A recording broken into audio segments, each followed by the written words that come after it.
Flight Sports TV, man. That's my dude. I rolls with him. You heard what the man said. It's Flight Sports TV.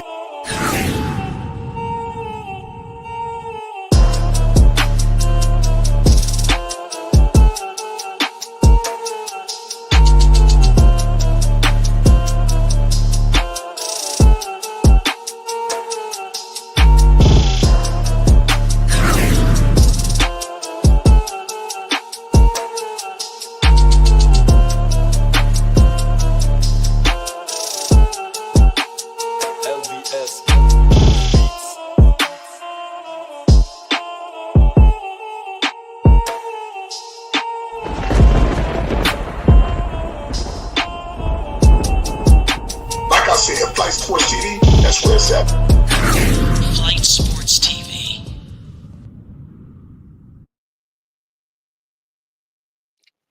Shout out to Flight Sports TV, the machine, the voice of the voiceless, the people's champ, the hottest in these streets. Shout out to the panel as it reaches its premium peak. And shout out to the chat and all of its cacophony spewing out of the cracks and crevices of Flight Sports Block. Big ups to everybody pulling up. It's a wonderful time for some people on this blue marble. And it's a devastating time for some people on this blue marble. But let me tell you, everyone pulling up to Flight Sports TV, you're pulling up at a time where Flight himself is celebrating another year around the sun, moon, and stars in his happy family go lucky kids. Flight will not be, he will be out celebrating, which is much due for Flight. From all the work that he put in the channel and extending himself, associating and making new acquaintance and friends in this here digital landscape. So we want to wish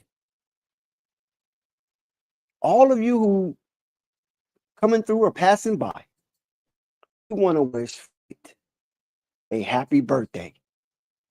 And may he have longevity in all of his righteous endeavors and much blessings bestowed on Flight and his family.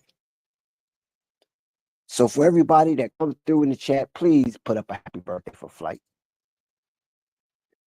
or a birthday emoji or something to reflect that you recognize this young man, diligent hard work and rigorous focus on putting out content to your delight. Happy birthday, Flight.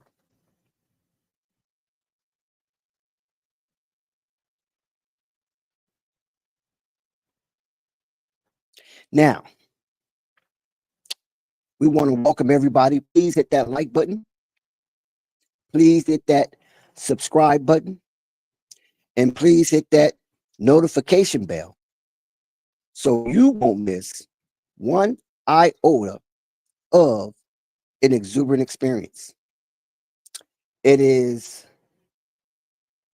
extended to you a humble welcoming to Flight Sport Experience.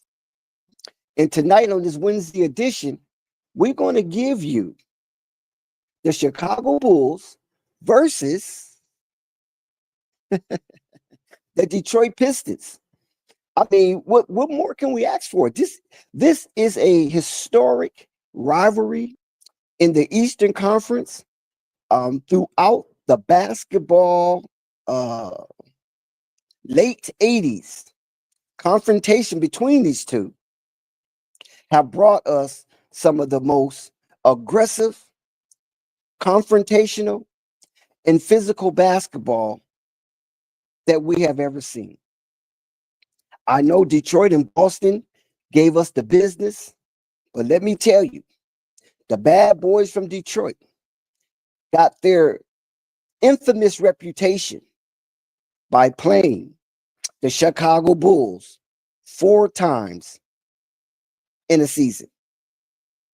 2 home, 2 away games. And we saw Michael Jordan constantly getting put to the floor.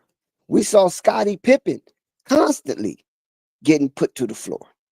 Yes, the Knicks had some of the most physical basketball we've seen, but those bad boys wasn't called bad boys for nothing. I mean, the Pistons are not pistonless. I mean, their motor is running and they're not skipping a beat. There's no mistiming in their motor. Did you see what the Detroit Pistons did to our beloved Chicago Bulls yesterday as we approached this back-to-back? Yes, there was no Lonzo, but I don't think Lonzo could have did anything heroic to save the Chicago Bulls after they was taken behind the woodshed by Cade Cunningham and the Detroit Pistons. We have to admit that the Detroit Pistons is not the Detroit Pistons of a few years ago. This team started to come on early in the tenure of Monty Williams. If you can remember those first few games under Monty Williams, we saw a change in attitude with the Detroit Pistons. Now Monty Williams is no longer the voice in the locker room to motivate these young men moving forward. Bickerstaff have taken on the mantle and have pushed these young Pistons into high gear, and the Detroit Pistons is rolling right now. Most of us thought the Detroit Pistons would be at the bottom of the pot, burning, cooked. But guess what? That was a missed observation and an oversight from most of the pundits, analysis, and those who are in crunch with the NBA. Total misread when it came to the Detroit Pistons. So, big ups to Motown. The D is in the building. Pause. On the other hand, the Chicago Bulls, they are basically where most people expected, fighting for a bottom portion of the extended season, as the Chicago Bulls sit in the 10 slot and trying to hold off the 76ers and can I say the Raptors to some degree?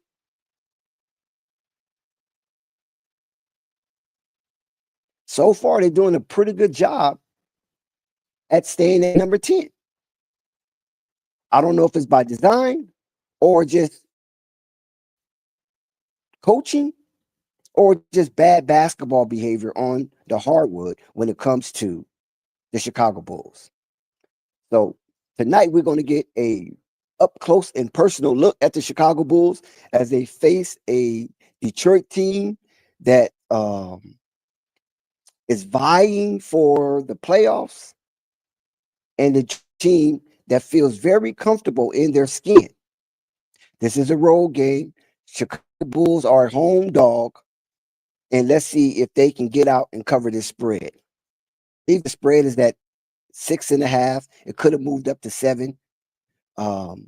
After that 42-point shellacking by the Detroit Pistons, it seemed like the team quit on Billy Donovan. It seemed like the team quit on C. Red. It seemed like the team quit inside their own silo, the United Center. So we're going to see how the Chicago Bulls bounce back and if they have an ounce of resiliency left in their bones. Once again, hit that like button, hit the subscribe button, and hit the notification bell so you won't miss one iota of an exuberant experience. Please subscribe to Flight Sports TV, hit the like button, and leave a comment. It is important that we constantly remind those who are coming through the corridor of Flight Sports TV to hit the like button, hit the subscribe button, and hit the notification bell, because these 3 phases of YouTube helps in the algorithm to keep this video and this stream trending in a north position and direction. And that's what we want. We want to trend north and not trend south. So shout out to Trent. Shout out to Flight for inviting me into his stream and inviting me into his platform and integrating me into his stream. It is a humble experience to be able to be a part of Flight Sports TV. Now, we know we're entwined with Flight Sports TV proprietor, Flight himself, and his birthday. And so if you happen to feel generous, and if you happen to feel a little giffy, I suggest you hit the Cash App and gift Flight with a little surplus that won't hurt your pocketbooks, won't bend your purse strings, and won't send you to the poorhouse. So please do your due diligence and let's celebrate with Flight and his birthday by hitting the Cash App, hitting the Super Chat, hitting the PayPal, or any other form of digital currency that's available in which he can reach it. So salute to everybody that's pulling up to Flight Sports TV. And just make sure you hit that like button. Now, as we know, there has been a lot of smoke in the NBA. And where there's smoke, there's fire. Anthony Edwards and his dealing with Dylan Brooks, Dalton Connect refused to play on Luka's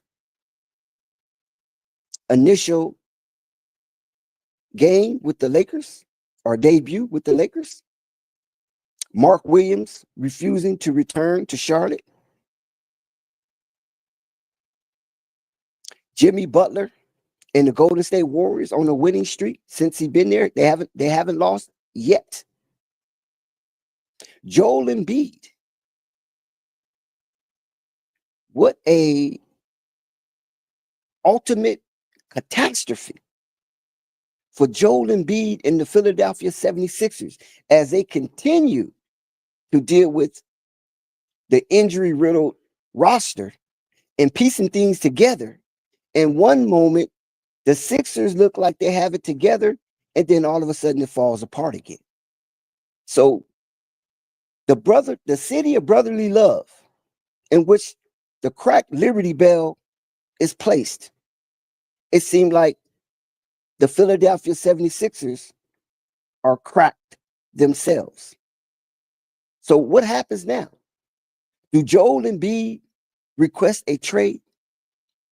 Because the Dalton Connect and the Mark Williams trade turned into a debacle, right? And now it has flared up to it reached the point where the Charlotte Hornets practically are draking the Los Angeles Lakers. Yes, I said it. And I'm not going to regret it. They are draking the Los Angeles Lakers. After the Los Angeles Lakers rescinded that trade and it ultimately was nixed, everybody returning to their place of origin, Jeff Peterson basically called the Lakers the other team. I mean, think about that. How dare you, Jeff? You called the Lakers the other team as it appeared you was disgusted that the Lakers didn't take your defective goods. It was a manufactured defect. So you called the Lakers the other team. That kind of showed me the psychological makeup of Jeff Peterson. That maybe he's more into his ego than he is into building the Charlotte Hornets. Because if this is your trading partner, and this is not the first time Lakers and Hornets throughout the history of both organizations have been trading partners. So if this is your trading partner, Jeff, and it could be your trading partner in the future, you don't respect them enough that the package that you sent them, that Trojan horse, that they wouldn't do their rigorous investigation on the physical, knowing that Mark Williams have injury problems in the past and currently, you consider them the other team as you appear to be disdained by the Los Angeles Lakers. Now, keep in mind now, the Los Angeles Lakers is a prize organization and a legacy franchise. Charlotte, you're not there yet. So I don't know what on God's blue marble gave you the mitigated balls. I'm not going to say gall, I'm going to say balls to call the Lakers the other team. That's very disrespectful, Jeff. And I'm quite sure you have more class than that. Let's be a stand-up GM and vice president of basketball operations for the Charlotte Hornets, as you have two nice basketball players in your organization, which is Brandon Miller and LaMelo Ball. But the way things are going, guys, ladies and gentlemen, it seemed like they might only have one. It looks like LaMelo Ball could be on his way out. It always seemed to start with the fans first. Then it start with the media second. And then when the fans and media is against you in a city, it's basically time to move on. The organization have to capitulate because the fans buy the tickets and the media are the ones who convince or even manipulate the fans into buying tickets. So those two have to definitely be on your side in order for this organization to move forward and remain to operate in the black. So there's chirping about LaMelo Ball departure. Not from LaMelo side. I mean, not from LaMelo himself, excuse me, not his side. Not from LaMelo himself, but from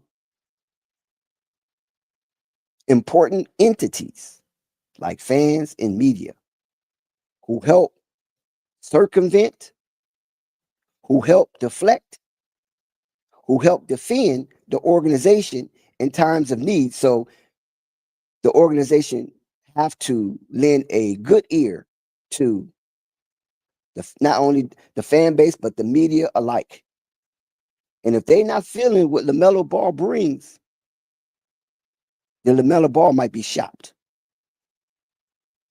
Now, LaMelo Ball team, not LaMelo, his team, probably wish this happens and can't wait for it to happen. It's almost like ASAP for them because they want to spread their brand in bigger markets. LaMelo could be in any market. It doesn't matter what market LaMelo Ball is in. His brand is heightened. His profile is stretched globally, internationally. So it wouldn't matter where LaMelo Ball go, but his team. And when you have a team and you're the leader of that team, and the brass of the Charlotte Hornets organization is kind of wavering if you are their guy. Because this regime did not draft LaMelo. They only extended LaMelo. And that extension go as far as their liking. And frustration have mounted within the Charlotte Hornets organization about LaMelo LaFrance Ball availability. So I just want to put y'all up on that and update you with the Lakers and the Hornets Knicks trade that faltered at the altar. The Lakers and Hornets trade faltered at the altar. So what's left for the Hornets? What's left for the Lakers? According to my investigation, the Los Angeles Lakers have been dealt a devastating blow because the repletion have not been satisfied. The satiety of the Lakers has been a void since the departure of Anthony Davis, right? Kind of even before the departure of Anthony Davis, even during Anthony Davis' tenure, the satiety of the Lakers in the 5th position has been void. I mean, it hasn't been satisfactory. And when Anthony Davis pointed it out, to his unbeknowing, it appeared that they was moving away from Anthony Davis and pivoting from the Anthony Davis aftermath of LeBron James' departure. So that Mark Williams looked upon as a savior, but the Lakers thought they was getting a healthy Mark Williams. And they basically are accusing with a silent pitch the Charlotte Hornets of transferring defective manufacturing goods. Now, Jeff, on the other hand, is pissed because now he has to deal with a Mark Williams whom Jeff himself, Jeff Peterson, the VP, the GM, said out of his own choppers while he was bumping his gums that Mark Williams was part of the core moving forward. And if you're going to be part of a core moving forward, then how do you consider trading me? I mean, and this was in the dark. It wasn't like you came to me and said, look, we're going to go into a different direction. We're going to move on from you. Not that they have to. But if I'm considered a core with LaMelo Ball and Brandon Miller, and now all of a sudden you move off of me, you traded Nick Richards, that gave me a whole lot. I'm speaking of Mark Williams, of course. That gave Marky a whole lot of assurance moving forward. So he's playing maybe with some injuries that's kind of nagging, but he's still giving it a go based on the fact that you are the guy. So you're gonna have to hunker down and produce with Brandon Miller and LaMelo Ball. And it seemed like that trio of names mentioned are injury prone. So the Charlotte Hornets core, according to Jeff Peterson, have been dealt with difficulties based on that core being healthy. And not only just being healthy, but healthy at the same time.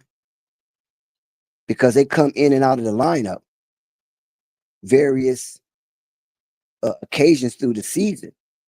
And it still haven't meshed the way that they envisioned. So therefore, this core, you know, yeah, let me put it like this. This core haven't coalesced into a solid core. It's almost like it's still coalescing. And the gravity haven't reached its center max to bring it all in and then solidify it. So now you have Mark Williams not returning or refusing to return, according to media reports. You have Dalton Connect in his feelings. Didn't want to participate in Luka's debut game. And you just got Cam Reddish just out there floating, trying to figure out where the hell, what uniform I'm going to put on. And keep in mind, with this Lakers and Hornets fiasco, the Hornets are suing. They don't really use that term in the media when it comes to the NBA as an organization. But this rescinded trade that was initiated by the Los Angeles Lakers based on Mark Williams not passing the physical and having issues, multiple issues with Mark Williams' physiology, and it don't pertain to his back. It's other areas that was concerning to the Lakers that scared them off of Mark Williams. So they sent the damaged goods back, return to sender. And now the Hornets front office have basically initiated a suit. So now you're going to have lawyers from both teams fighting it out in NBA court. It won't go to no civil court, but NBA court. And I believe the commissioner might be the ultimate judge unless they have a panel before the commissioner. I don't know if it's the part of the NBA that deals with the Players Association and approving contracts and making sure all T's are crossed and all I's are dotted, so the contract can go through seamlessly. Will they review the trade before they pass a report to the commissioner? And then commissioner will be the ultimate judge on the trade. Now, although they're going to have lawyers involved, I can tell you, you can't force nobody. Let me get this straight, man. I'm not used to this. You can't really force nobody to take on a body that they felt is defective. So I don't see any kind of reprisal coming towards the Lakers. I think the Lakers will win this. History is heavily on the Lakers side. And I think Jeff Peterson is just going through the motions to fight for his organization and not admitting that they might have sent a commodity to the Lakers in which stock was drastically descending. And Jeff Peterson and the Hornets organization had inside trader information. So we're going to see how this defective goods or defective good in Mark Williams, how it pans out. Because we haven't really heard from Mark Williams. We heard from Dalton Connect just a little bit, but not much. Not as far as like mainstream media. But in alternative media, we have seen Dalton Connect, and we've seen the kind of spirit that he might be in. And Dalton Connect do not look like he's mentally ready to dribble a basketball. So as we conclude and get ready for the game, I want to thank everybody that's here. And I want to remind you, it's Flight's birthday. And if you happen to be dealing with any surplus, please check out that super chat. Please check out that PayPal and Cash App, preferably the Cash App. And if it suits your generosity, I'm quite sure Flight will appreciate it. So he won't be on tonight as we watch the game. Flight is celebrating his birthday another year around the sun, moon, and stars with his family, and it's rightfully so, because Flight has put in some work this year, and we appreciate the effort that he has shown. So hey, help the young brother out with the birthday wishes. Thank you, Thunder. And let's see if the Bulls can show an ounce of resiliency as they got their ass tore out of frame. And I mean that in the most sincere way. The Chicago Bulls need to get their ship right. Not only the shit right, but the ship right. Because getting pushed around, bullied, and taken behind the woodshed is something that Chicago is not accustomed to. I'm talking about the fan base. They're not accustomed to that, regardless how bad the Bulls are or were in the past. They're not accustomed to, not Detroit. Not Detroit, not Milwaukee. Definitely not New York.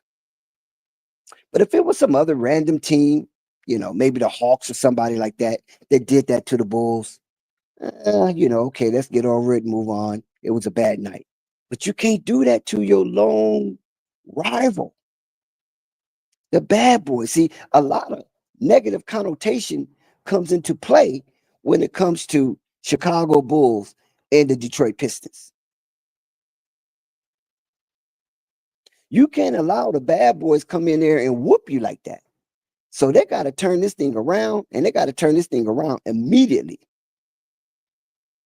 Or somebody going to be benched, or somebody going to get fired. You can't lose like this to Milwaukee. You can't lose like this to New York. And you definitely can't lose like this to the bad boys Pistons. Because we know behind curtain number 2 how the Pistons feel against the Bulls. Historically, when Isaiah Thomas and the bad boys did not congratulate nor shake the hands of the Chicago Bulls after Chicago Bulls departed them from the playoffs and moved in to the Eastern Conference to play. Who they played in that Eastern Conference? I can't remember. I don't think was it Boston? No, it wasn't Boston. But anyway, they gave the Detroit Pistons an unsuspected early exit out of the playoffs that season. And so from C-Red side, not shaking our hands when you guys were trouncing on us, speaking of the Bulls. We shook your hand. We congratulated you as you move forward and celebrated in the Bulls' face and C-Red Nation face, and then come back and show unsportsmanlike shit because you and your feelings, because of your ego, your false ego. I'm talking about the bad boys, the Lambeers, the Mahomes, the Rodmans, the Sallys. Huh? Edwards,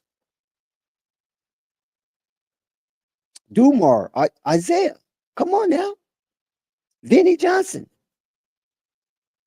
Those thorough bad boys who had a strong vitriol and disdained hate for MJ and the Chicago Bulls. And all of a sudden, Chicago eventually get past the Detroit Pistons. And the Detroit Pistons was very unsportsmanlike. Now, these are professional players, and it just showed you how much hatred they had reserved in their hearts for the Chicago Bulls. And this is why you cannot lose to a team like this with a lot of young players with this magnitude. You cannot lose like that. You can lose, you can lose. It's no big deal losing. They're a better team, but not like this. You have to show more pride and dignity about the Red Nation, about running with the Bulls, about being in the United Center,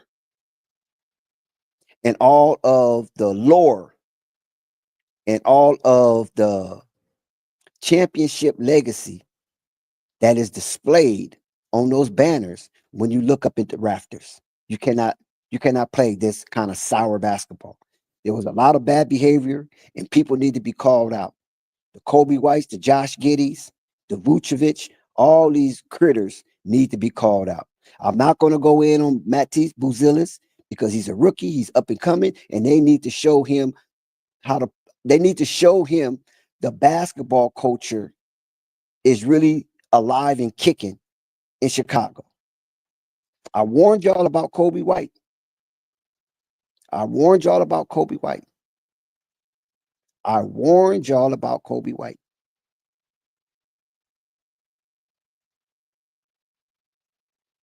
So let's hope the Chicago Bulls will give us a better demonstration tonight than they had in the past.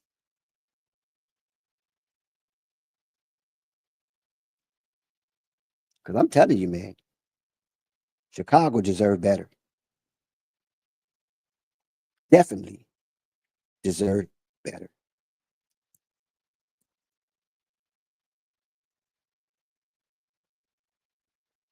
This is Holly Heat of the Hot Seat with Holly Heat, and this is Flight Sports TV.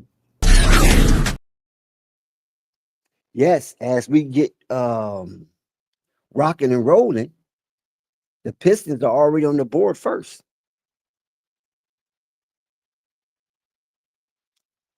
In the opening minutes, Pistons 2-0. Bulls have yet to score.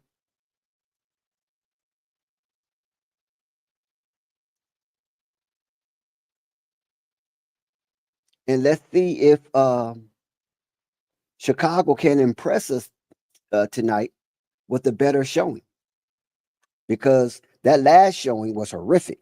I mean, this is the same team, the Chicago Bulls, that gave up 50 points in one quarter to the Atlanta Hawks.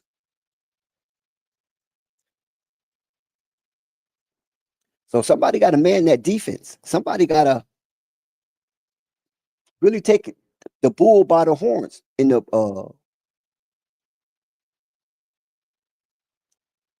proverbial speaking. Somebody got to take the Bulls by the horn.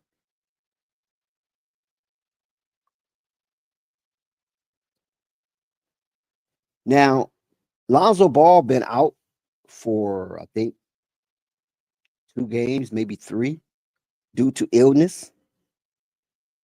And let's see if his presence can ignite the Chicago Bulls and give them some kind of motivation that they didn't have the last outing against these Detroit Pistons. We already know that Beef Stew Stewart is a force to reckon with, and he's a bully in the box.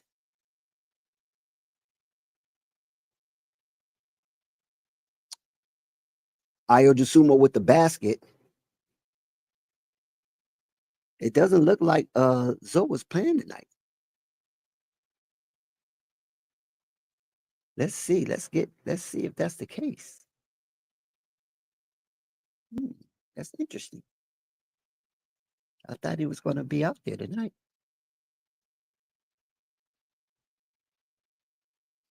So here we go. Chicago's down by 2. Ayo to the lane, and Ayo is fouled. Looked like by Tobias Harris, Long Island finest.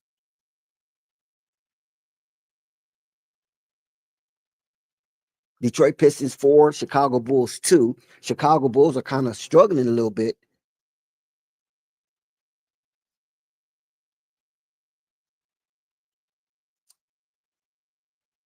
And something's going on with my League Pass. I don't know. I pay so much money for League Pass, and it just always seemed to not go right when you really want it to. It'll drag on you and everything else. Now let's see. The Detroit Pistons are the 6th seed in the East, and the Chicago Bulls is the 10th seed. Now they're a couple of games above. They're 3 games above Philly, but that's not really comfortable. But you know what's surprising? That the Orlando Magic had slid drastically. The Orlando Magic is all the way down to the 9th seed. So the Chicago Bulls and the Orlando Magic, in the last 10 games, both of these two teams are 3-7. They're playing awful basketball. And Chicago's on a 3-game skid. So that's going to have to change. And the hottest team in the East is the New York Knicks. As we already know, the hottest team in the West is. Do I need to remind you? Yes, I will. The hottest team in the West is the Los Angeles Lakers. Lakers on a 6-game winning streak. I think they won 12 out of the last. I mean, they won 11 out of the last 12 games. They're 9-1 in the last 10 games. So the Lakers are rolling. They're in the Goldilocks zone. This is the first time the Lakers been in the Goldilocks zone in a while. This has been a long time since they've been in the Goldilocks zone. So J.J. Redick, first year coach in his inaugural season, have the Lakers humping. We already know the Charlotte Hornets is 2-8 in the last 10 games. They have yet to cross the 14-game win threshold. They are, what you say? How can I say this without being too messy? They are one of the 4 teams who have yet to win 14 games. And that's disgusting. And they have a superstar on their team, or a budding superstar on their team. I know he's been getting injured a lot, but when healthy, this guy is magnificent.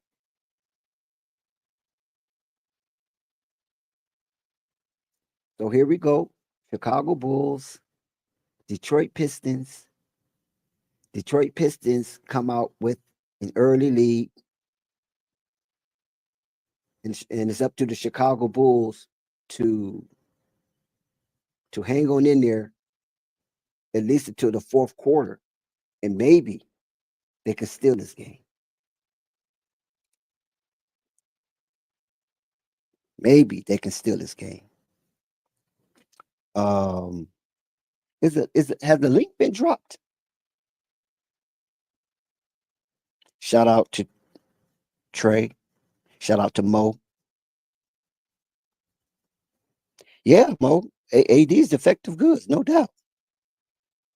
But the only thing about AD, the reason why I won't say defective goods in that manner is because, there's no Lonzo Ball tonight. I was sold on a bill of goods that Lonzo will return. So whatever illness that is affecting Lonzo must be really, really bad. Detroit 7-4. Vooch is at the line to shoot 2. So at least the Chicago Bulls is only down 3. Now it's a tie ball game. 7-7 Chicago early in the first period. 8 minutes and 35 seconds remaining to close out this first quarter at the United Center. Cade Cunningham with the ball. Cade Cunningham loses the ball, but last touch by the Chicago Bulls. Yeah, so this AD thing, right? One thing about, I don't know, something's wrong with my league pass for some reason. It keeps blacking out on me. I don't know. I don't know what the heck is going on there. But one thing about this AD thing, Mo, if you're still here, AD apparently passed the physical because AD sat out 2 games after the trade. And then once he was clear to play, he played and he dominated while he was playing. Then all of a sudden, he goes into a semi-crouch to defend the lane and ripped his gut. So that injury happened on the court. It wasn't like it was an injury that was discovered during his physical process. So that's a little difference. We know AD is fragile. I won't really say defective goods, but fragile. We know AD is fragile. And throughout the course of his career has proven so. Even his own peers agree with that. So I won't necessarily say AD is defective goods, but I would definitely say AD is fragile. And once again, post-trade, we see AD go down live in color in 3D on national TV as he manned the restricted area. Now, let me give AD some credit because AD always have stated throughout his career he don't want to play the 5. He have always stated that. For some reason, the 5 have been a curse to AD. So he preferred to play the 4. And when he played the 4 for a duration of a season, AD won a championship. My screen blacked out. I don't know what's going on with this league pass. It just will not cooperate with me. And I'm definitely not in a blackout area. So I don't know why this is happening.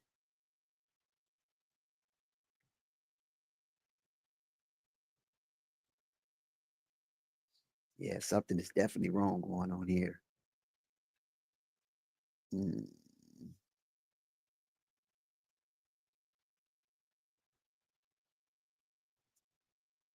Yeah. I don't know. But anyway, we're going to still monitor this Chicago Bull thing. Score is 14-14. 6 minutes, 41 seconds left to go in the first. Chicago is showing some fight. Like I said, they lost their pride last game, in which the Detroit Pistons just ran amok through their defense. And Chicago had no offensive prowess to compete. And they lost in super embarrassing and prideless fashion.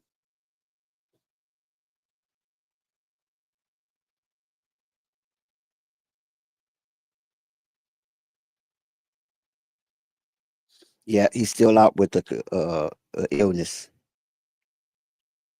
Yeah, so I thought he would be back. This is just so we streamed for him to come back because we knew he wasn't going to play one of the games anyway, right? Because Lonzo don't play back to back. So since he didn't play the first game, Josh Giddey out here playing some defense. We thought he'll be back to play the second game because he had been out for a minute. So maybe that illness is kicking his ass. VAR always told him to drink more milk.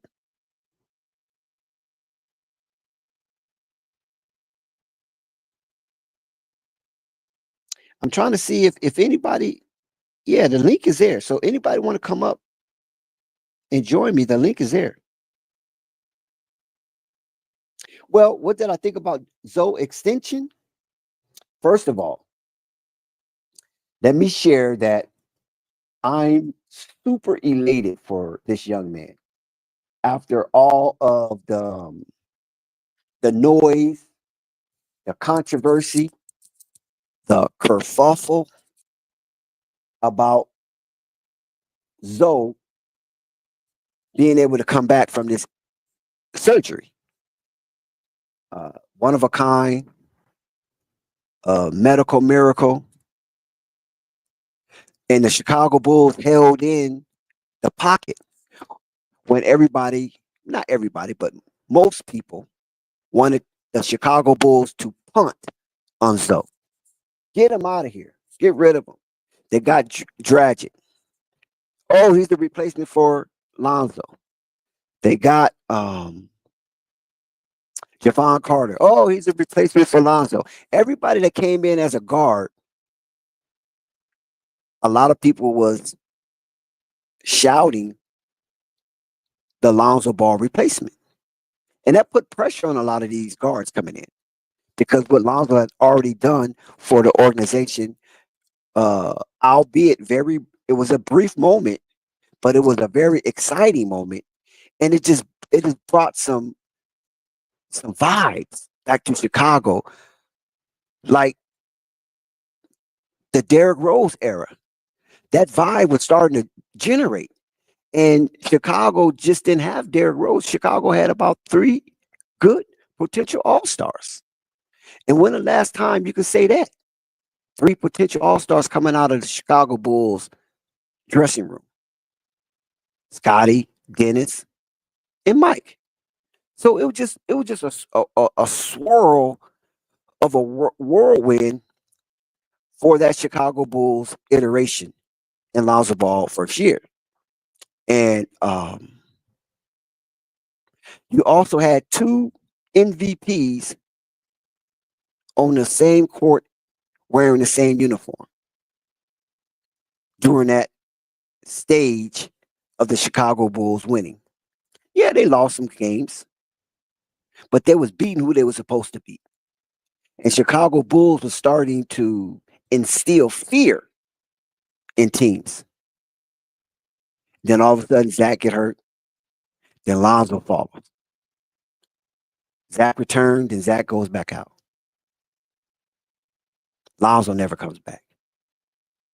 So this extension for Lonzo, I think it was very generous for the Chicago Bulls to extend him. And keep in mind, Trey, that rumors was out there. Now, I didn't believe him, nor did Casey Johnson didn't believe him. But a lot of people who was claiming they had inside info for the Chicago Bulls was out here parading a false narrative that the Chicago Bulls was aggressively pursuing to trade Lonzo.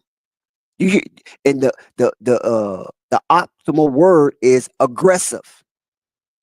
Then a report comes out hours ago that the Chicago Bulls turned down a number 1 pick for Lonzo. Now, this is paradoxical, right? 1 minute you're aggressively pursuing to trade him, then the next you turning down first round picks. What is it? 2 can't be true. Not in this case, because it doesn't make sense from a business perspective. And it actually doesn't make sense from a rebuilding perspective. Because the one thing you do in a rebuild, you acquire draft commodity, right? Or draft assets. That's what you do. So if the Chicago Bulls turn down, now listen to me good. See, this is how you know people just lie, and their lies are underlined with hate for Lonzo and maybe the Ball family. Because if you are aggressively, like I said, the optimal word, aggressively, it's an adverb. If you are aggressively trying to trade Lonzo, and somebody come with a first round pick, a bingo, bonanza, you're going to trade that Lonzo because Lonzo is not a for sure thing. Because what you are witnessing and observing when it comes to Lonzo Ball, as the Chicago Bulls is putting up a really good fight, Vooch has got tech. Vooch is upset about something. 28-26, I think. If you are aggressively pursuing to trade Lonzo, when the first round pick comes your way, because you ain't expecting to get offered a first round pick, maybe second round, maybe a couple of second rounds, you can dally with that. Hell, Lonzo hasn't been there for 2.5 years. So what kind of input has he brought to the team? Where's the value at? So a couple of second round picks would have been easy swap, easy trade. Let's go. Let's do it. But a first round pick and you deny it and you turn it down. So that means you really wasn't aggressively trying to trade Lonzo. So that's where the lie comes in at. And I always attack that at Flight Sports TV. I was like, Flight, man, they're not aggressively trying to trade Lonzo. I went in and asked Lonzo camp, Lonzo gonna be traded? You know what the camp told me? They didn't say yes, they didn't say no. All they said was, why would the Bulls hang on to Lonzo for all this time just to trade him? They had ample opportunities to trade him because teams inquired about him and inquired about his status. Even when he came back, Arturis said there was numerous of teams acquiring about Lonzo. He never said that he was aggressively trying to trade Lonzo. It never came out of his mouth. Arturis Karnisovas never came out of his mouth. And I was examining this. So I'm like, okay, some of these Bulls content creators, not all, but some, was hunkering down of kicking Lonzo out. And of course they have agendas, right? Because some don't want to trade Patrick. Trade Lonzo, not Patrick. Trade Lonzo, not Kobe. Trade Zach. Trade Vooch, But keep these guys that are really not doing anything for the Bulls. Zach was tremendous for the Bulls, right? DeRozan, tremendous for the Bulls. Lonzo, first half of that season was tremendous for the Bulls. Patrick Williams wasn't a part of that mission. He wasn't a part of that journey. He wasn't a part of that dog fight. He was injured. Kobe White was too confused to be a part of that dog fight. So these two players that some of these content creators want to hold on to because of the sentimental draft, we drafted these young players. Let's watch them develop. It's going to be another Laurie marketing. Stop it, you fools. Kobe is Kobe. Kobe maxed out. He's not going to be any better than what you see. The only reason why his points total increased is because he's getting more minutes. But as far as his basketball IQ and his basketball behavior, it stinks. Everybody knows that. If you know anything about basketball, you know it stinks. When it comes to Patrick Williams is a skilled basketball player, but he's operating with a low motor. Anything can rattle this young man. Regardless how skilled he is, and he have the prototype to be suited for his position, but his motor just runs too low, too often, and it calls for inconsistency. That's why I would say those are the two that need to be traded. And I always felt that Vooch is some timing as well. But one thing about Vooch that you can't take away from Vooch is that he's not going to allow you to speed him up. He's not going to allow you to slow him down. Vooch is going to be Vooch. And if you acquiesce on the court with Vooch's skill set, Vooch can be a dominant player. because not too many of them out there that could do the things that Vooch do. He's a 3-level scorer, but he's just slow as molasses. And it seemed like he moved up and down the court lethargically with cement boots on. That's my only problem with Vooch. And Chicago was running a fast-paced offense, so therefore they was leaving Vooch behind a lot. Even though Billy Donovan said Vooch is the trailer when we're moving fast with pace. And if it's not there, we can always kick it back to Vooch at the top of the arc, and he can launch from there. Or if he comes in a little more at the elbow or at the charity line, Vooch can hit that 12-footer with ease. And if it worst come to worst, and the offense is totally shut down from a fast break, then Vooch can take his time, get into the box, and operate from there. But most Bulls didn't operate that way because everybody was looking for their shot, except for Lonzo, except for Ayo DeSumo, except for Alex Caruso. Those were 3 of the perimeter players that looked to get the right play executed at the right time. Caruso's not there no more. Ayo's still there, but Ayo looks like he's changing now. Ayo looks like he's changing right before our eyes. And the reason why I say this is because it's too many trade talks that include Ayo DeSumo name in it. So Ayo's kind of taking on the attitudes like, okay, where there's smoke, there's fire. So I'm just going to do my thing. Trade me, trade me. I don't believe Ayo DeSumo name should ever been in trade talks. He's a local. He's a fan favorite. Him and Matisse Buzilis, if possible, should be Bulls for life. Both of them have the attitude to be Bulls for life. Not Kobe White, not Patrick Williams. They don't have an attitude to be Bulls for life. Because if you're going to be a Chicago Bull, you have to be a Brahma Bull. You can't be no heifer. You have to be a Brahma Bull. And that's what made Chicago such a great watch, because they had so much resilience and determination.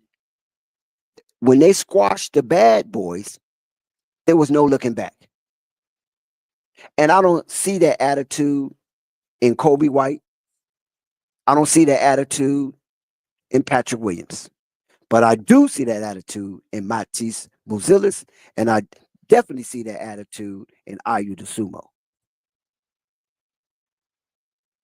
Anybody in the chat that want to come up, please come up. I was hoping that Unstoppable stopped through.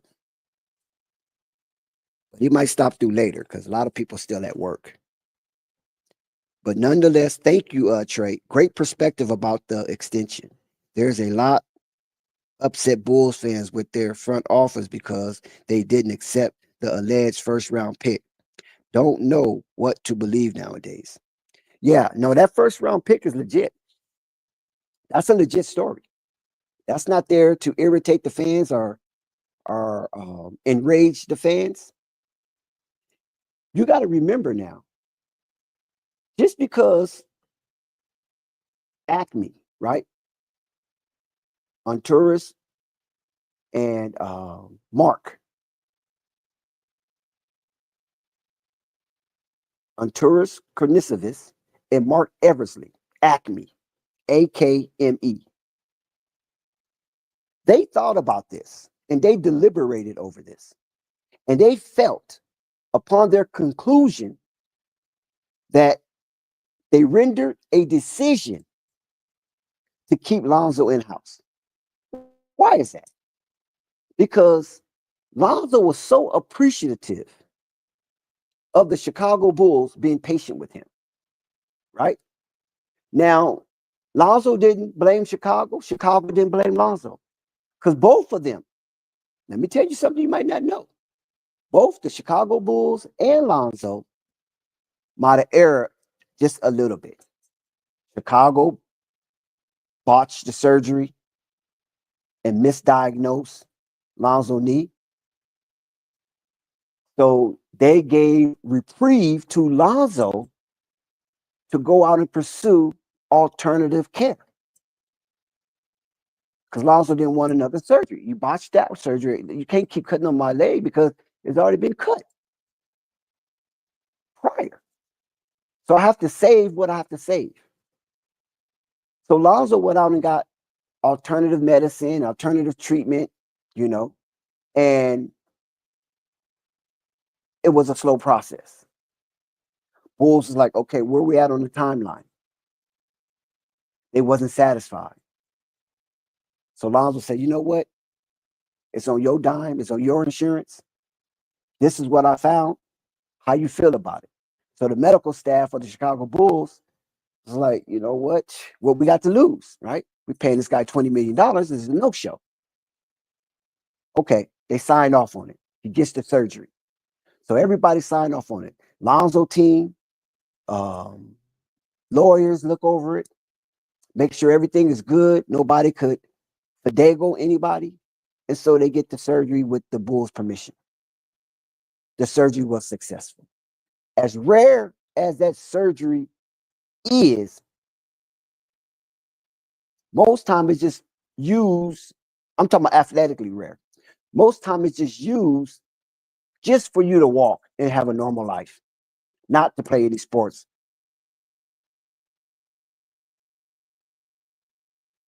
And all of a sudden, Lonzo make this speedy recovery. Stephen A. Smith talking out the side of his mouth, blowing shit out of his ass that he don't know. Embarrassed. And this is why Stephen A. Smith don't even mention Lonzo or any of the ball boys of what they're doing right now. At one time, you couldn't stop him from mentioning Lonzo or LaMelo or LiAngelo. He don't even mention none of them. And that's on purpose. Even Shannon Sharp don't mention none of them. And that's on purpose. Now, Stephen A. Smith could be waiting for the shoe to drop. For all I know, let's see if he make it through the season. That's what I want to see. If he's going to make it through the season, because I'm ready. He's probably, remember, Stephen A. Smith is a certified writer and an orator. So he has a combination of both. Some writers are not good orators, and some orators are not good writers. But Stephen A. Smith, hate him or love him, is really good at both writing and speaking. And not only speaking, he's a great impromptu speaker. That's really rare to be an impromptu speaker. It's only a few impromptu speakers out there that can deliver like a Stephen A. Smith. Only a few. Because most speakers write notes and they write things down so they can stay on course and not be tangential during their espousing. Because sometimes, if you don't write stuff down, it's just naturally that your mind drifts because your mind is absorbing so many things that you just can drift and be on a tangent and not even know it. And your audience is kind of shifty, like, wait a minute, what is he talking about now? But Stephen A. Smith, to his credit, I think he's a schmuck at times. I do think Stephen A. Smith is a schmuck at times. It's just in his queen genes, right? And I mean queen, not epitome, but the city of Queens, New York.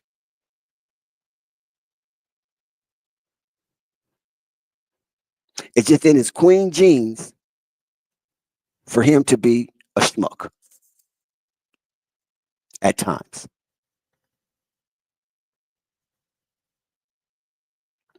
So I'm not saying that as a derogative for his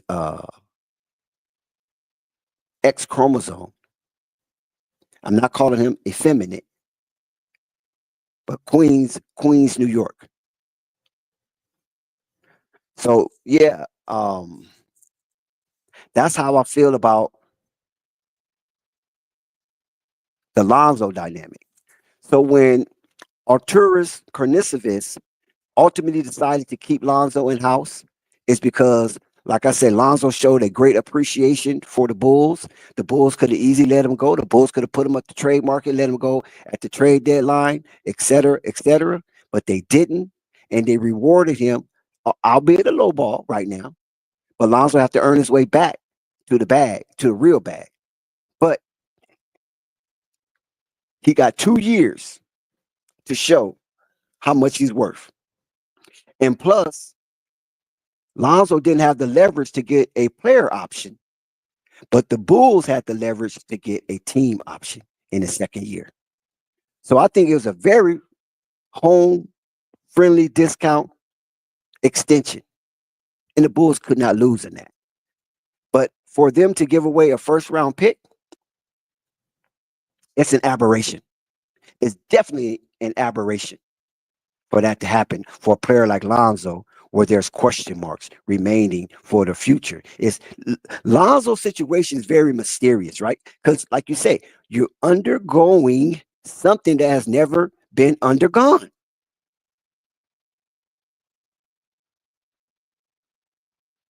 So the front office of the Bulls are really taking a serious chance, and it just shows you how much they appreciate Lonzo Ball. And let me share this with you also. The money that the Chicago Bulls made that season, right?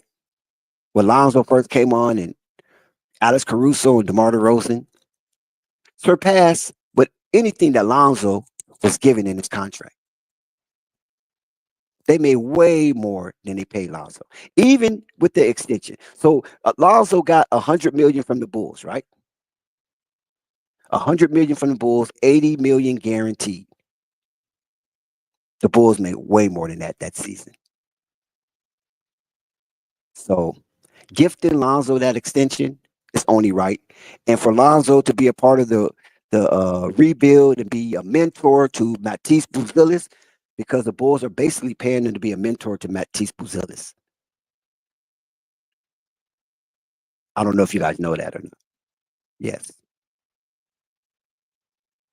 giving him guidance, showing him how to get to his spots, showing him how to call for the ball with respect, showing him how to play with players who have selfish intentions. And that's crucial in basketball, especially professional basketball. You get a lot of players with selfish intentions because everybody's trying to heighten their profile and expand their brand. So you got to find your way into that. And Matisse Buzelis is the future of the Bulls moving forward. That's who they're going to heavily invest in and build around. And Lonzo is a very good ear for Matisse and a very good voice of reasoning to Matisse. And that's also one of the reasons why they felt a need to have Lonzo around for these 2 years over a first round pick. That probably will be fighting against Matisse Buzelis for supremacy wearing a Bulls uniform. K&T Radio, what's up, my man? Want to hit that link, K&T? Shout out to Flight Sports TV. Happy birthday to Flight. Flight's out celebrating with his family. Much due R&R for Flight to bring in his +1 and his anniversary around the sun, moon, and stars. So cool to Flight for that. And like I said, please hit the super chat. Please hit PayPal. Please hit the Cash App to support Flight Sports TV, and also drop him a nice, generous gift for his birthday. The Bulls The Bulls are up 42. I mean, the Bulls are up 44-42 with approximately 7 minutes and 40 seconds to go in the half. So the Bulls are showing much better fight than they did the previous game. I don't know what happened for them to have that kind of a chasm and epic collapse that allowed the Detroit Pistons to bully ball them all the way to the end of that game. Oh, we got some visitors. Yes, people just rolled in, knocked at the door. Come on in, wipe your feet on the floor mat, and step into the corridor of the Flight Sports TV. Uncle Vern and K and T. What up, though, KNT? What up, Dex? Uncle Burger. What up, hey? What up, though? Happy New Year's, y'all. Hey, dig this, though, Dex. Happy birthday, Flight. Happy birthday, Flight. He not here though. Y'all already know. I know. Dex. I heard Dex say he was, he was out enjoying himself tonight. His birthday. I already get that. He get the rerun though. I'm real. Look, TNT. KNT. I'm real good with reruns. You understand me? I go back and watch reruns all the time. You know how many times I went back and watched reruns of the Flight Sports TV? I'll tell you, boy. I love reruns, and I might go back and watch this a couple of times. God give me the strength to do such. So, hey, what's going You on sound with y'all? good, Uncle Vern. You sound really good and strong. Oh yeah, I'm good, man. I stay good and strong. Dex, I Yes, be sir. good. I do good. I act good. All the thing I try to be good with all that stuff. So all the good follow good, right? I like Yes, that. sir. Yeah, yeah. What's Hey, going on Dex, with you, look. KNT? Oh, hold on one second, Uncle Vern. Let me get that KNT. What you got going on, KNT? Nah, I actually been on some chill lately, like just like really because remember me and you had that conversation. I don't know if you remember when I told you I wanted her to go from radio host to executive producer. Okay. Like now now after like 138 episodes of the KNT thing, I wanted to regroup and really build and then learn the show making. You feel me? Yep. So how's that working out for you? So yeah, good. I just been learning, man. That's what I'm doing. I'm learning. If you know how we do it, if we're not gonna do it, we're not gonna do it at the highest level. We not gonna do it. There's no point to do it. So how you feel about Lonzo Ball extension and his comeback? That's why I came on here because I was like, yeah, like, come on now. They know a walk-in money bag when they see one. So I didn't know about the stitches. Tell me about the stitches. I didn't know he signed back with the Years, Bulls. 2 years, 20 million. I think it was deserved I think because he didn't play for 2 years, so that's not a good, you know what I mean? So they met in the middle. So in the next one, and he does play well, he get a bigger one. I think he might low key die a Bull player. Don't think you're going nowhere, huh? low, I right? don't Low key, right? I get you. low key. Nobody's really talking about it, but I think like loyalty is the ball bros like main thing. How you feel You be about that? Yeah, KNT. How you feel about that Knicks trade that happened with the Lakers and the Hornets that was rescinded by the Lakers due to Mark Williams not being able to pass the physical? That was dumb. That was God. When you do shiesty stuff like that, it comes back on you. Who was Shiesty? The Hornets, just be real. Word. But shout out to the Lakers team for doing their due diligence. That's like Yeah. somebody trying to sell you a broken controller. Like, bro, like, come on now. Or You somebody know what? stealing the batteries out of it, right? Stealing the batteries out and Yeah, putting yeah. putting Like the the other side, like, yo, it worked when I had it. Type mhm. people. Like that's what the statement I took it as. Like when they released that statement saying we support Mark Williams. Man, shut up. You supported him. You wouldn't have traded him. You try to Not only dump that, him on. they trying to sue now. Oh my God, They're looking for a that's. reprisal. But a lot of these dudes, like when you make money like that, you're so selfish. You have to be to reach $1 billion. Well, there's homeless people out here. Wow. Uncle Vern, how you feel about that trade? About what part you talking about now? About the Lonzo Mark Ball, Williams? about Mark Williams that sitting there. Mark Williams was all right. I like what he was doing and stuff like that. But they were saying it was something behind him that he wouldn't be able to play a whole lot of games like that, like some kind of illness or something like that. And if the organization know about that, that means why would they sit up there and not get rid of him? Let him go. Especially the Lakers trying to pick him up real fast because they needed somebody there. That'd have been a good thing for them. Who did they get for him? And where is that? And where they at now? Where they got stuff from the Lakers. You said who the Hornets get for him? Who did the Hornets get for Mark Williams? They got Cam Reddish and Dalton Connect, a first-round pick, and I think 2031, and a swap. Yeah, in 2032. What like KT said, said they try to, they try to pull a Charlotte, try to pull a fast one. I mean, that really wasn't no fast one. Fair exchange ain't no robbery. Ain't no fair exchange. Yeah, ain't no fair exchange. That's by deception.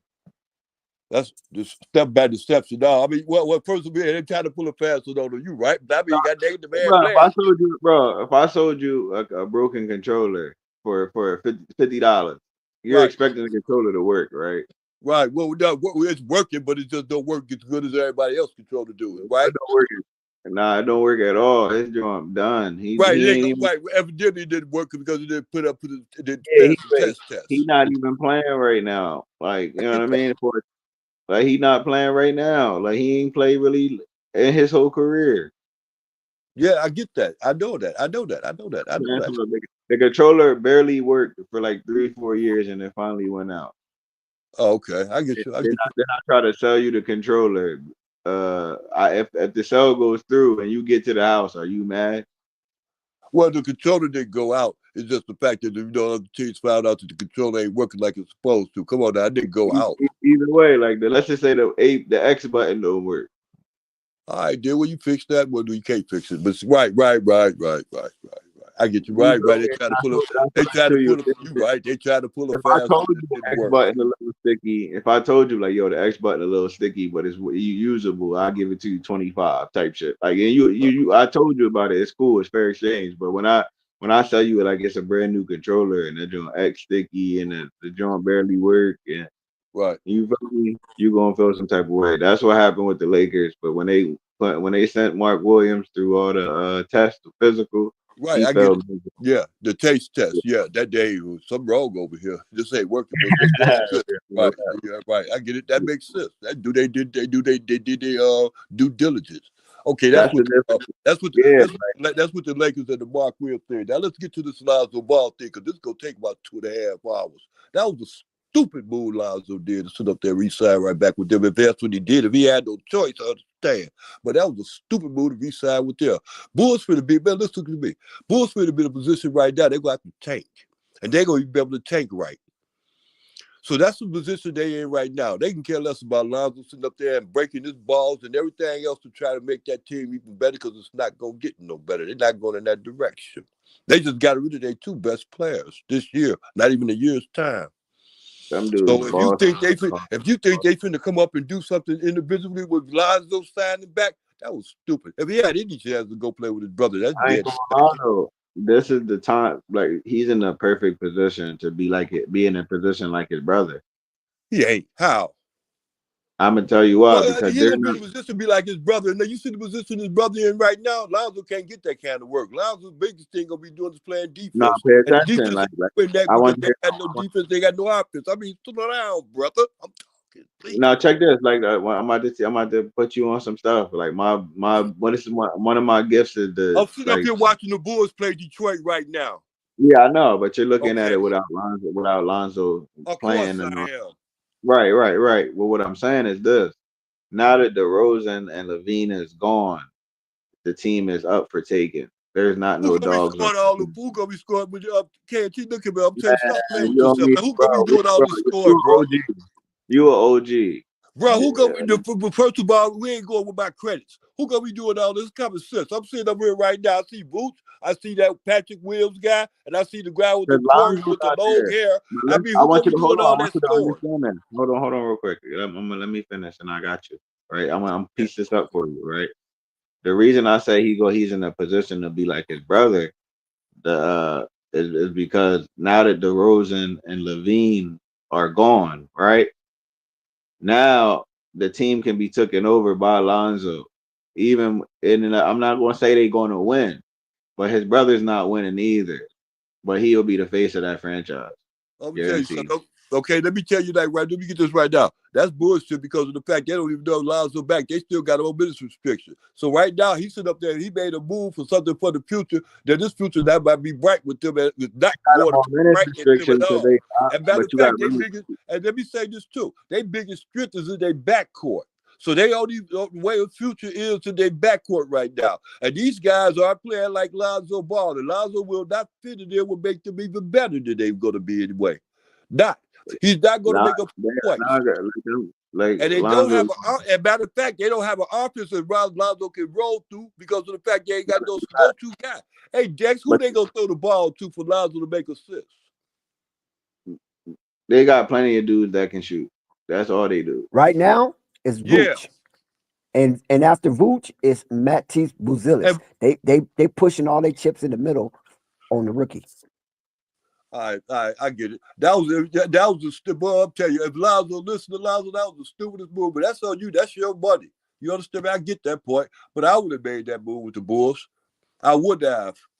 They Who put up? you out But there. Well, actually, what they doing is they put you out there to dry. They gonna give you another 2 years to see what's gonna happen.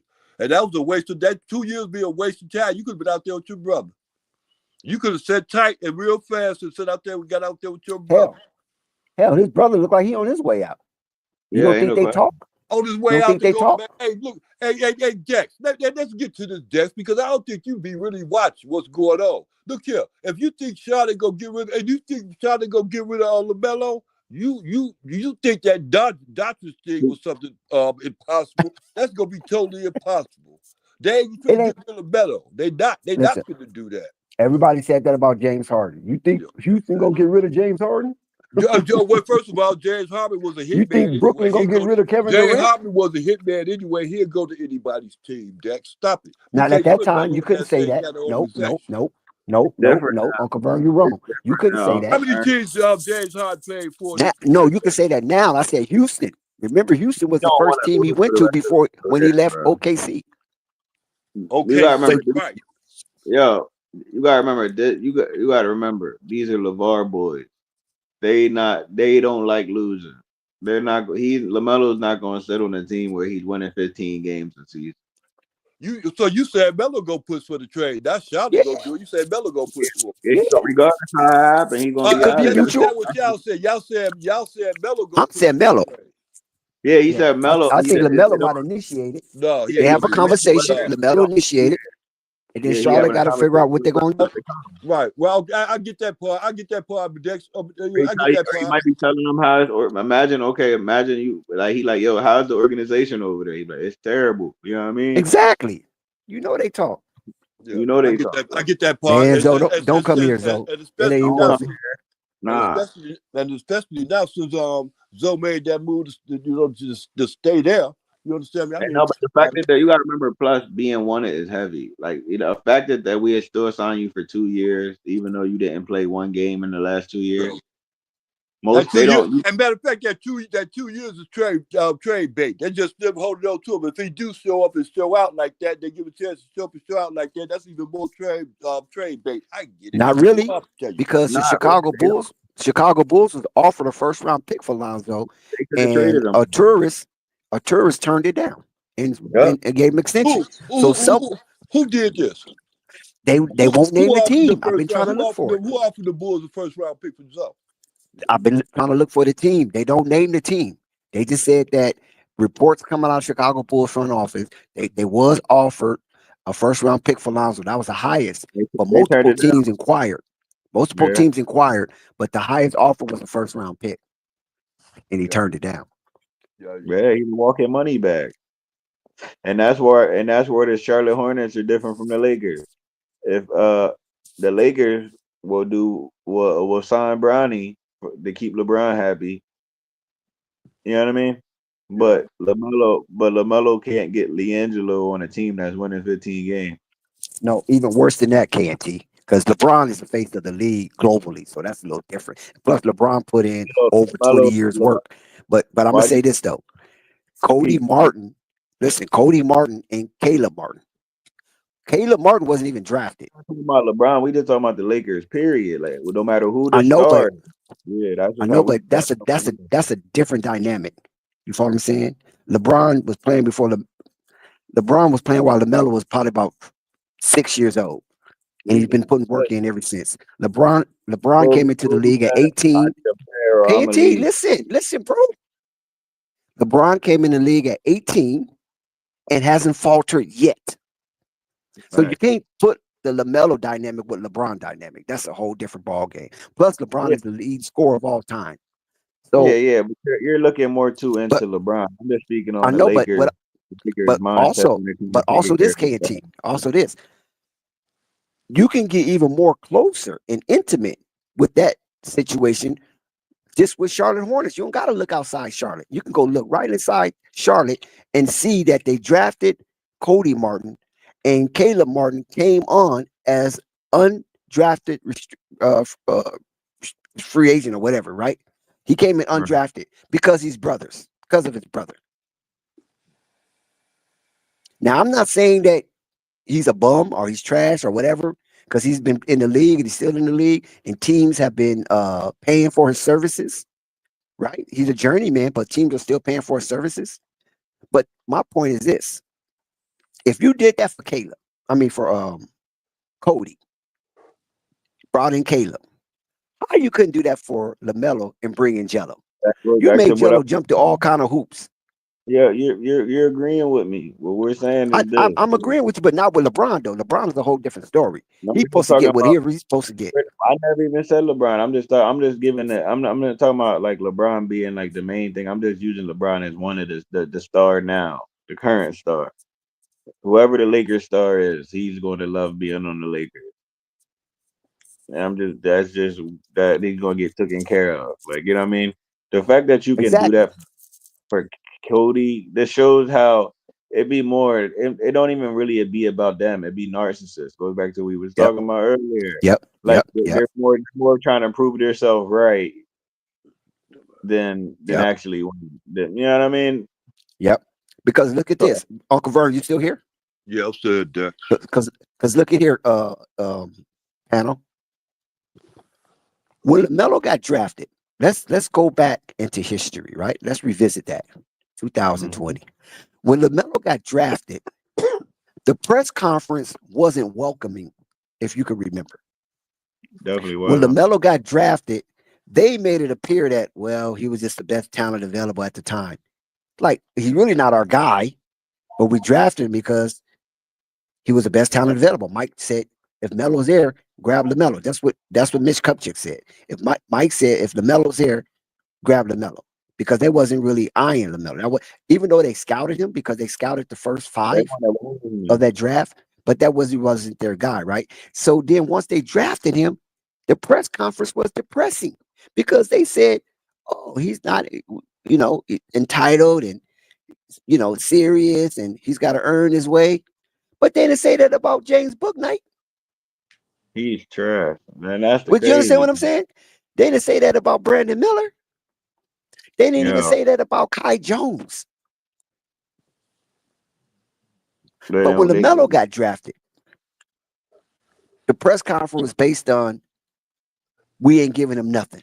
He have to earn every Hey, Dex. dribble Hey, Dex. on the court. Hey, Dex. Let me. Okay, I'm still there. So let me say this right fast because you really live in 2020. God dang it! Right now we're in 2025. Last time I checked, dig this though, and we got a new owner, new ownership. You dig? And that bum Michael Jordan is gone. So we go right back to what I was saying before about the future of Charlotte Hornets. Now we talk about the future of Charlotte Hornets. Let's get to the point. The point is the future of Charlotte Hornets is LaMelo Ball, not nobody god dang else.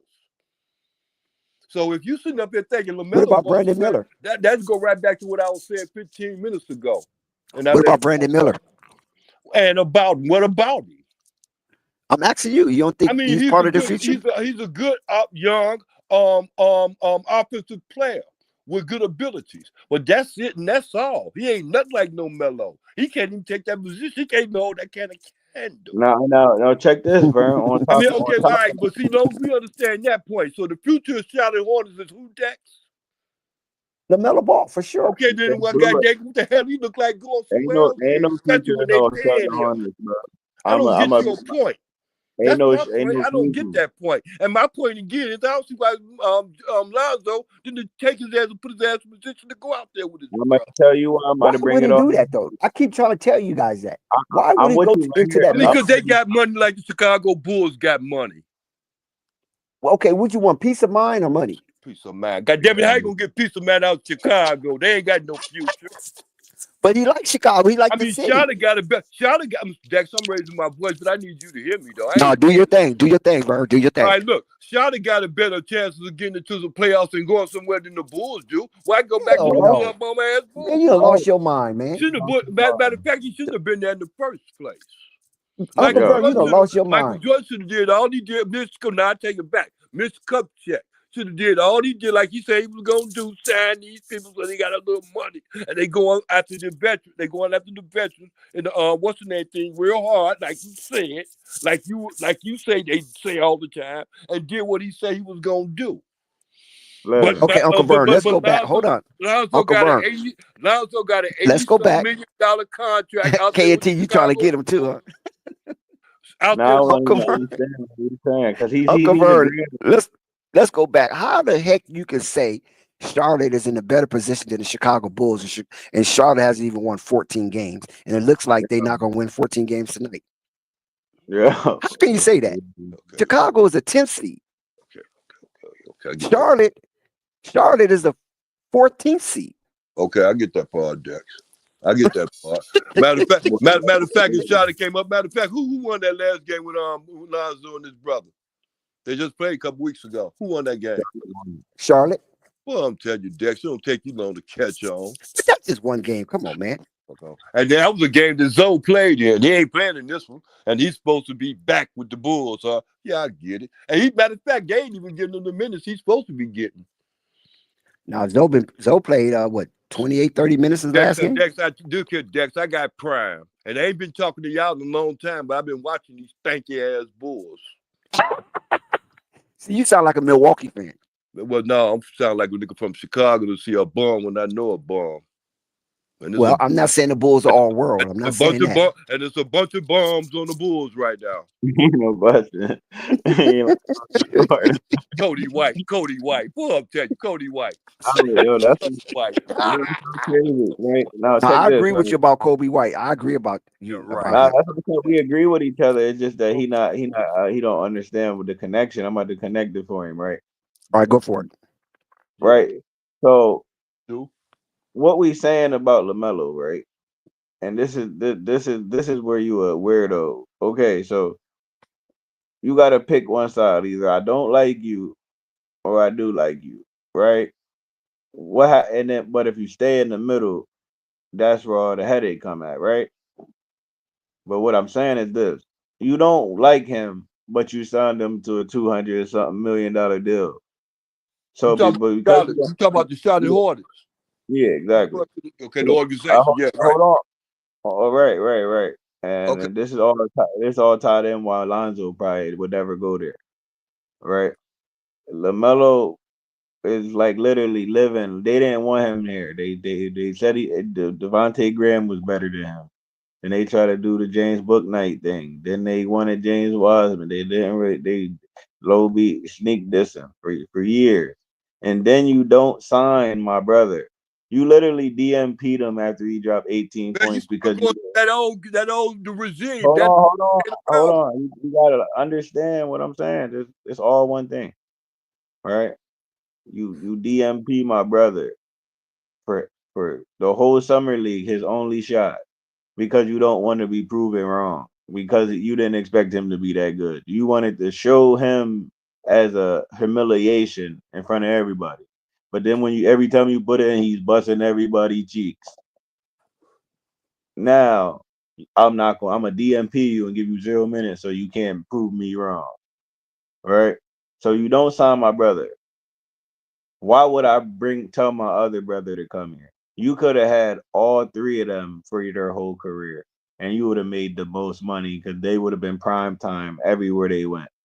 All three Ball brothers on one ticket, you're guaranteed your kids is going to be there with jerseys, BBB merch from out. People don't even know it. They coming out of nowhere with them BBB shoes that everybody talking about. They hate. There's going to be people in the crowd with those on. There's gonna be people that rock with different phases of the Ball Bros, whether it's Facebook, ball in the family, or watching them dominate, watching LaMelo. You know what I mean? They've been in your face some people whole life. You know what I mean? They had a long AAU career. You feel me? So with all that, to bring all of it in, you treated my brother like trash. Why would I tell my brother to go here? I'm not going over there. And you didn't sign my little brother. I don't rock with y'all. I mean, goddamn it, they paying them. Whoa. See, wait, can't tease it right now. You ain't got to go no further. I need you to stick to this point right now. They paying him. How much millions is right now? How much is his contract worth right now? 200 and what? You gotta understand. I mean, give me the answer to the question I just asked you before you start giving me. I want you to catch it. I want you to catch because you're looking at the money. 200 and what? What is his contract worth now? That's what I just said. 200 and what? That was the first. You're saying the same thing I just said from the beginning. I mean, what is this contract? Tell me. They just did it last year. Right. I said the very first thing they gave him 4 years, $236 million, and they don't even like him. They gotta put. Yeah. That was last year. They just did this last year. Right. They did that because he's a that was after Michael Jordan. Right. That was after the old ownership. Matter of fact, where's Mitch Kupchak at? Did he have anything to do with that? You're going off. I mean, is Mitch Kupchak, is he still the general manager? Yes, he was. Yeah, he was. Oh, okay. Yeah. That was Michael Jordan. Michael Jordan signed LaMelo to that extension. Right. So the new regime came in after. Remember, Michael had the team until the draft, and then the transition to switch ownership came after the draft and the free agency market. I thought it was the new regime that gave Melo the. No, that was under Mike. I'm quite sure they approved it. You know what I'm saying? Right, but it was still under Mike. Well, first of all, wasn't they? Well, I don't know. Wait, if they wasn't in order to approve the thing, they didn't have control to approve the thing. They can't approve nothing until they get control. The people it came from up there. The owners because I also know too that they had to make that the same year they had to make that decision with their boy, with the young boy that was coming up out of the G League. Scoot Henderson and Brandon Miller. Yeah. So I knew that was all in the same kind of factual part of that same kind of part. Same year, same year. Right. But the thing is now, like they was a good organization, they could have had their cornerstone player, his older brother, and younger. We talked about that 4 years ago. Remember, Dex? Right. Had so out there a long time ago. Right, they had opportunity. So remember when Hoop Jargon and LeVar was together at the estate, and LeVar said, "If they don't have enough money, I'll give them the rest." Yeah, a couple bucks. So that showed that they was trying to lowball Lonzo coming in, and they had the money. They just gave the money to Terry Rozier. Yeah, that's my point. Thank you, Dex. What else? Like that's the and that goes back to what we talking about, the difference between good organizations and bad organizations. That's why I say you agree with us. Because the bad organization is going to put their pride in front of the business. I'd rather be right and lose money. You know what I mean? I'd rather, you know what I mean? And then you're not even tough enough to like, I don't like him and then stay away from him. You're going to try to keep him because he makes you all this money, and you going to slowly do crazy stuff to him. Facts. Right. Yeah. Well, we talked about that before because remember that we go right back to there. You know, because when you came up to the conclusion, Michael Jordan real cool with being 50-50. I mean, by 50-50 is being 500. You understand? Because he's still gonna get his money anyway when he's being 500. So him as far as making improvements, like a mansion, you ain't got to make total improvements to the goddamn thing. It's still gonna look good. Just go ahead and put in 50% of it. We just take care of that, and we keep up the maintenance. And another thing, Exactly, I'm confirming you right on it. And another thing is that Mitch Kupchak had came out several times during LaMelo rookie season as well as LaMelo sophomore season.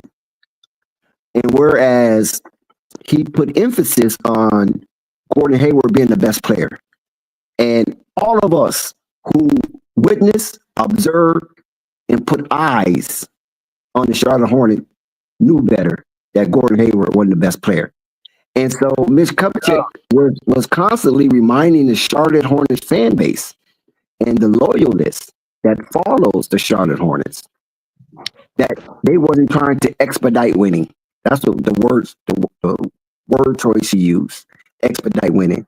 There's a process and a pace to winning, and they're not trying to expedite it. But the way LaMelo's playing, it seems like the process to win has sped up, Yeah, because and we're trying to get a hold on it. They know he leaving. Be real with yourself. They know he leaving, bro.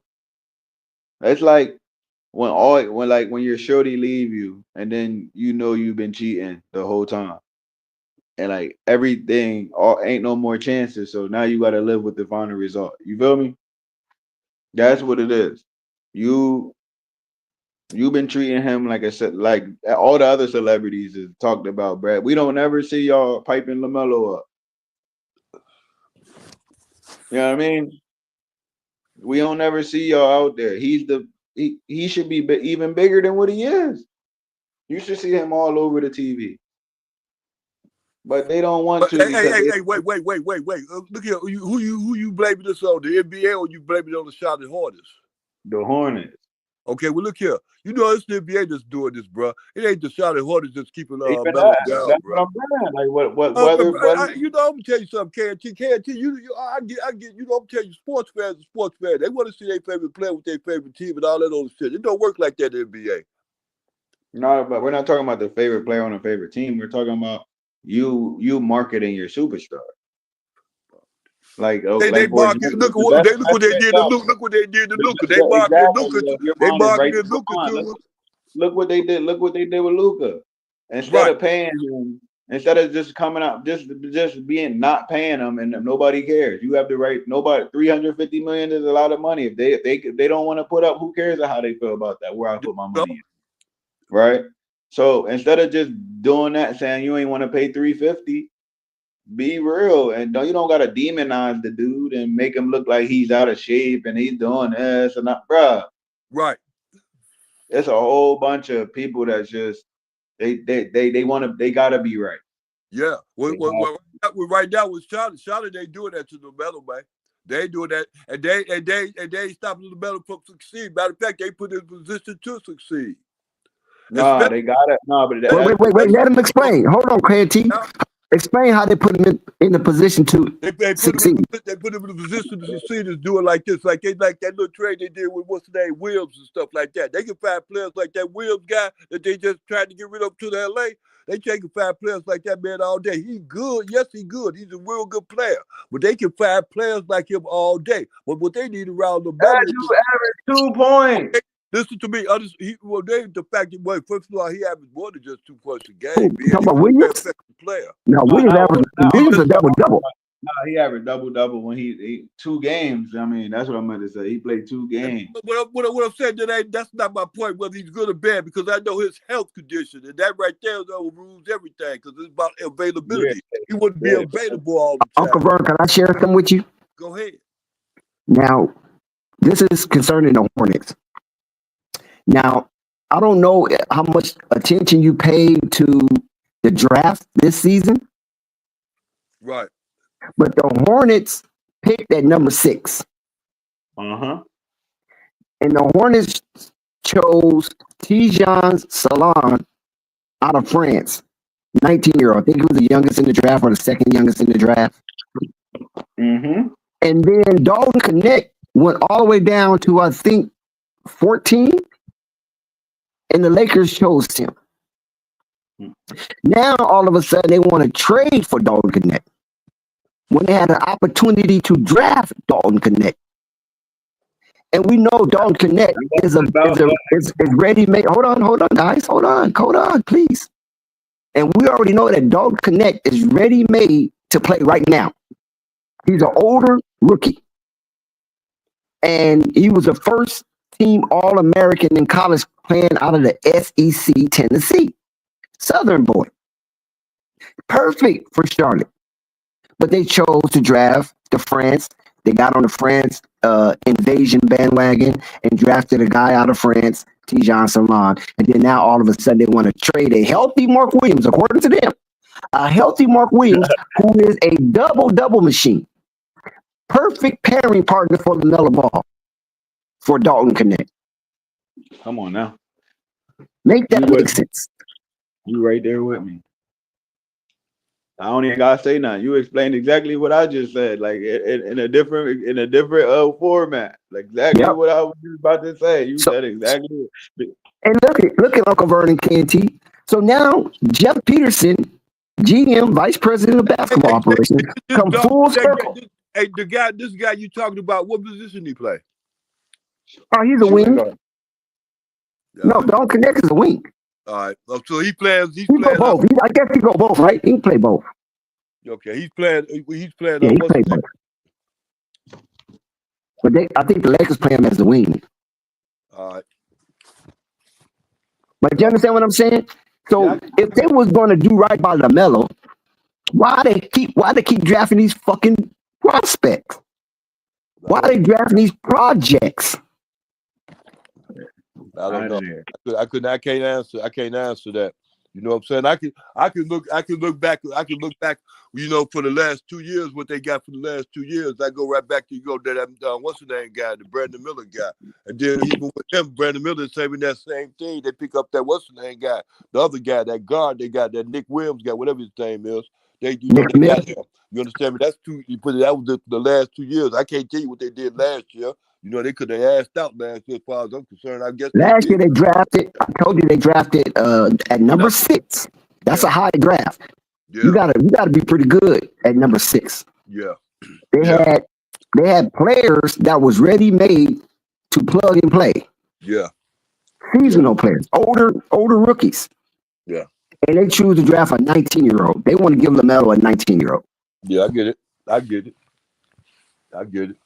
But, and he has struggled. I get it. And now Jeff felt, oh my God, I might have made a mistake. Hell, I had Dalton Connect at 6, and I choose to draft the France guy. Now let me try to make a trade to go get him. Yeah. Lakers need a center. The Lakers begging for a center. They desperate. Let me go over here and send these defective goods over there. Maybe they might bite. Right. So now on top of that, right? Before you go, Uncle Bro, I want to add on to that. Just to cap on to what Dex was saying, right? They trade this guy, right? All this is all one thing, right? All these bad business moves, and you know I'm out of here. Like, this is just bad business. Like, if me and you been doing business for 6 years and I ain't make one good business decision, and then after I pay you that first contract, are you going to resign? No. You ain't watching. We've been losing 65 out of 82 games every year. You think I'm going to resign? Would I expect you to resign, bro? Yeah, you would have. You didn't sign my brother. You didn't do nothing. You had a 15 plus point a game score, guaranteed or more, in your G League. And now you're begging for these type of points. And not only that, you didn't even care about the money. You just did not want to prove LeVar right. And LaMelo seen that. So Lonzo's not going to go there. LaMelo is gone after 4 years. He is gone. He got his money now. Now he only stayed there because you get the supermax on a team. You can only get the supermax on a team that you're all NBA. The team can pay you the most. when you that type of player, all-star, and type of shit like that. You feel me? Right. So it wouldn't even pay for him to go somewhere else because they're gonna lose money going somewhere else. You're right. That makes sense. Yeah. So after, do you think he's gonna resign again? Yeah, hell yeah. Resign to the wheels fall off. Right after to the wheels fall off like an old Cadillac. God dang it He's out. gonna be able to get that money, and because he's not gonna be all NBA because of the new rule. Wait. What you mean all NBA? What that got to? Well, he ain't gonna be all NBA, all nothing, because the NBA ain't giving him no respect. It ain't just shot. It ain't the fact that shot it. Okay, Exactly. let me say this. Let me say this, because you just made a silly ass comment, and then you want to stop me from correcting that stupid ass comment. Stupid comment.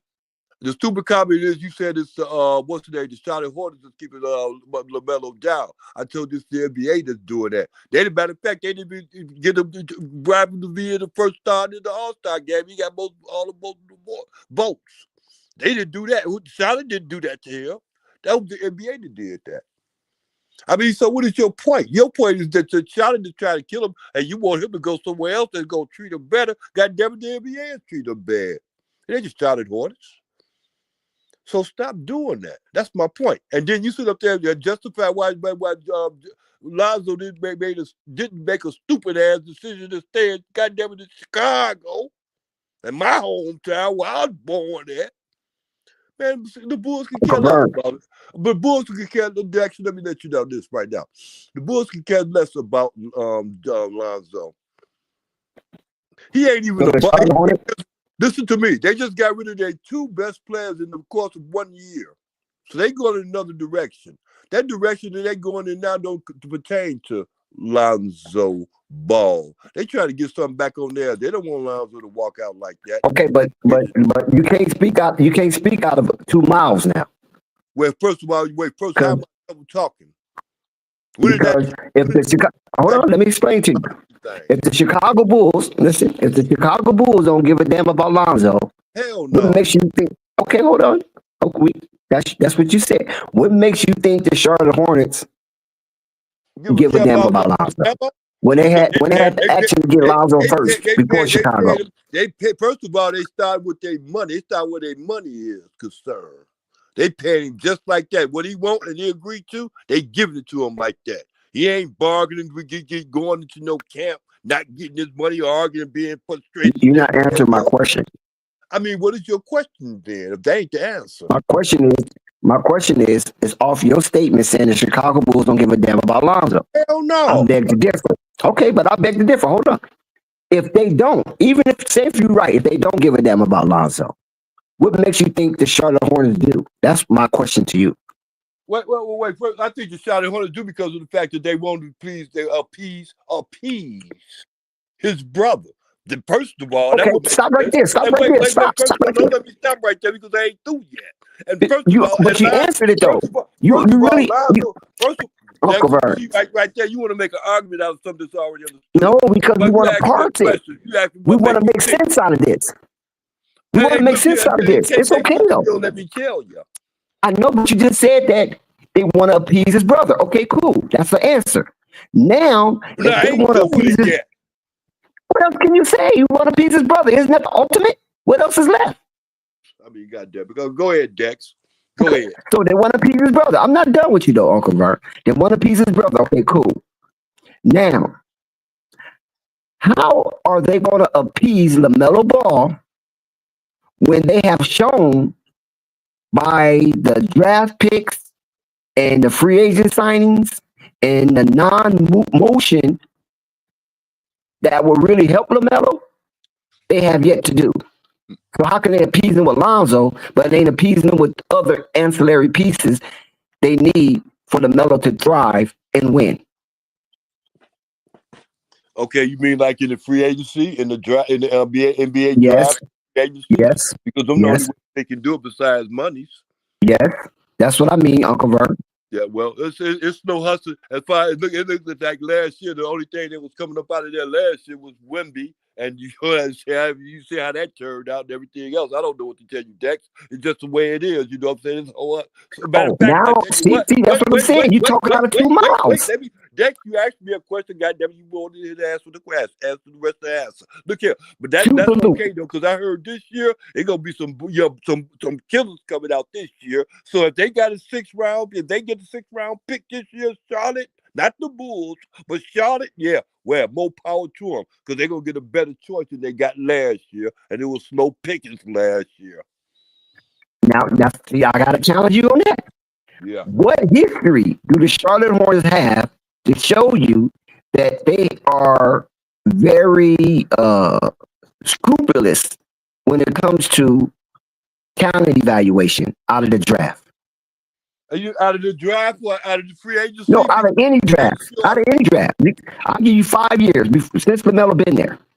Out of the free agency, they only hit one home run. I go right back to that last year, but the year before last with Brandon Miller. That was the biggest rookie thing they did besides LaMelo Ball in a very long time. And then like you said, the 1 out of 5 years didn't have nothing to do with that. So every 5 years that LaMelo will be there, they hit 1 home run. Yeah. So LaMelo have to play there 15 years before they get 2 All-Stars. Well, last year, like I said, it was slow pickers last year. Who did great in the rookie draft last year? Besides what's the name them? What's the name? The guys, San Antonio. Who did great besides them? You talking about in that draft class? Yeah, and then you see a lot of. Well, they got Brandon Miller. I think they hit 1 home run with Brandon Miller. They got Brandon Miller in that draft class. Yeah. I mean, I'm talking about last year's draft class. This is Brandon Miller, the 2nd year. Oh, you got the kid over in Memphis. You got the kid over in Minnesota. You got the kid in is it Washington? Alex R. or whatever. All right. You got a few good draft picks out of this year. Yeah, but the Charlotte Hornets didn't, and that got to screw up your butt because not yours, but what's the name? Because of the fact that Charlotte Hornets didn't do good. Yours, yeah. Charlotte Hornets didn't get bombed in the draft this year because of the fact that who they pick up, nobody. As far as you concerned, they got a person that they got, and then now they try to get rid of him to get another person they should have got in the first place. That's your point. Right. So that's what happened. They last rookie thing, they jacked off, jacked it off, and let you tell it, right? Yeah. Well, right now, we don't know how this draft pick is gonna produce in the future, but as of right now, there was other quality worthy draft pick that was ready to play now. Yeah. Not waiting 2 or 3 years into the future to play. They were ready to play right now, coming out of high competition, top 5 power schools. Yeah, but right now we can agree. Right now, though, they hit a home run when instead of getting that what's the name guy that guard, they got Brandon Miller. They hit a home run on that, right, Dex? Yeah, they hit a home run on that one, definitely. Yeah, they definitely hit a home run on that. Yeah, boy, I'll tell you. So I ain't gave my hope up. And I ain't gave my hope in Melo neither. Long Melo sit up there, get his money, get his happiness on, get his game on. That's all it is, boy. That's it. That's all. And then, like I said before, Dex, it ain't the Charlotte Hornets that's playing Melo short or anything else. It's them goddamn. I disagree with that one. It's that goddamn NBA organization. That's what's the name. Stern. It start with Charlotte first. Yeah. It start with Charlotte first. Yeah, well. And let me tell you, since James Borrego departure, Charlotte Hornets has been nothing but underneath the mud. Maybe that was the worst thing they did as an organization. Is fire James Borrego. You was the first one on board for them getting rid of him. Borrego. And you know what? Yeah. I'm gonna tell you something. The reason why I was on board with James Borrego departure is because he flip-flop on LaMelo. I saw with my own eyes. The same coach. This coach they got right now doing the same thing. This coach they got right now playing Melo is really real short. I get that part. I see what he's doing. I see that. I get that. But that's what makes you think the Charlotte Hornets organization is doing that. That ain't the Charlotte organization. That's the coach right there. Matter of fact, he's gonna put his Uncle ass. Bert, I'm surprised at you. Right now, what he gonna do is put his ass up out of a job. I hope he listening. He gonna put himself up out of a job pretty soon, right there with the playing. Yeah, like but I'm surprised. I'm surprised at you to think that this new coach, Charles Lee, in his inaugural season, would challenge the face of the franchise. yeah. I believe that coach. I believe Dunn. Hold on. I believe Dunn or shit rolls downhill. So there's no way he has been empowered. I mean, there's no way he come in feeling empowered to do that unless he got the authority to do it from above. That ain't true. That ain't true. A lot of coaches come in there and try to call it their way and hope that it work out. Not with the face of the franchise, though. Hey, well, matter of fact, not a first-year coach. Remember, he's a first-year coach now. Now you contradicting yourself, goddamn, because you just said Borrego did. Remember, Borrego did it, and that shit backfired on this monkey ass. So how you say they don't do it? What do you mean? You thought Borrego had opportunity to sit up there, put Melo on the bench? I mean, you think he had the whole right to do that? Hold on. The organization gave him the right to do that. Now listen to this. It backfired on this. Listen to this. I'm not contradicting myself because James Borrego was a coach before LaMelo got there.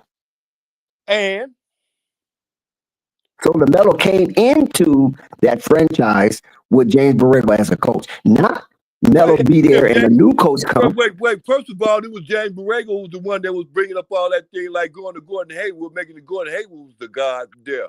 LaMelo kind no, that was Mitch Kupchak. That wasn't. Borrego was the biggest obstacle we had to get past.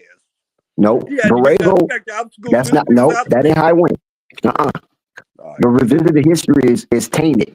How it went was Borrego was with Tebe. That was his guy.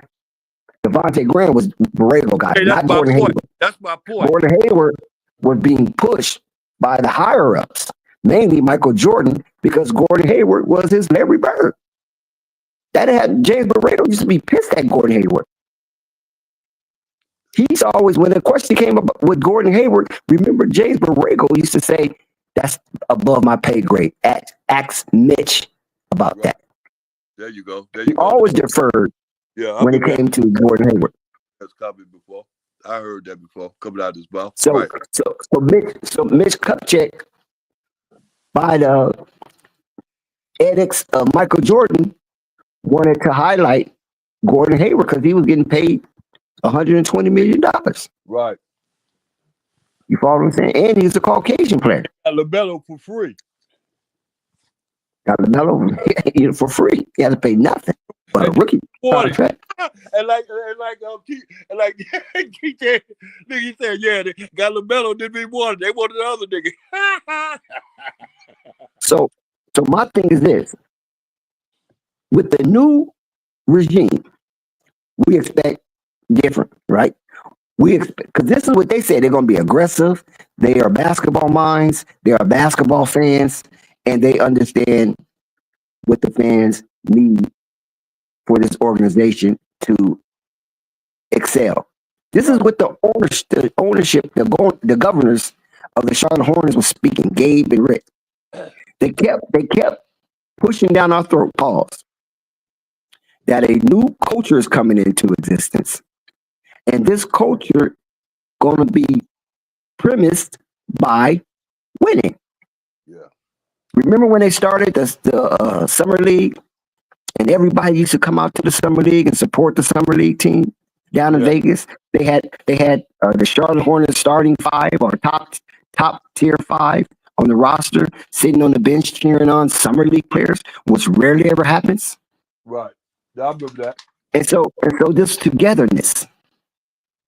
So they came into the preseason under the same auspice, using the Summer League, because Charlotte Hornets only, I think, lost one game in the Summer League, or maybe two at the most. But they had a very good record, but they didn't qualify for the playoffs in the Summer League. But nevertheless, they preached this togetherness and winning and all that. And people bought in because in Summer League and preseason, everybody don't play hard. So if you're one of those teams that play hard, you can practically win every game in preseason. because most people are coming in off vacation. Hey, Dex, look here, because you finna go another while for the put that. Let me put something right there, right now. Look here. The Bulls' best starting for lineup right now. They out there on the floor right now getting their ass whooped. 84 to Yep, 68. Well, I'm looking at it. if this is the best, hey, Dex, look at it. They losing to they losing 21 by Detroit to Detroit. And they already lost Detroit by got their 42 third last win night. in right now. Yep. Yeah, I need you to know something, Dex. I see the rhythm of the NBA. But the Hornets just got their ass whipped too by Orlando. Hey, Dex, I get that point. Look here, Dex. I'm gonna tell you something. I'm to a certain extent, yeah, I'm a fan of NBA, but I ain't really a fan of the NBA. I'm a fan of certain teams. The reason teams I'm a fan of, right, because the players that I like and want to see do good and expect to do good, I see them playing for them teams, and those teams ain't trying to do nothing. I get the point. You said about Charlotte, you kind of convinced me on that. Charlotte ain't trying. I know god dang well the Bulls ain't. So I get your point, Dex. It's a waste of time, waste of talent there, but with these people. But it'd be well, you go get you. I have to just look at Zones and say, so if you're gonna stay there, get your money, then get your money. If they're gonna give you more money to be there, then they're gonna give you more years. They're gonna give you more money. They're gonna give you more years. The thing that I like about this extension for Zoe, and it really qualifies as a springboard for Zoe to have a 2-year grace period to show that he didn't deserves a 2-year grace period. Yeah, no, he do. First of all, Uncle Vern, you're not being realistic. You're not being realistic here. Zoe is coming off a surgery that nobody came back from. Come on now. He needs the 2 years. Wait. You think the Bulls are being so kind and generous about it? Their heart is to get his man renew of his contract. To some degree. They see that he was coming back from it, and they jumped on it real fast. And he pulled it up instead of testing the waters. He jumped right back.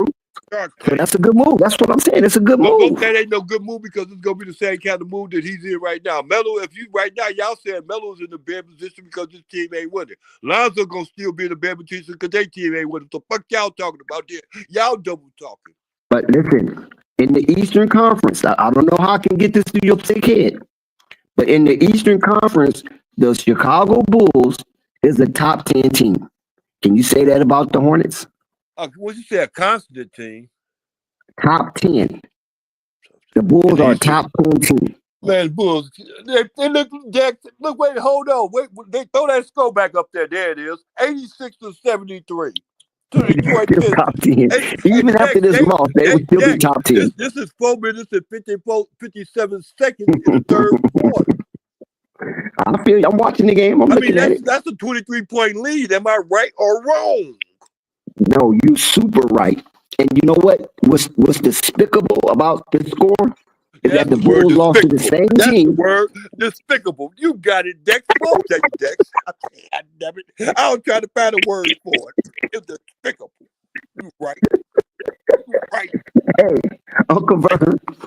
And what makes this so despicable is that Chicago lost to the same team last night by 42 points. And now they're losing. I didn't want to mention that. I know it. This is a revenge game right now. This is a revenge game. I didn't even bring that point up, Dex. So yeah, you would think Chicago played harder. Dex, listen to me, Dex. I need you to get this point because you're going to forget it and you're going to let it go past like it ain't nothing. This ain't L.A. Listen to me. Look, Lonzo made a bad choice this time. I can't blame it on Charlotte or nothing with this decision. That was a bad decision. He put himself back up in the fire. No, not in the fire. He put himself back up in the frying pan. He had 1 foot up out of it. But he put like I said, back up in there for a 2-year deal. Let me give you this. Let me give you this allegory right here. Uncle Vern, the president of Apple Music, signed a new artist, Dexter. And Dexter got a hit when Uncle Vern signed him to Apple Music. And then all of a sudden, Dexter's voice goes out. Uncle Vern believed in Dexter. A lot of people were saying, Uncle Vern, you need to cut ties with Dexter and move on because his voice would never come back. Right. All of a sudden, I go get this unique and rare surgery, and my voice returned to sounding like water down a beautiful stream. And you like, oh wow, Dexter, your voice come back. You sounded good. Looks like we can get a gold record. I don't know if we go platinum. And this is your last album. But before you complete this last album, Dexter, because I waited for you for 3 years to come back and didn't throw your contract away. Let me resign you, but let me resign you for a lower wage because I paid you for 2.5 years and you never put out any music. And then I say, you know what? I agree because I ain't no, no schmuck. I'm not no fucked up type of dude. So yeah, you did hold it down for me, and you stood on business. So now it's my turn to stand on business and sign for a lower wage. So maybe you can recoup some of that money back that you was paying me when I didn't even bring out an album. An album they already paid for, so they ain't got to give you nothing else for that album. You get that album can make billions and billions of dollars, but you still go get that $235,000 something what they gave you for the points for that. So yeah, for the you didn't pay me by the album. You only paid me by the years of the contract, and our contract was 5 years, and I only gave you one album. Yeah, right. But then the last album, or we expected the last 2 albums to make what? To make over for what we were supposed to have got in the first 4 years. We didn't get the first 4 years, so we expect you to get us that money back in the next 2 years. But still, though, we got to give you less than what you was getting. So if you was getting 20 a year then, you can only get 15 to 10 a year this time, sir. I'm sorry. Can you go for that? Yeah, I go for that. If that I go for that because you know why? I got paid 2.5 years, $50 million, and didn't dribble a basketball.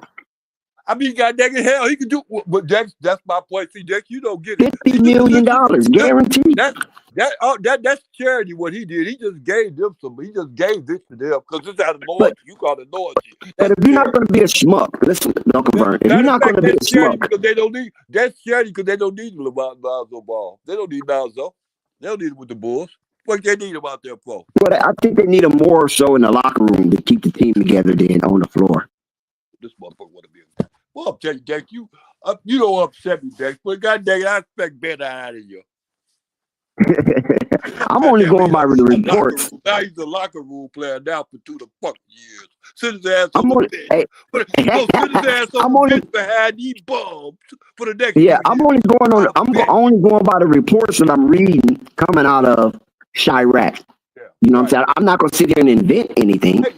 But according to the reports that I read and listen to Casey Johnson, that's what I'm regurgitating. Let me run this past to you right fast, too. Okay, so they already got him as designated player. They don't use him as a playing guard, a playing point guard. They got him designated to sit up in the corner and do all this and do all that. Now all of a sudden, he got to sit up in the corner and play behind these bulbs in the corner, wait to shoot a jumper.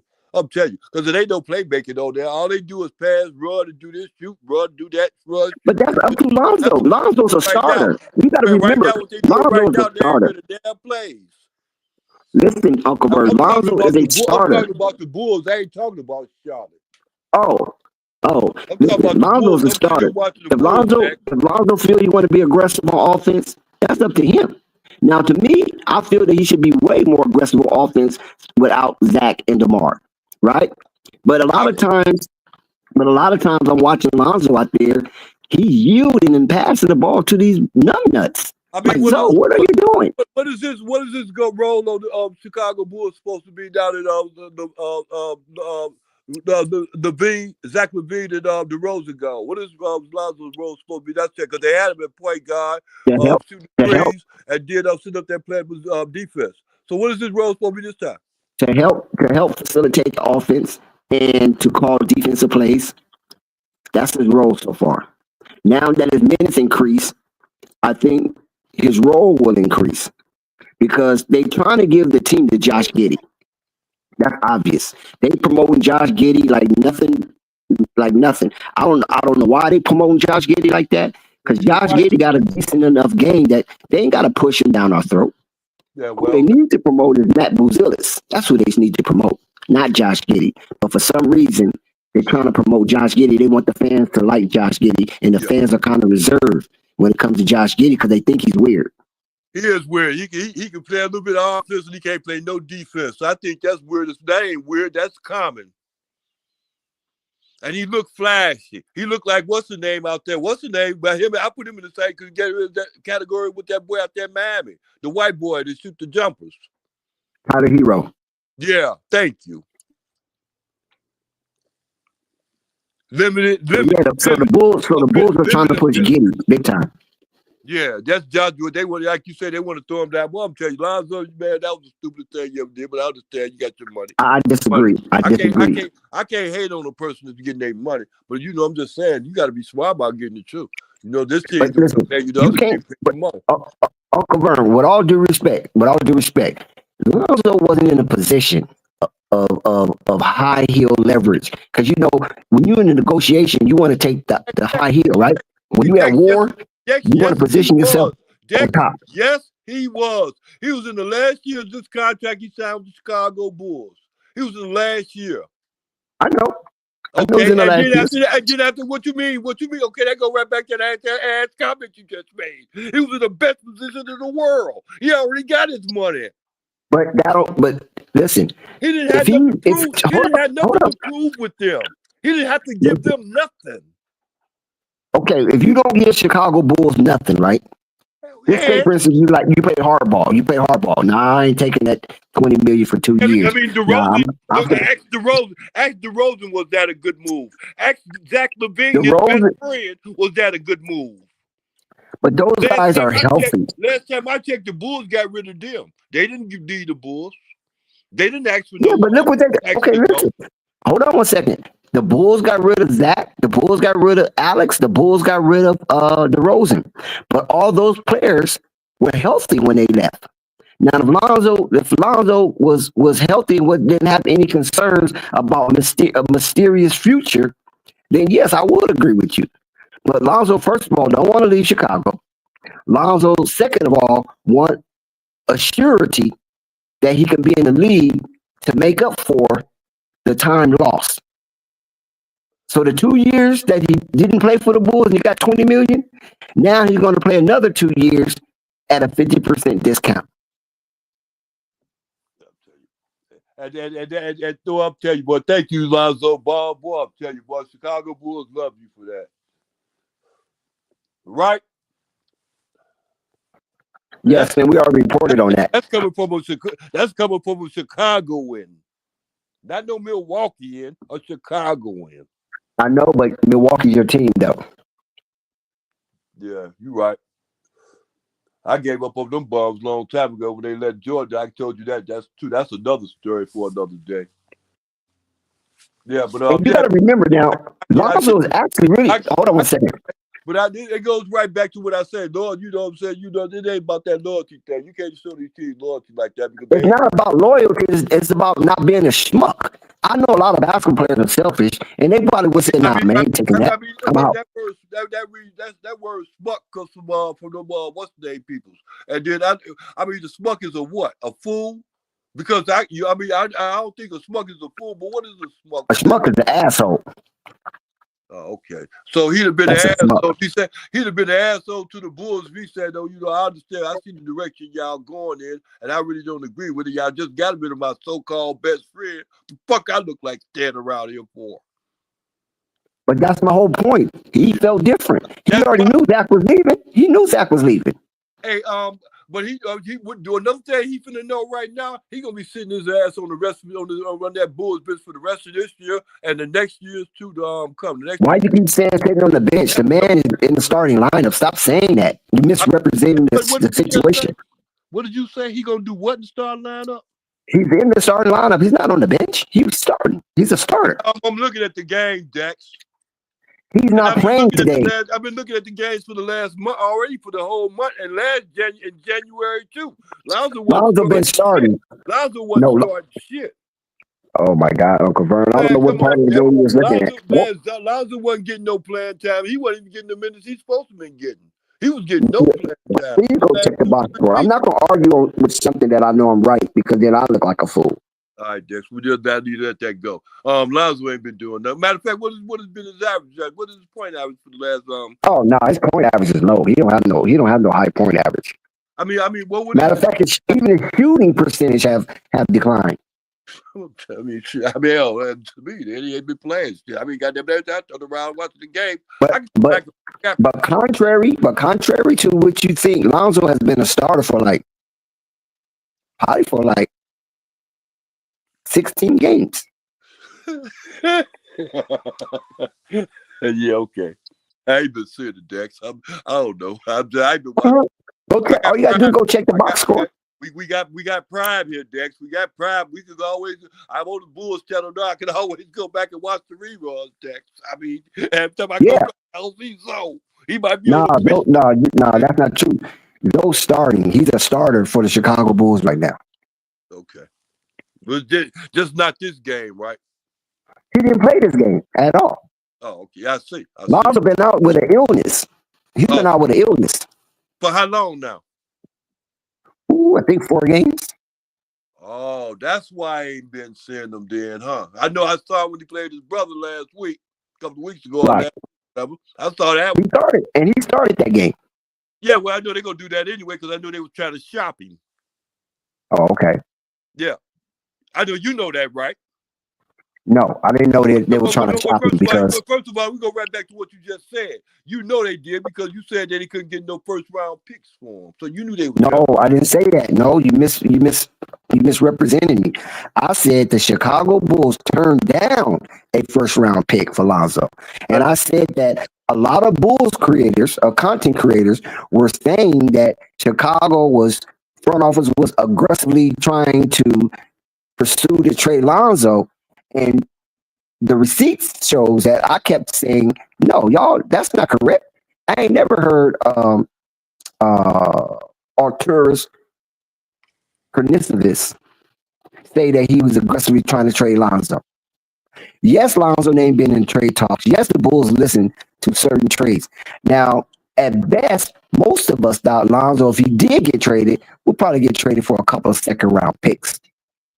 Never in my wildest dream, I would think that the Chicago Bulls will act in a aberration to decline a first round pick for Lonzo, knowing that Lonzo is a mystery man as we speak, because he is undergoing something that has never been done before. We are actually witnessing history in the medical miracle that was performed on Lonzo's knee. That's what I said. Never did I say anything other than that. If you heard anything other than that, it was a mystery.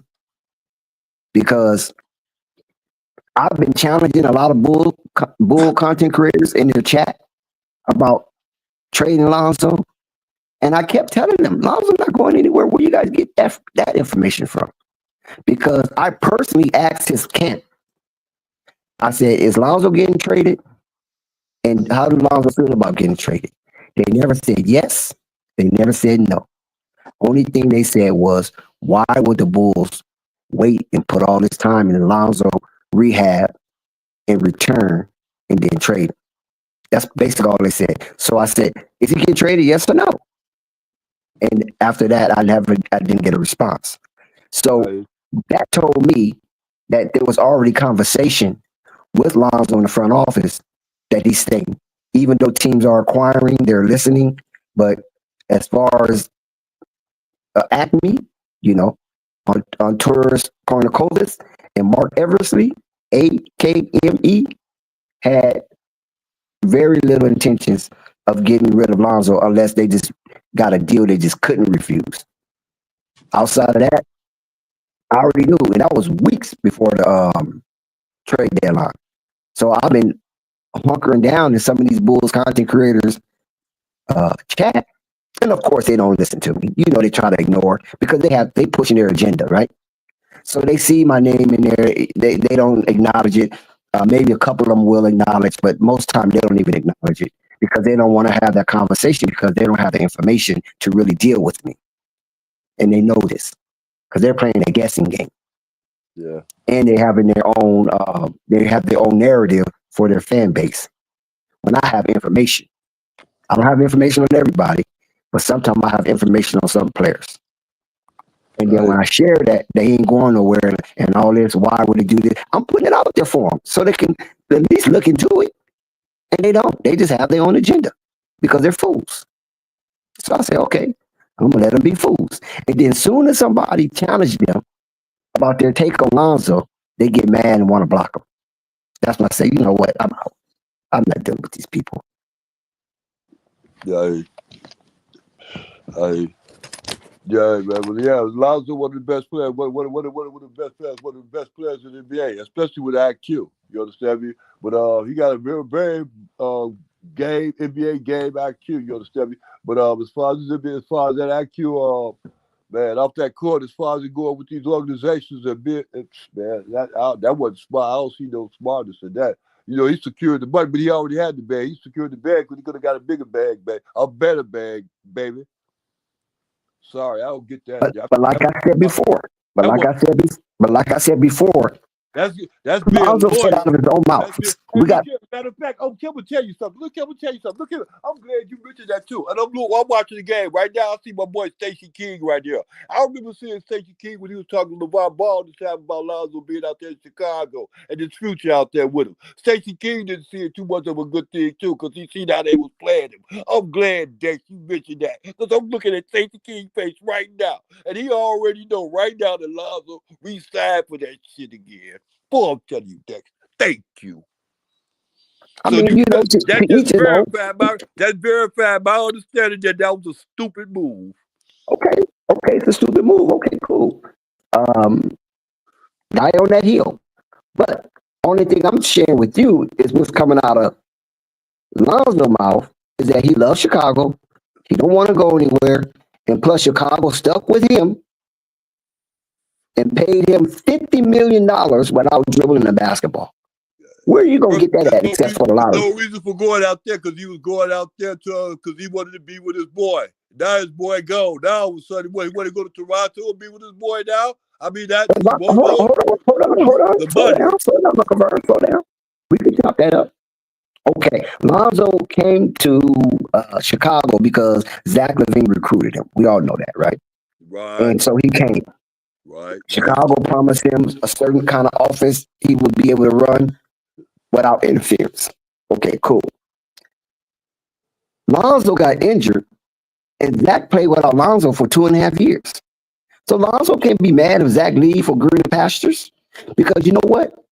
Chicago ain't paying Zach no more money like that no more. But guess what? He for greener pastures, they kicked his ass out. They got rid of him. Let me finish. They got rid of him. He didn't want to leave. Zach LaVine got a contract. Got a max extension, even though the Bulls was kind of apprehensive in doing it because they waited to the 11th hour to approve the contract. Right. Now Zach claimed that he didn't want to play second fiddle to DeMar DeRozan. Right. So the Chicago Bulls chose Zach over DeMar because DeMar went first. Now, look at this. Zach is back with DeMar. But the thing of it is that DeMar is aging and Sacramento got tons of money. They didn't want to give it to Fox, but they're willing to give it to Zach. Chicago ain't giving Zach no more money, man. They maxed him out. That's it. And we still couldn't get past the first round. So take your talent somewhere else, Zach. But watch and see Sacramento extend Zach. Watch and see. Zach went where the money was at. De'Aaron Fox knew that Sacramento wasn't going to extend him anymore. So De'Aaron Fox went where the money was at. Where's the money? The money's in San Antonio and Charlotte. You know he's not coming to Charlotte. So he went over there with Victor and Chris Paul and Devin Vassell, Keldon Johnson.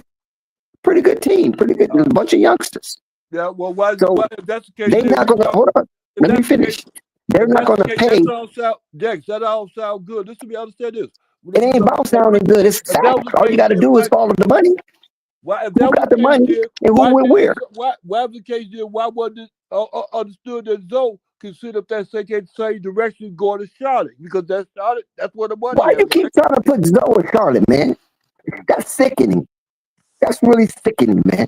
That you want Zoe to go and have a mental breakdown playing with his brother in Charlotte. First of all, we said you using the whole understanding is Charlotte ain't trying to get his brothers out there. But then when I say when they get Zoe out there, you say that's a sickening thought. My point is, why is it sickening then?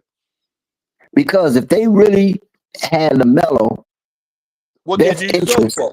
Can I finish? You asked me a question. If they really had LaMelo best interest at heart, Jello would be on that team. I don't care if Jello could have to walk on crutches.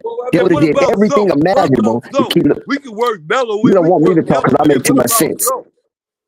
I mean, that's my point, Dex. I mean, I don't get it, Dex. I mean, you sit up there, you don't act like it. You know about the NBA, how they get down, what works and what don't. Even with boxing, styles make fights. Even with teams, Styles makes fights. Zoe got that same kind of style as Melo got. It fits in on the court all the time because it's a high IQ. We understand that. Happen.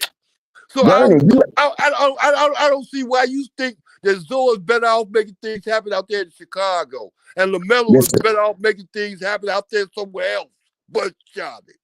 I don't. No, I never said that. See, you always jump to conclusions.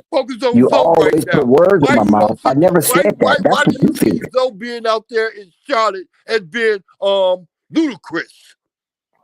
It's not ludicrous. It's sickening. because Zoe do not want to be a part of that mess. Zoe was, listen, you got to remember now, Zoe was drafted by the Lakers, right? So he knows how a good organization is ran. Even though the Lakers wasn't winning, it still was a good organization, right? Then he went to the Pelicans. That was a shithole. That LeVar telling Zoe want to be with his brothers.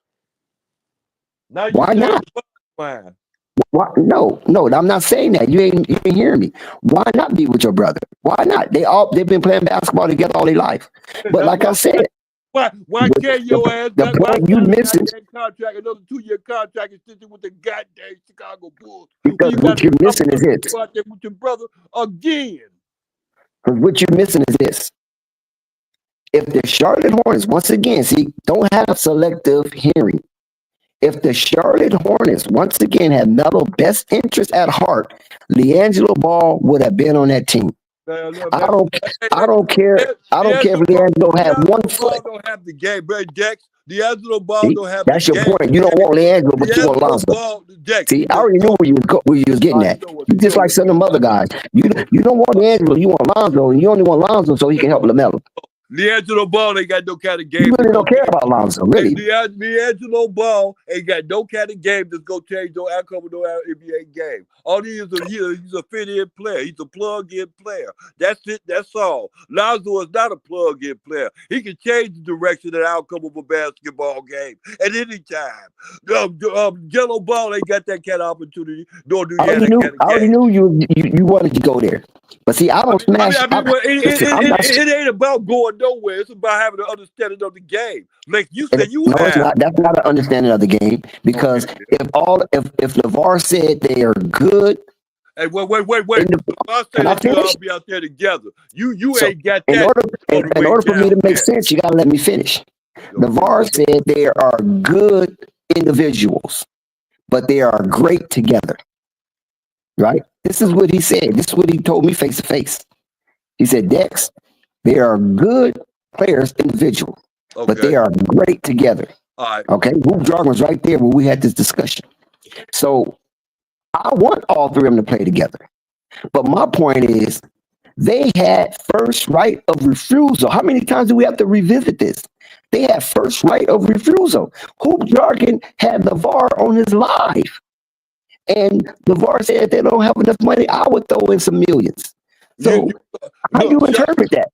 Listen, you don't listen. You only listen to wait to speak. You don't listen to learn. That was Michael Jordan. Michael Jordan got all the money in the world. LeVar ain't got to give Michael Jordan a goddamn thing. They just didn't have it in them to go get it. They lied and said they were going to do this and lied and said they still lied and said they're going to do it. But Lonzo could have put him in a position to find out if it was good, if they was going to say good to their word or not. Because he had a chance to go anywhere he wanted to go to. Because somebody was going to get at him. He had to go back to the Bulls. That's my point.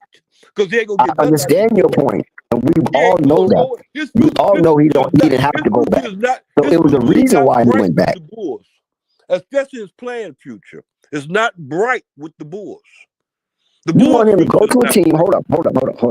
You want Lonzo to go to a team who first year coach benched the superstar player in the organization. Hey, look, and possibly in the league. That was that one time. You don't do that though. You don't never do that. He ain't gonna be able to bench LaMelo again. Them games. Of course not. But you don't do that though. What gave him? Dex, you talking? What gave him the right to do that? Feel that he was okay with that. Hey, come on, Dex. That's just a reflection of how the organization look at you. If a first year coach telling you to sit on the bench in a winning situation and end up costing him the game. Okay, Dex, listen to me. I understand that. I get that point. Look, Dex, listen to me. That will not be able to be happening again. Not while LaMelo. But it happened though. It don't have to happen again. They already showed their ass. All right, come on, Dex. All right, Dex. Would you have done that? I'll confirm. Ask yourself. Would you have done that as a first year coach for the Hornets? Don't do that, Dex. Don't be. I'm asking you a question now. What? Would you have done that as a first year coach for the Hornets? No, I would never have done that because that would have been stupid. Okay, then. Thank you. You don't think he realized that? You don't think Charles Lee realized that? Especially on no defense because ain't nobody playing. Because they see LaMelo just as another player. They don't see LaMelo as like we see him. Do that stupid. As a matter of fact, he ain't gonna be doing it too many times. He's gonna be losing his job. If you don't believe me, and then I'm go back and ask the predecessor. What's his name? John Borrego. Yeah, see what that guy. At least Borrego had them in a winning situation because the Charlotte Hornets was playing above 500 basketball with James Borrego 2 years straight. Okay, Dex. Okay, Charles Lee got him playing 13 winning basketball. So how you have the audacity to bench somebody like that? That's stupid. That's stupid coaching in the NBA. That's what it is. Not for long. That's the NFL. It's not for long. But that's the same thing. Go with the NBA too. Them coaches right there, they get it. They're going to be going around to a lot of teams. So some of them ain't going to get no jobs no more. He might be one of the ones that won't get another job in the NBA, head job in the NBA no more. Because you made a stupid decision. You don't play with your top players like that because you're playing with the organization's money. But you want Lonzo to go there and get benched. Lonzo ain't going to go there to get benched. He ain't going to want no shot. But Lonzo ain't the top player. Jack, you made a comment. You know what I'm saying? It sounded like it was a question, but it really was a comment. So, and if it was a comment, that's why you keep on talking because you don't want to hear the answer to it. So if it was a question, let me answer the question. If not, then keep talking. If it was just a comment, hell no. Okay, Vern, my bad. No, I don't want him to go there and sit no bench. I know when he go there, he going to go play. He ain't going to sit no bench with the Bulls as far as that go, but the Bulls will find his way to keep his ass down. And matter of fact, he might as well go play there 30, pay every second of the game, and it still ain't going to get him nowhere. He ain't going to make no difference. No. But let me ask you this, Uncle Vern, in sincerity. If you was a GM, 119 to 105, the 4 minutes and 31 seconds to go in the game. Yes, sir. Thanks for the update. Detroit Uncle is winning. Yeah, Uncle Vern, in sincerity. And they still got their starting five in. The Bulls still got their starting five in. Why you hating your own Bulls, man? I'm telling you, these are bombs. Boom. Okay, check this out. Uncle Vern. Put your GM hat on. Let me question you real quick. Put your GM hat on, right? Yeah. And look at the Charlotte Hornets roster, right? Then once you look at the Charlotte Hornet roster, look at the Charlotte Hornets top 5, meaning their starters. Right. And then ask yourself, as a GM, is that top 5 what LaMelo needs, or do we need a change in the top 5 and in the roster in general? Yeah. Okay. This is what. Okay. I answer it like this. What the Charlotte Hornets need is to get players in that's veterans, and that have a player that the oldest player in the organization that been at the longest is Bridges. And he's a young player. You get me? So they need veterans up in there. They need that veteran help. Chicago Bulls need more than veteran help, bro. They need a whole new makeup, a whole new redo. You dig? Who has the better roster, Chicago or the Hornets? Hornets, bro. All day, every day, and twice on Sundays.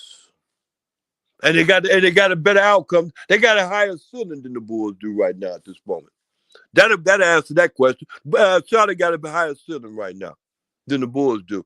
The Bulls are going in the direction they're going down. They losing their best players. In the last 2 years, they lost their best players. In the last 2 years, Charlotte been getting some good players. Okay players. They've been running through a lot of the last 2 years. They've been running through a lot of, everybody got the same talent at the same talent level. The Millers of the world and the other guys of the world, they coming in, they a little bit more younger and better. They're a little bit better than, that little common thing. So the Charlotte Hornets are going in a better direction than the Chicago Bulls. The Bulls are steady going down. They look for, and this coach, when they gonna get rid of his ass? Okay. Listen what you just said now. Hold on, Uncle Vern. Stop right there. See, I caught you. Look what you just said. The Chicago Bulls is going down. In order to go down, you have to be up. Where's the Hornets going? The Hornets coming up. The Hornets coming up because so that means they're down. In order to go up, that means you're down. If they had a chance to look here, if Lonzo would have just stayed around to the end of the thing, you know what I'm saying, and going into it, after this is over, we're going into free agency. Because the Bulls ain't got no more control of him no more. He's an unrestricted free agent right then. Now then, is that right? If he wouldn't have signed with them, he would become a what? Unrestricted free agent. Am I right or wrong, Dex? Yeah. You said concerning Lonzo or LaMelo? Concerning to Lonzo, bro. We talk about Lonzo, man. The mistake that Lonzo made, it ain't got nothing to do with Melo. Melo ain't made no mistake. Well, you call it a mistake. I'm not calling it a mistake. I don't agree with it. But you call it a mistake a lot when Melo keeping his ass in Charlotte. I don't think that's a mistake. I think that's the smartest thing he could do because that's where his money gonna come from. I think it was a foolish mistake that Lonzo didn't have his ass make up the opportunity to have his ass out there with his brother. And everybody said, "Why Lonzo ain't out there with his brother? His brother don't want to be the fuck out there." Listen, LaMelo. It's the potential that LaMelo might do a Jimmy Butler thing or Anthony Davis. Remember when Anthony Davis left the Pelicans and the Pelicans? LaMelo can't afford to because if he do that, then he gonna mess with his money. And then he got to go up and make another team. And then he got to go somewhere and make another team great. No. All right, let me know when I can finish. Great. What? See, you don't lost your rabbit ass mind. Make Charlotte great. That's what I mean, Dex. See, that's what I mean. That's LaMelo can't make Charlotte great. What you are doing, you fanboying. You fanboying like that. That you could do that in the NBA. It's all good and dandy. But that ain't how it happened. That's like me saying, well, I like Anthony Edwards, but I don't like Minnesota, so I hope he get his ass up out of there. If he stays dancing in Minneapolis, that might be happening. Anthony Edwards might leave Minnesota. One of the best players in the world. All he got to do is stick his stay. And now Melo do the same thing. He can do the same thing. What he got against Charlotte? Charlotte ain't did nothing to him. They changed the whole organization around him. They got rid of ownership. They came up with new ownership and stuff and kept him there. Come on, Uncle Vern. This is dream. What am I wrong? This is dream talk.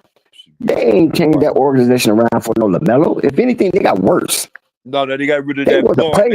They got rid of the biggest bum in the NBA, the richest bum in the NBA. That's Michael Jordan. Yeah, he ain't the richest. He ain't nowhere near the richest. Charlotte did that.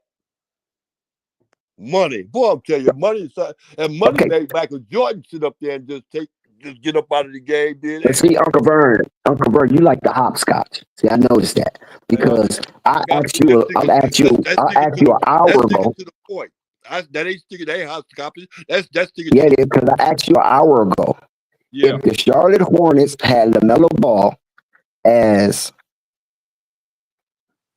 if the Charlotte Hornets have LaMelo Ball best interest and well-being in mind, why is not LiAngelo Ball on the team? When he asked for LiAngelo Ball on the team, he said, I want the keys to the franchise. Remember this? When Cliffy first got hired, he said, I want the keys to the franchise. I want winning basketball. I want to win. And I want to play with my brother. Those were the three things he said to the reporter. When the reporter asked him, if you got three wishes, what would it be? Who said that, LaMelo? LaMelo Ball, yes. LaMelo Ball said He that. said he wanted to play with his brothers or brother. Yeah, brother. I mean, is that singular or He plural? didn't say brothers.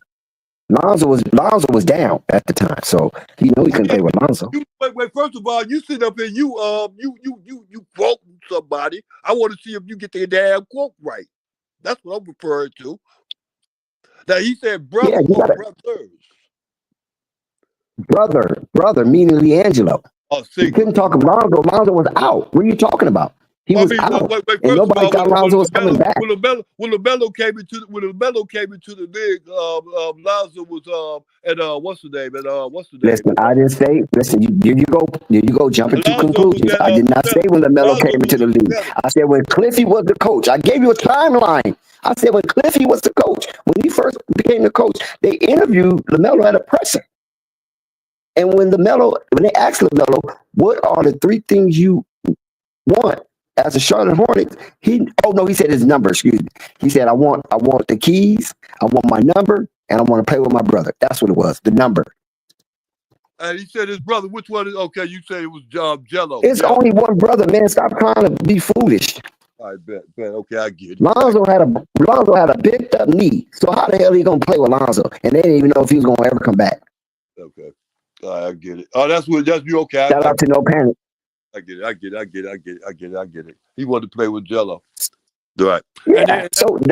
That's when they brought Jello on, and Jello got exactly. Remember they brought Jello. They invited him.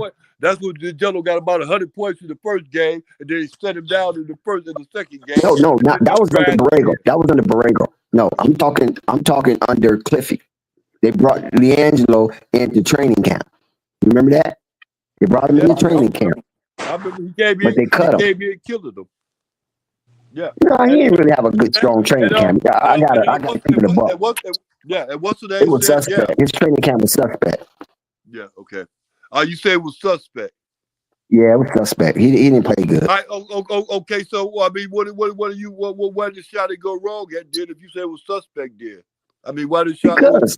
Because LiAngelo was playing. Okay, if that's the point, it was Shotty wrong. How many questions are you asking? A question or is it rhetorical? You got to make me understand it. It's a question. God dang it! I ain't trying to be funny. If that's the case, then in your opinion, Shotty did a bad thing by not putting them on, or a good thing in your opinion? A bad thing. I say a bad thing because at that time LiAngelo was 24, right? And I think 24 or 23, maybe 24. He had to be 23 because right now he's 25 or 26. He's 26. Okay. So what happened was when LiAngelo got the call, because remember LiAngelo was in the Drew League. Remember that. So when LiAngelo got the call to come to Charlotte training camp, LiAngelo still had a bum ankle. His ankle wasn't all the way healed. Okay. So when he came to Charlotte for that training camp, he was feeble. And they used that against him. Because, like I said, they never had LaMelo best interest at heart. Because they only used LiAngelo as a farce or a facade. Just to show LaMelo, see, we with you. So make sure you sign this rookie extension when we offer it to you. Because if you really felt that LaMelo was the soul of your team, LiAngelo has always been LaMelo's bodyguard. And Clifford himself said when he first called LaMelo, because I was the first person he called when he got the job, he called LaMelo. And he said he heard a ball bouncing. And he asked LaMelo, where are you? He said, I'm at the gym. It's a shoot around. I'm shooting around, shooting. He said, well, who are you with? You shooting by yourself? He said, no, I'm shooting with my brother LiAngelo. And Cliffy said, that's the kind of guy that I want as my leader, who on Saturday night shooting around with his brother and not out there chasing women. Or, nightlife. He said nightlife, but not out there in the nightlife. And that was a bunch. So that's why he invited. Yeah, I remember that. That's why he invited D'Angelo Go because ahead. he saw, he saw LaMelo D'Angelo on that phone call Yeah. that they was tight, and D'Angelo wasn't. He thought D'Angelo was an encouragement to keep LaMelo focused. So Cliffy spoke up for LaMelo. Right, he's one of the good old boys, and he know how to go to Michael Jordan and Buzz Peterson and Mitch Kupchak. He know the language. Borrego is not a good old boy. And Borrego is not going to have the heart to confront Michael and all them, especially when Cliffy was doing Mike a solid after the debacle of Kenny Atkinson reneging on his commitment to coach the team. So Cliffy was a 12-hour hire. So when he goes up there to bat for LaMelo, they will listen. Cliffy have a lot more experience than Borrego. So they listen to Cliffy. You know what I'm saying? He's one of them. He knows the language. You follow what I'm saying?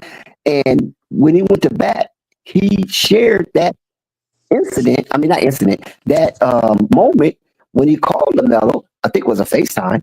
When he called LaMelo, and he was in the gym and he was shooting with his brother. They wasn't out there gambling. They wasn't out there drinking. They wasn't out there chasing women. They wasn't out there bullshitting. They was in the freaking gym. So why they moves over? D'Angelo, yeah, hold on one second. So D'Angelo, being that kind of attachment with his younger brother, making sure, you know what I'm saying, I'm the older brother, I'm making sure nobody, you know what I'm saying, jack over my brother, stuff like that. Plus, I'm out here shooting with him, and he's more comfortable with me shooting around and doing basketball stuff than probably anybody else. That's why Cliffy invited him to training camp. But like I said, it was over Cliffy's head. And so instead of keeping D'Angelo on and nursing that ankle, the strength, they cut him Yeah, for because Theo Maladin. was just Theo front. Maladin. That was front anyway. I saw that was just front. They was front the same time because Lonzo had a chance to sit up there and join his brother at that same time when they was front. And they all could have been together at that same time, but Lonzo decided to take that position with the Bulls. But it was a good position because of the fact that it was a whole lot more money than what Charlotte Hornets was offering. So I couldn't blame him for doing that then at that time. At that same time, that's when they was shopping Jello at that same time because he was in the gym. They about to start shooting All Melo that next season. transpired then, not 2 years ago, but then 4 years ago. And then right now, coming up to 4 years later, they can still do the same thing. But that's cut out because they don't want to stay in Chicago. Stupid fuck.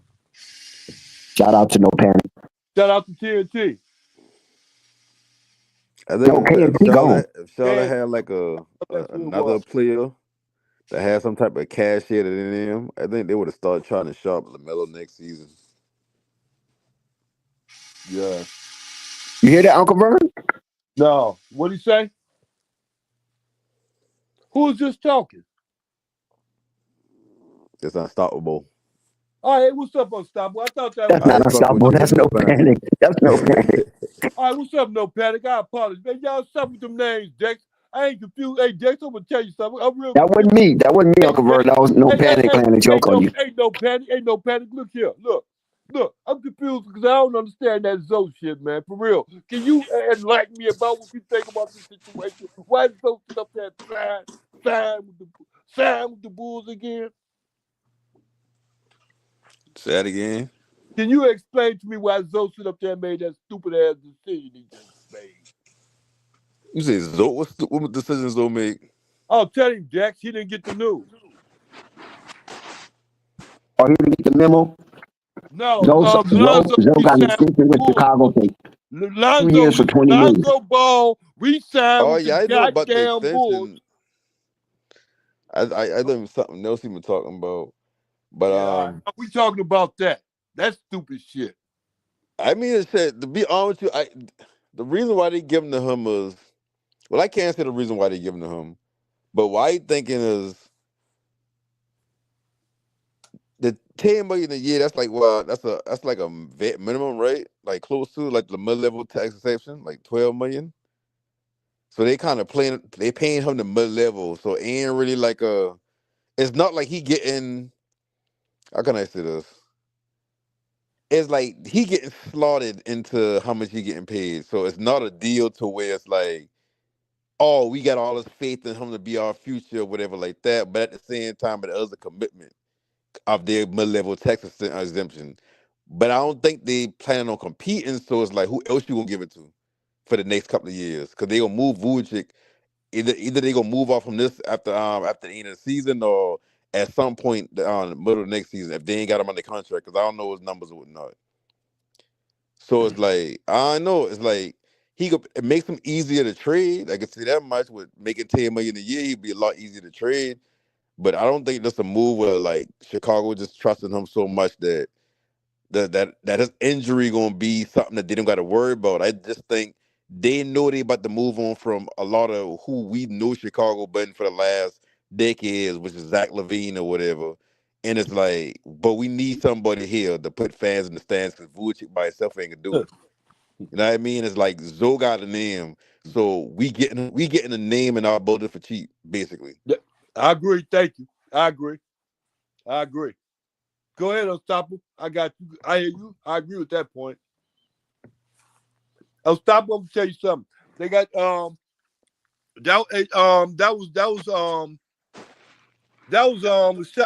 right there. Zoe did that, so he don't want to. He really don't want to be playing with his brother. That's what I really think. No, And I don't that's think it's that. I just think Chicago's the only team that will offer him that because Chicago's the only one who really knows medicals like that. I'm gonna tell you something. Look here, I'm gonna tell you something. Look, Charlotte was going after Zoe 4 years ago. Charlotte was going after Zoe real hard, bro, real hard. Yeah, before the injury, they just didn't want to bring up that money.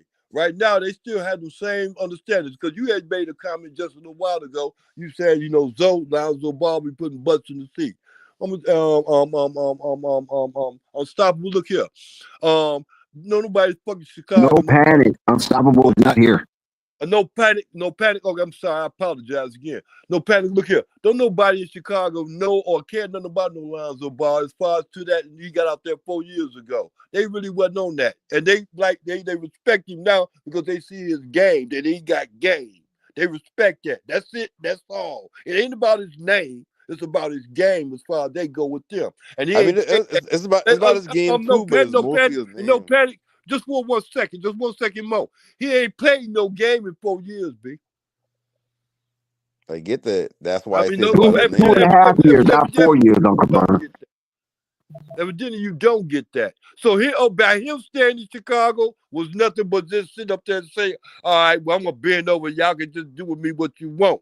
He could have went out there to Charlotte, bro. His time was over. All that time was over with at the end of the season. Vern, you looking at it from a different scope. You looking at it from just a fan of him and believing in him. But you got to understand, this is a team that been trying to get his contract to the point where they don't have to pay him. They've been trying to get a designation on him from the retire. They ain't necessarily won't even pay him the money this year. I know it. I know that. I know So it. to your point, he ain't playing 2 years, right? And then him not playing in 2 years, they feel like, you know what, he's a building block inside his organization. Let's give him a 2-year extension. Think about that for a second. That's all on them. That don't got nothing to do with his game. That's my point. My point is this. It's not a knock on his game. It's just more so Zoe look at it like that, like they doing him a favor. He ain't looking at the fact that all he had to do was leave them alone after this season and go wherever he wanted to. But Zoe ain't been getting that from nobody. He's getting it from other people, bro. All you got to do is get out. People is not contending teams aren't going to be using their are not going to be using their mid-level exception on Lonzo Ball. Like that shit ain't gonna happen. Lonzo could after this year, his 4 years was up to them. He could have went anywhere he wanted to. No, yeah, you're right. You're right. I ain't saying that you're wrong in that regards. What I'm saying is Lonzo Ball, the 10 million he making is like, I think you get like a 12 million mid-level exception. Because I don't know everything as far as like the new collective bargaining agreement, but I just know it's like different aprons now. So if you look at how the book's set up now in the NBA, ain't nobody really trying to use their mid-level exception on players that ain't like trade, like somebody get in the trade or somebody they feel like he's the missing piece, but we can only afford to give him this plus whatever. Like Lonzo Ball ain't gonna be most contending teams. Now, if you telling me a team like a team that's still kind of building and ain't got a bunch of money on the books that need to spend money. Like shit, who I want to say the Spurs, but they just get De'Aaron Fox. Charlotte. No, Say they no only to burn Charlotte, money because they got Charlotte got all kind LaMelo, of they money. got LaMelo, they got Brandon Miller, and they got Miles Bridges. I think Miles Bridges playing on a mid-level exception, if I'm mistaken. Okay. Charlotte got the money to sign Zoe and give him that, and then give him $20 million instead They of don't 12 got million. They can give him $20 million. they don't got that, and if they had that, they wouldn't give it to him. Not for no 1 year. They'll have to give him over the course of 2 years. But Well, for Charlie wasn't gonna sign him for no 1 year. That'd be stupid for them to sign him for 1 year. Zoe's 26. What, he's 26 years old. But You they wouldn't don't know sign his him for no medical 1 year. history. They only know from the outside. Every NBA team don't get the same X-rays and treatments and all the different things they try to down to every detail unless Zoe give it another team that. I mean, I didn't get your point. What did you say? What did you What I'm say? saying is Charlotte don't know enough about his medicals because the only way they can get his medicals is from another team, which they wouldn't do because that'll give them an advantage in trades, advantage in just playing on day-to-day. So the only person that can give it to them is Lonzo. But Lonzo ain't giving his medicals to Charlotte just to give them to them for them to look at him, especially if he know he been out for 2 years. Ain't nothing about his medicals that gonna point to, yeah, he got a career 5-10 years from now. Because medicals probably look iffy to a lot of doctors, so they probably gonna say, "Well, we don't know." So instead of giving to use a Dex word, a prognostication of how long he gonna be out, we gonna say, you know what? We don't know. Let's just say I'm not saying that Shotty was supposed to have tried to make a trade for Lonzo. They probably did, but that would even healthy. Lonzo's a free agent at the end of the year. They ain't got to trade for shit. They ain't got to give up nothing for Lonzo. So what if Charlotte come home and say we're gonna give you the $2 million minimum? I say that again. You said what if Charlotte come to him and say we can only afford to pay you $2 million gonna do nothing minimum? like that. Charlotte ain't gonna come with no bullshit offer like that. What you mean? That ain't bullshit for somebody who ain't played in 2 years, who got an injury history. Charlotte wants him out there. They want him listen, out that's there. the market for him. I'm trying to tell you, the Bulls is one of maybe 2 or 3 teams in the league that would have given them that money. Lonzo was coming up off a $20 million contract a year. That don't mean nothing. Russell Westbrook was coming off a damn max contract. That's He had $20 million. That's $20 million. Last time I checked, that was $20 million. Russ was coming off a contract that I think he won the MVP in that contract. Who came and he making a minimum. Who? Russ Westbrook. I think he's making a mid-level right now. We ain't talking about him. We talking about Lonzo Ball. No, but what I'm saying, what I'm telling you is, if you trying to say Lonzo coming off a $20 million contract is the one thing that makes it unbelievable that he would be offered only $2 million, I'm giving you somebody who had a bigger contract and more accolades. And how they went from one season making this amount of money to this season making just a small amount of money. Ain't nobody offering Lonzo Ball no $2 million a year, baby. You know better. Bro, listen, Bose was trying to designate him to retire. What are you talking about? Go. That's ridiculous. You asking somebody to invest $2 million into something that they don't know for sure. No, man. At first they would sit up and try to get it. I glad I just trying to get it for 18 million, and almost they could get to the 20 million part 4 years ago.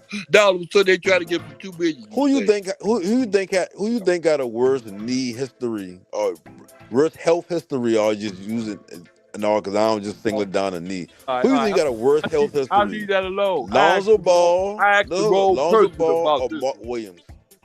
Which one you think worse?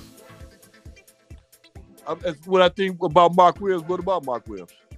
Do you like, as far as his health, with like between him and Lonzo, who got the more checkered or who got the worst injury history? I don't know Mark Williams' history of being hurt. This is the first time I ever heard about it. And Lakers ain't not want to take a young player like that on because of risk and whatever he had health wise. They feel like, you know what? We ain't gonna take him on because he might not be around for 2-3 years. Question I need. Okay, I don't get your point. So you want to? The point I'm trying to make is, is, this is what I'm saying. If an NBA team ain't even willing to make a trade for a player that's right here. Lonzo Ball don't have the average IQ of a basketball player out there on that court, or the average ability of a basketball player out that court. You would know that by seeing him out there in Chicago. If you didn't see him with the Pelicans or with the Lakers, he's not no Williams guy. You can't put No, him in I that know category. he ain't. Listen to what he's saying. What I'm So saying you is, can't. So if you want to say what if, you got to use a better what if. no, the reason why I bring up the two comparisons is because I'm trying to show you if an NBA team wouldn't take on a young center that they star Luka Doncic handpicked that, hey, I want him. That's who I want to play with to go and get him. They've been willing to give up the young player, Dalton Connect, and a first round pick for this man. And when his X-rays and everything come back for his health, they said, nah, we good, because that shit don't look like he gonna be around for long. All right. And Lonzo had, listen, hold on now. Lonzo had a worse knee injury than whatever they can find in Mark Williams. And you telling me it's hard to believe a team wouldn't give him only $2 million? That's a risk in itself. That Dex, wait, that Dex telling Lonzo been out there killing them. So that No, he ain't been but killing listen, them worth no $2 million. listen, two things can be true. That Dex telling Lonzo been back and he been killing them. Two things can be true. He can be back and he can be killing it, but at the Okay. same Don't listen to time, Uncle Vern. No Lonzo panic. don't play I with never young said that kids. Lonzo was Like, killing him. That's what you said out your mouth. I never said Lonzo was Lonzo killing back him. and he killing them. no, I man, said he's in the listen, starting lineup. Oh, that's right. Oh, yeah, that's right. He got his ass in the start line. But I get you, Dex. I was right at first when I said it. And he ain't doing shit. There you roll, Dex. So I wasn't contradicting myself because I told you he wasn't doing shit. It's just like he wasn't even playing. I mean, for him to be coming off the injury he coming off, he is playing a lot more decent than a lot of people would think. There you go. Now you better babysit that shit he was talking about. All right, keep going. I ain't saying like the only knock on Lonzo right now. I thought he wasn't doing shit in Chicago. Now all of a sudden you gonna tell me he doing something, but he wasn't doing shit, Dex. I mean, neither one of y'all. He wasn't doing shit. See, depending on when you talk about Lonzo, like the Lonzo we know is 15, 7, and 7.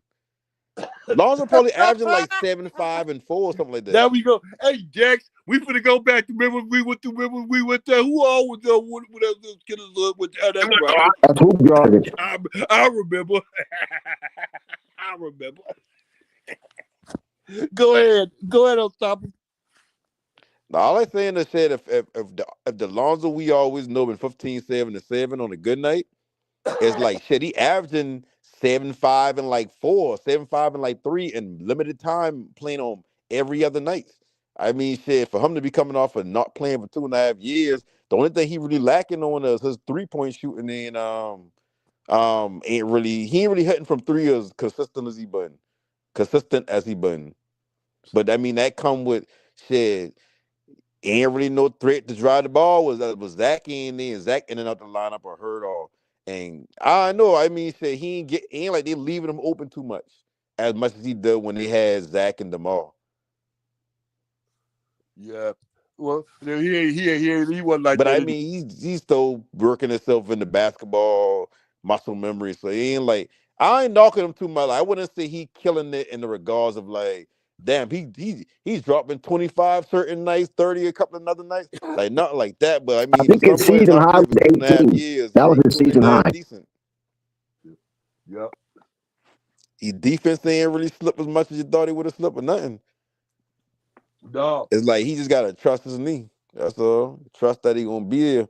And I know he be getting like, back to backs. He don't play back to backs or whatever, and he play every other game. He could have been trusting his knee over his Charlotte somewhere. They wouldn't put him on no minutes restriction. Man, I don't know why you keep wanting to send Lonzo to the dungeon like you punishing Lonzo. Why you want to punish Lonzo? Send him to a dungeon. The reason why I said you punishing Lonzo because you restrict his ability to move around, like any other NBA player has the chance and the right to do. You know why Charlotte wouldn't have been a good place right now? Both of y'all want to take the fact that understanding that he should be he's a welfare. Actually, he's a welfare sibling. The person they give it to. That's we giving you welfare. You know what I'm saying? We're gonna take away your food stamp. We used to give you 20 million. Now we're just gonna give you 12 million, and we're gonna give you 2 years. Well, look, I'll take that 12 million, take the 20 million, I'll do all that and move around because I'm gonna go see if I can get it better and get it somewhere else. You understand me? Because I knew it was other people that were looking for me want to buy services in the place. So why would I sit up there and take some welfare from a welfare team? Because you ain't got no players. So now I gotta bust my ass and sit up there and make y'all great, huh? No, they don't work like that.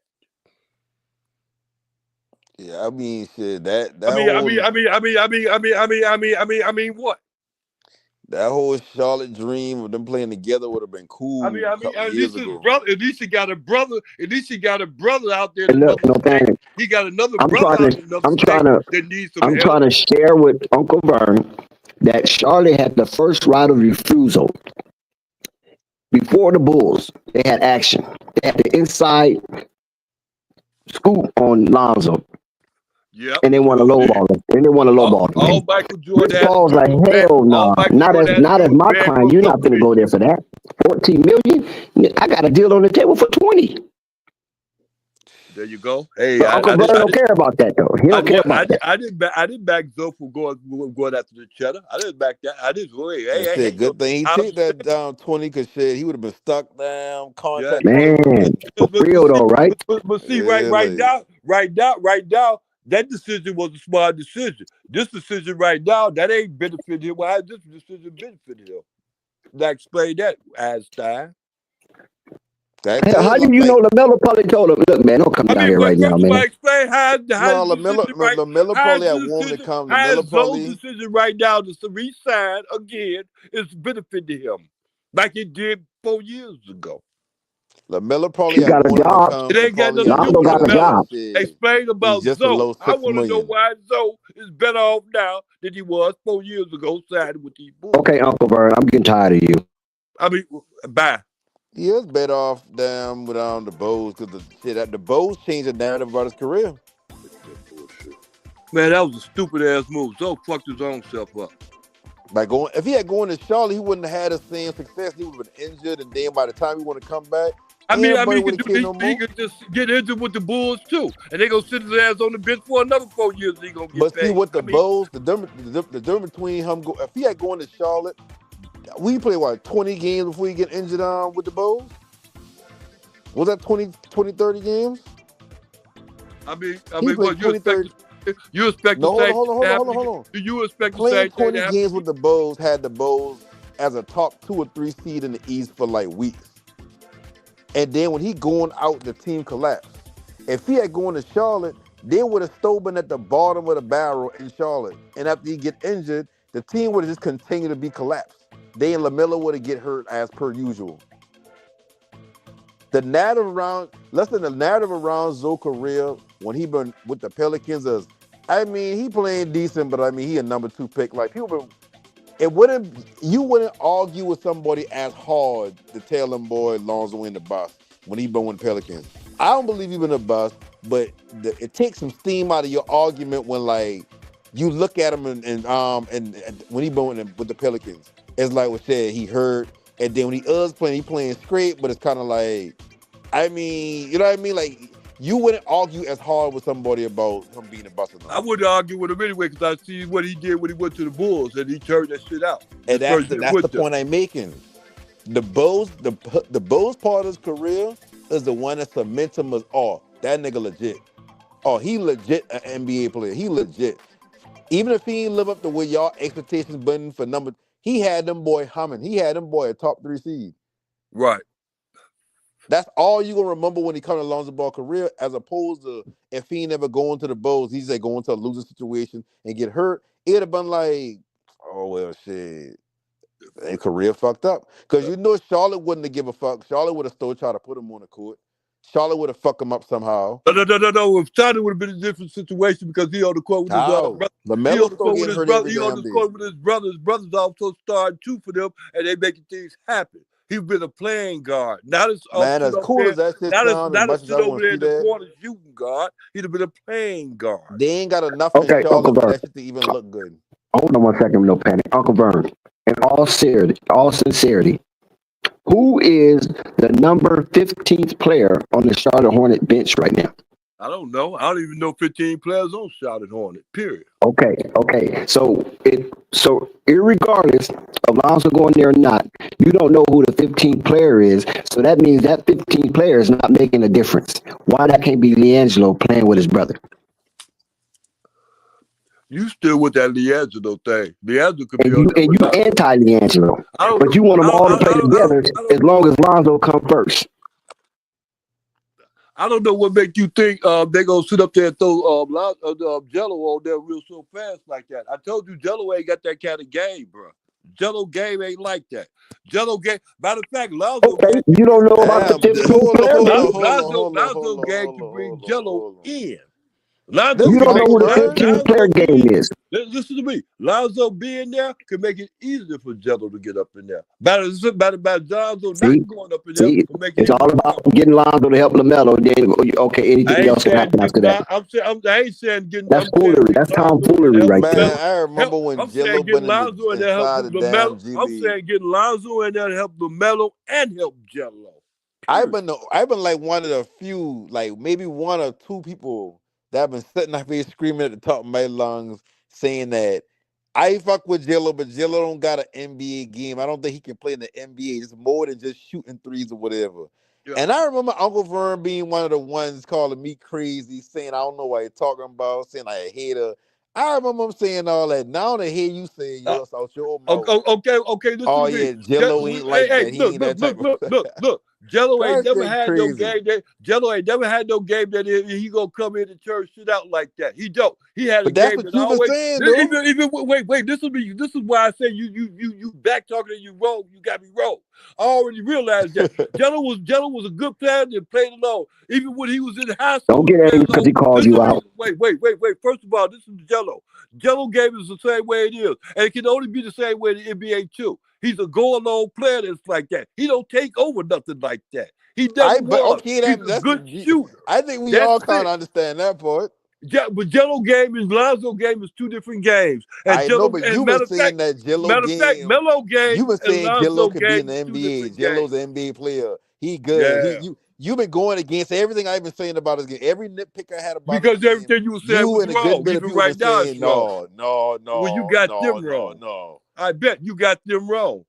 Matter of fact, it's better for Jello to play with his brothers because his brothers are gonna be the ones that are gonna look out for him. Just like you can so And when he was in the gym. that's the Even only see, argument. wait, hold on, because you Listen, still you know talking. what All crazy? you do is take a break and then you start talking. When I'm explaining something, you don't want to hear it. No, So you, no, because how I can you sit up understand. there I and repeat? understand How what can you're you sit up saying. there I and say I understand what you're disagree getting with at. you? You don't I listen just to me don't out in the agree with first it. place. See, that's my point. Listen to me. Jello was sitting up there. Jello was cool in the game. All he had to do was keep on doing what he's doing. When he get to as soon as he got to the G League, them people wasn't throwing him the ball. They didn't care less about him getting it. That was our biggest thing about him. They wouldn't pass him the ball. So Okay, he and what? wasn't in the. Listen to me. Hold on. He wasn't in the game. He wasn't in the game. His head wasn't in the game. Wasn't nothing happening. They kept him out of the game legally. Because they wouldn't give him the ball.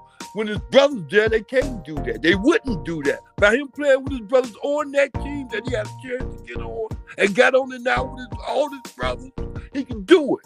Without that, man, gone. It ain't gonna happen. I'm not stupid. Jello ain't got no game to take over like that, Jack. But see, now you trying to move the goalpost No, on the it ain't takeover moving no thing. But I'm gonna let that goddamn one goalpost. slide. I never moved it to that for Jello in the first place. But I never that I never never been the said Jello argument if should he be could on take there over or not. and take it over right now and do that because he ain't got that kind of game. So don't But say I Vern, it should have ain't been never been an double for him. argument if he could have taken over. No, I think we all agree that he couldn't. He wasn't that kind of player. Y'all been saying when I've been saying about, oh yeah, he move his feet slow, like he ain't a fluid athlete like his brothers or whatnot. Not even just to compare to his brothers, he ain't a fluid athlete compared to athletes in the NBA. Like usually when athletes be kind of stuff like that, they usually taller, so it don't really matter as Yeah. much because you Well, only ask them to do certain shit. he can't take you off the dribble. Yeah, like Melo, he like listen, Luca, but without first of all, all of he the can't take you off intangibles the of dribble. scoring. LaMelo and Lonzo can. Now you make that make sense. Yeah, no, like I said, like I bet. you've been saying that I ain't talking about Jello turning your wasn't a back. I ain't you've talking been about saying turning your Jello was back an on you NBA and player. bagging you He down to can the do all these basket. things again. Everything I named is not as a critique. You've been saying he can do all those things. I And now you didn't say saying he can't. I never said he could get He out like does say he Lonzo and can't. Jamelo. I He never does said that. that, and you never said it neither. Ain't nobody in the world ever said that. About His game Jello, ain't about like his that. game? I've been His critiquing his game is not game. like that. He can't get down like that. That's my point. He can't take over like that. But that's not called taking Soon as he over. put the ball on the ground, he threw. But when Long as he shoot the that's why ball, he's he's saying good. I've been saying them same shit. I've been saying he can't even put the ball on the ground. He's not a dribbler, and y'all been saying, oh, Come y'all, on, he Einstein. look, he put him on the ground and Come on, smash. Oh, Einstein. he did It that. ain't no Oh, he blah, you blah, sit blah. up there, Now they hear Einstein. you You keep on saying y'all. That ain't because it y'all. was I y'all. never It was would you and argue other with that. people. I just remember specifically you was one of the people I specifically remember. Yeah. Well, I'm the one that told you Jello need to be playing in the NBA. Yeah, I know he need to be playing with his brother. Uncle Bill got I a change said of that, heart. and I continue to say it. But I see Yeah, I right mean he now can that's have it. going to be. I ain't I tripping see about him right having now a that's change of going to heart. be My impossible. whole thing is it's just funny how hard everybody been going about this Jello thing, and now it's like you don't. It's like nothing I expecting or anybody expecting like an apology and nothing like that. But it's like if y'all can rewind and hear how y'all been arguing against me about this, I mean, it's like Jello. damn, Wait. First of all, if that's arguing it's like against that's you, that's not crazy. arguing against you because Jello still could be playing the NBA right now. Today, he could still could be playing with his brother. He But still see, could be playing. All they eh, got to do is put him on the team. you They right, still could be doing that. That's not an argument. Whether you you right, think he should be or not, that's an opinion. That's not an argument. you right. But see, the thing about it is right here. He himself has said the same thing you say. And that's why I keep saying to myself, like, this ain't no fucking game. That's the NBA. His mentality is, or everybody, like if you ask anybody that like, okay, so what about him playing with his brothers that gonna be different than playing with somebody like a different team, whatever? You always hear them say, oh, because they've been playing together their whole life. Then the second thing is, okay, like Jello, why do you think you'll be better with them as opposed to anybody else? His answer sounds just like how everybody else's answers. Oh, because they're passing the ball. You can't be an NBA. You can't be an NBA level player. Then when you get in the league, it's like if I ain't playing my brothers, ain't nobody about to pass the ball. So he like, like you can't. That's not an NBA player to me. It's like I get it. Like you got players like I'm about to say Kyle Korver, but who's a good one? I can't even use him because he kind of put the ball in the ground here and there. But he's certain players in NBA history that only been shooters. They rarely touch the ball if they ain't been just pulling up. You can't play at that in the NBA no more. The Days rifleman. over. He's a Who? classic example. The rifleman, Chuck Pierce, person. What about him? I see. I don't know. So I probably would say something about like Kerr, but I can't really say too much about Kerr because I don't really watch him like that. Or The rifleman that Hoiberg. played with Indiana Pacers, remember? Chuck Person, come out of Auburn University. Yeah, I remember. I mean, what about him though? You. What about them though? You talk about what Oh, about yeah. them? About putting the ball on the ground. Yeah, well, Chuck Person 6'9", bro, and he can shoot. But Okay. that's the point I'm making. It's And like Jill. he can shoot the shit out of a basketball. Yeah, he And can. that's the point I'm making. So You he can't shoot. just if you gonna be somebody who just catch and shoot, you don't dribble. They like your entire game is catch and shoot, and that's it. That's all you. That's the max, not maximum, but that's the only thing you can excel at is catching the ball and shooting the ball. That means your entire game is dependent on everybody else. When you in the NBA, we see players all the time who they may be catch and shoot player, but you see them in the summertime hooping, and it's like, oh, them motherfuckers can hoop. Why they don't be doing it in the game? You don't see that Yep. from Jello. You don't look at Jello like outside of the NBA or not NBA, but G League and be like, damn boy, if he be in the league, he'll blah blah blah. Because even when you see him Jello don't have hooping, that. he Jello don't have he that. must a lot of shots too. Another thing about Jello too, he don't have that kind of IQ. He don't have kind of basketball IQ. I just know what NBA Y'all got to talent look realize, like and what it don't look like. Jello's IQ ain't nowhere near Lonzo's and Yeah, I Melo. don't think he got a basketball IQ. Like, and I No, don't even to be no, real. I don't even think. I no. don't. no. I think Lonzo is I probably the think if he only. had a better basketball IQ, he'd know how to play with in the G League like that and play off to himself and not always have to rely on these other guys to pass on the ball and all this and that. And have to get the rebound, pass it to the guy, come out there and hope and pray that he pass the ball to him so he can sit up there and pass the ball to another person. Jello ain't got that kind of mindset. He ain't got that kind of mindset. His game ain't like that. His game is like a forward in a big man. His game is small to him because he's a small forward in a big man's game. And his abilities. He ain't got the kind of abilities like his brothers have. Brothers have. Nor do he have the IQ of his brothers. And see, and even when it comes to IQ, I think when it comes to like Lonzo, I think he got a But good that's the case. basketball Then why IQ. would I ever tell y'all the Jibber was great like that? I would never tell you no shit like that. Yeah, I think Lonzo got a good basketball IQ and a good reactionary IQ.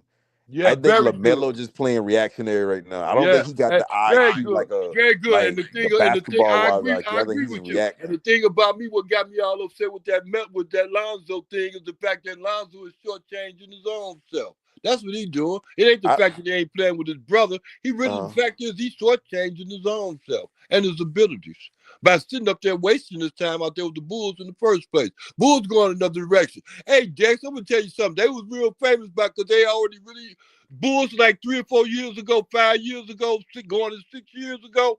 They knew what direction they was going in. That direction they called themselves going in. After 3 years of that, they gave up on it. They just stick with that. So they just changed everything around. So now they're in the thing of chaos. Man, I They all tell the way boy a down from the year and a general, half ago, all I the way said down from the general manager on down. Because I know the owner of the Bulls, goddamn, he got the Black Hawks and the Chicago Bulls, so he can care less. I tell you, And it's the gonna White blow Sox, that right? He team owned the White up. Sox. But Yeah, I did not see Lonzo on that team past the season. Like I swear they would have already done trade him. yeah, but it's like I said, Dex. I get it. You know what I'm saying? You know that Lonzo made that. That whole thing is on Lonzo, man. That whole thing. That was. I think. Oh, but he going. Listen, he gonna be going. He gonna be going before that contract up. Now they gonna trade him before that contract up Oh because boy, you. That's even one if thing it's you ain't next never lied season, about. That. See, Dex, he ain't lying, boy. Dex, he could. Lonzo could have went into a predicament. Let's just say a position or predicament that he could have benefited from greatly. But he go right back to the frying. That Dex got that damn fire. That frying pan. Listen, you guys, no, Uncle he ain't Bert no act fire. like He ain't Lonzo. Dex. He ain't even a He act like fire. Lonzo. This is 2023 Lonzo. Yeah, What happened is right here. that's how I act on Dex. They Yep. gonna keep Lonzo. They gonna make sure Lonzo get through this season. There ain't gonna be no playoffs. They gonna end the season regular They gonna schedule be like none of that every other shit. team that don't make No, the playoffs. they're gonna be in the play-in. They'll make the play-in. They ain't making no How they gonna play-in. get? They They don't gonna got pay their no Who way gonna in. business pass making them? the Who play-in. gonna pass them? Philly? They struggle to get in the play in with They Zach gonna LaVine. drop to the They lottery. struggle to get in the play in with Zach LaVine and DeRozan. I I mean, don't see. I goddamn, don't see the who Bulls they winning got to 10 get more in games what this now? season. So you I guys mean, don't see them goddamn, holding on to the play-in when all those bottom teams are just No, terrible? the dog. You gotta think about Lonzo ain't about to be playing every single night, 40 minutes a night. Like if he give you 40 thank minutes a certain night, he may not even play the next two games. you. As a matter of fact, I tell you what, after this season, I see them trades in Lonzo anyway. They probably traded to Charlotte Hornet. God go ask my prayers They ain't anyway. got no Thank team you, over Jesus. here. Vucevic done. Uncle Vern, you a Thank you, fool. Jesus.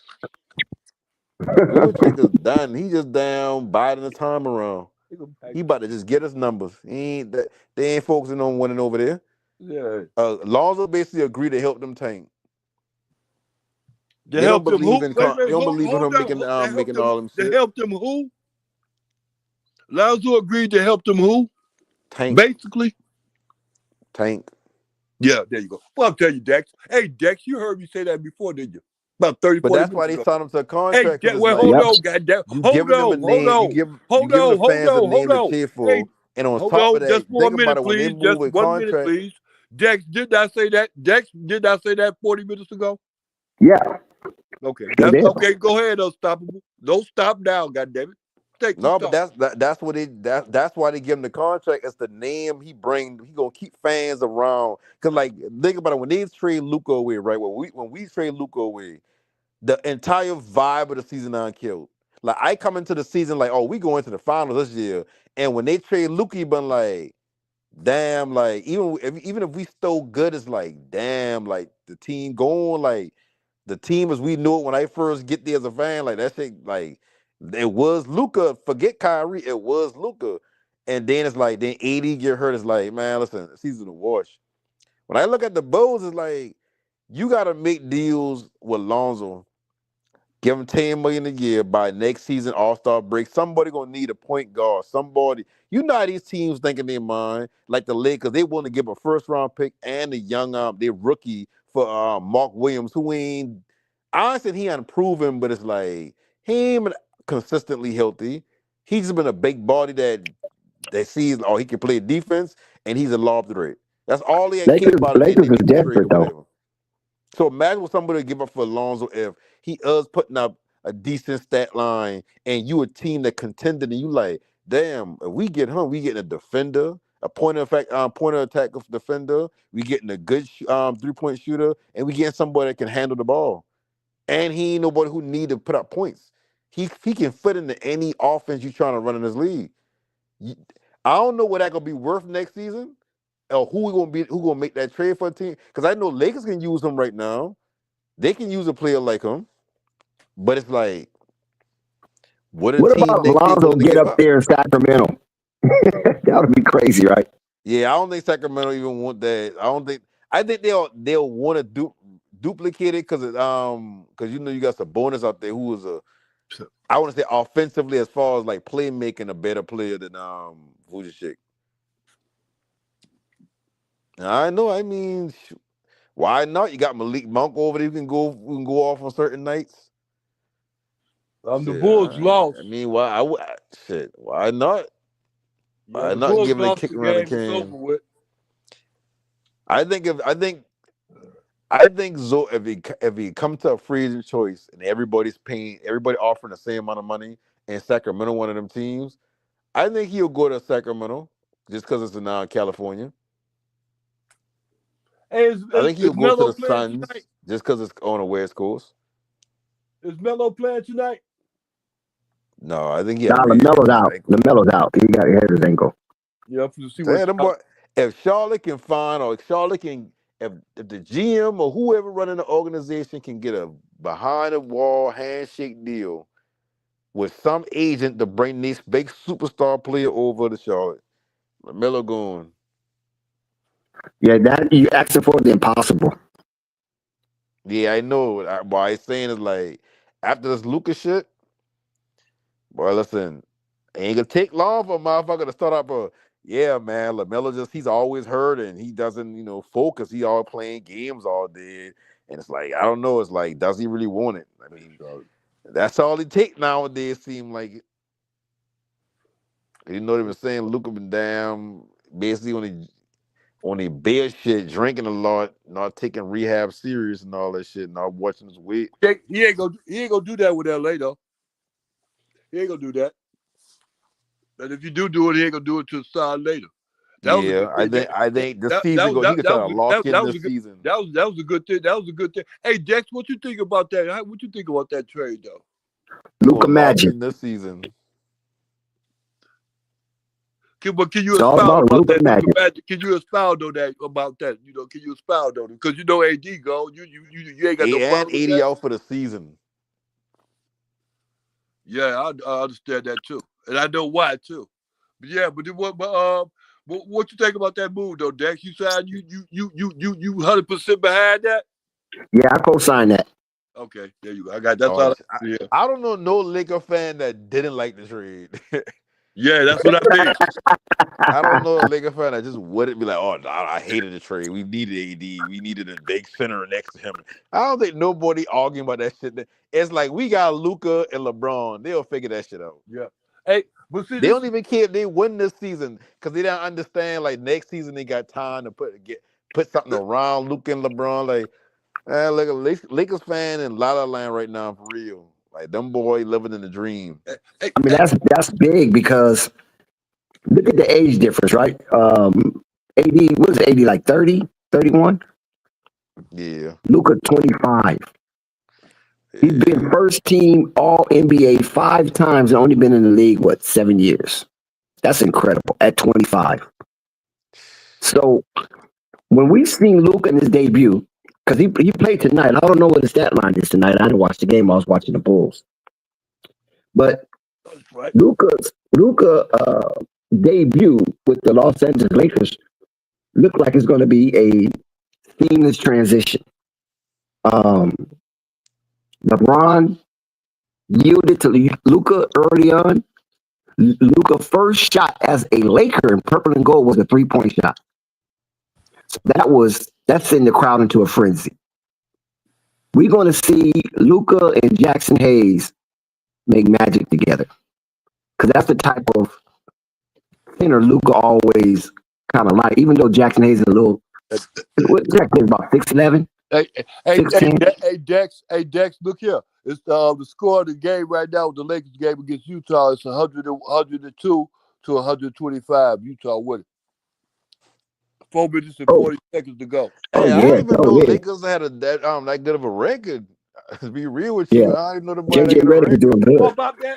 We got Alex Lynn. I forgot to tell you. My bad. You know They what? got Alex Lynn. Hey, you know what this is? This is the what's the name game. This is Bronny playing. This is the G League game, I guess. And No, that's what this is makes a the real trade game. so No, crazy. 'Cause 125, it's like, 103. Like Utah Okay. kicking their butt. Bronny back. I thought Bronny was on the what's the name. And Dalton Connect is playing. So Dalton Connect got 10 points. He played 17 minutes. So that means that is over with Mark Williams and Dalton Connect. It's over because Dalton Connect is playing. So Mark Williams refused to return to Charlotte.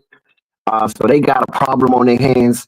So whatever Charlotte do moving forward, it's not gonna hurt the Lakers. The Lakers are not gonna be in punitive damage because Dalton Connect is on the court. He's playing, got 10 points. He shook off the distraughtness that he initially was not wanted as a Laker, but now he knows business, and he's back playing, even though the Lakers are losing right now. they should have sent his ass in that trade for Luca, because said Maxi Christie hooping over here. Yeah, but he was hooping with the Lakers. That's why they sent Max Christie and AD together, because they have chemistry, because Max Christie was our starting point guard. They should have saying really connect this shit together.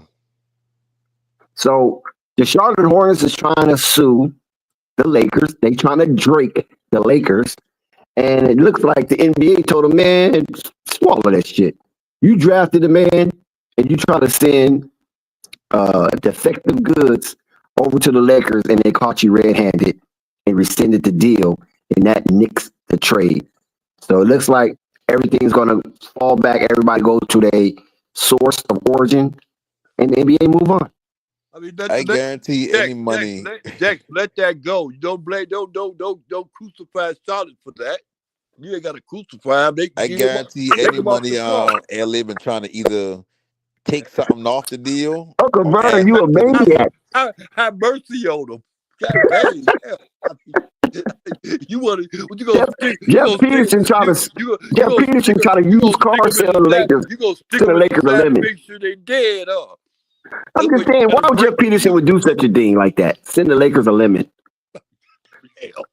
But see, the thing about it is like that shit. Hey, wouldn't you call those cars that been in like storms and stuff like that, and they try to send them out of that area to like other areas so they can sell them? Hurricane victims. Yeah, I get. What you call them again? What you call that? Water all salvage. Yeah, here you go. Salvage. Yeah, they try to send us a salvage car. Yeah. The title says salvage. You didn't even register that thing. Let it sit out in the sun for a little while. Let it make sure all the water is out of everything. Sit out in the sun for about 4 or 5 days and just and then put them on one of them trucks and send them to another state. Yeah. Next thing you know, you try to start it. Say, why is water coming up out of the gas tank? Yeah, well, we don't know. You paid for it. But I bet the Lakers probably been like, we'll let the deal stand if y'all damn take the first round pick off and let's Dex, that's why they tell you to get. Hey, Dex, that's why they tell you to get a receipt. Oh damn! Hey, Jack, you got to go to Carfax, right? You got to go to Carfax and get that info. Yeah, there you go. And then Carfax ain't got all of them. You right? I get you, boy. I'm telling you, it's rough out here, Dex. Ain't nobody said it was gonna be fair. Yeah, that just shows me that Jeff Peterson got a little slickness with him. Yeah. You gonna see that? You gonna see that when Luka, whether it's this season or next season, I don't know. Because like I said, if they in the playoffs this year, as long as y'all got Luka, y'all got a chance. But that Luka experience, like man, Luka do shit during the game, like. Whoa. Bro, long as they got LeBron. Last time I checked, somebody said what's that. Long as they got LeBron, they got a chance. I mean, like, what about Luka and LeBron?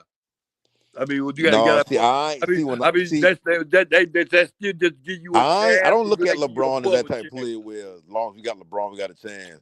I know I always say if you got LeBron and AD who supposed to be two top 10, 15 players in the league, you should at least be in the battle for a Western Conference final spot damn near every year. Okay. You know what I mean? That's LeBron, how I look at it, but I don't look at hey, LeBron Jack. by himself as if you got LeBron, you got a chance. I only Right. look at players like Luca, shit, Kyrie, like that's how I look at this shit. And even Kyrie's a scratch.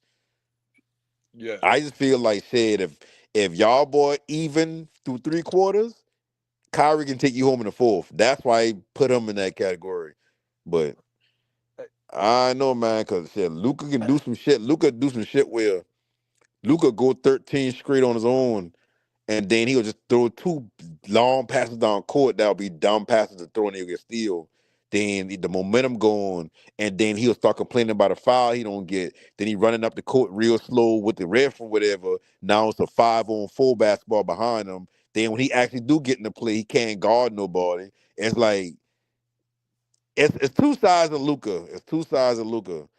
Also take it now for all And the we take flaws. both Also take it. sides.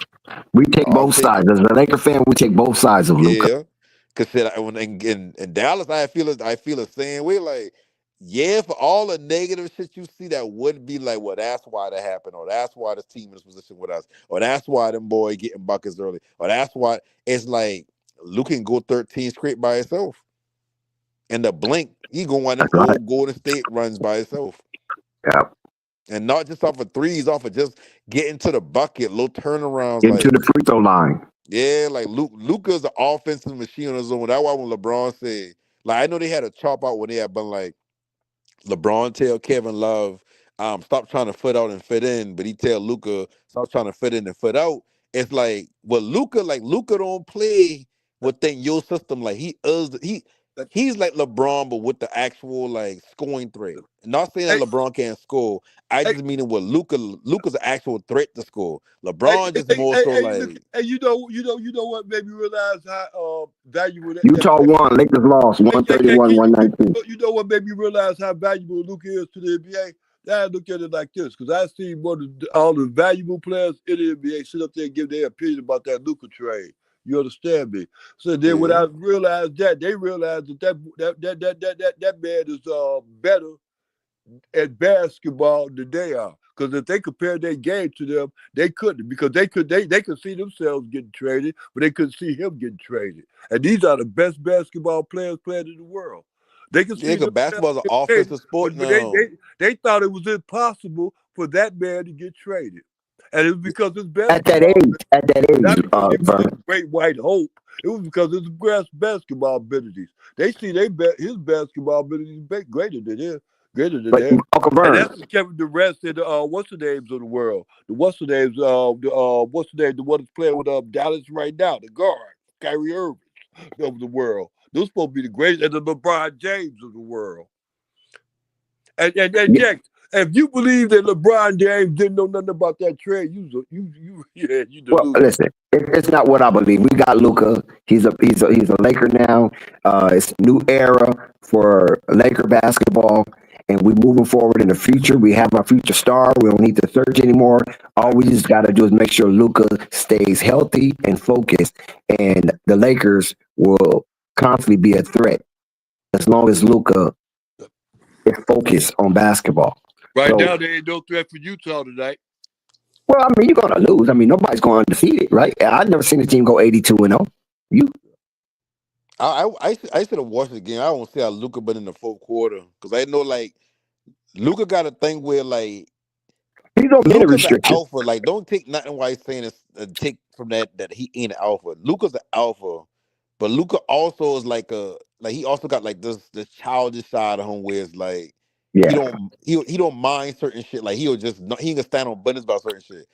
And I say that because like when him and Kyrie first get together, it's like everybody know Kyrie will take the last shot. He don't even give a fuck about all the extra shit. Like alpha, no alpha, he taking that shot.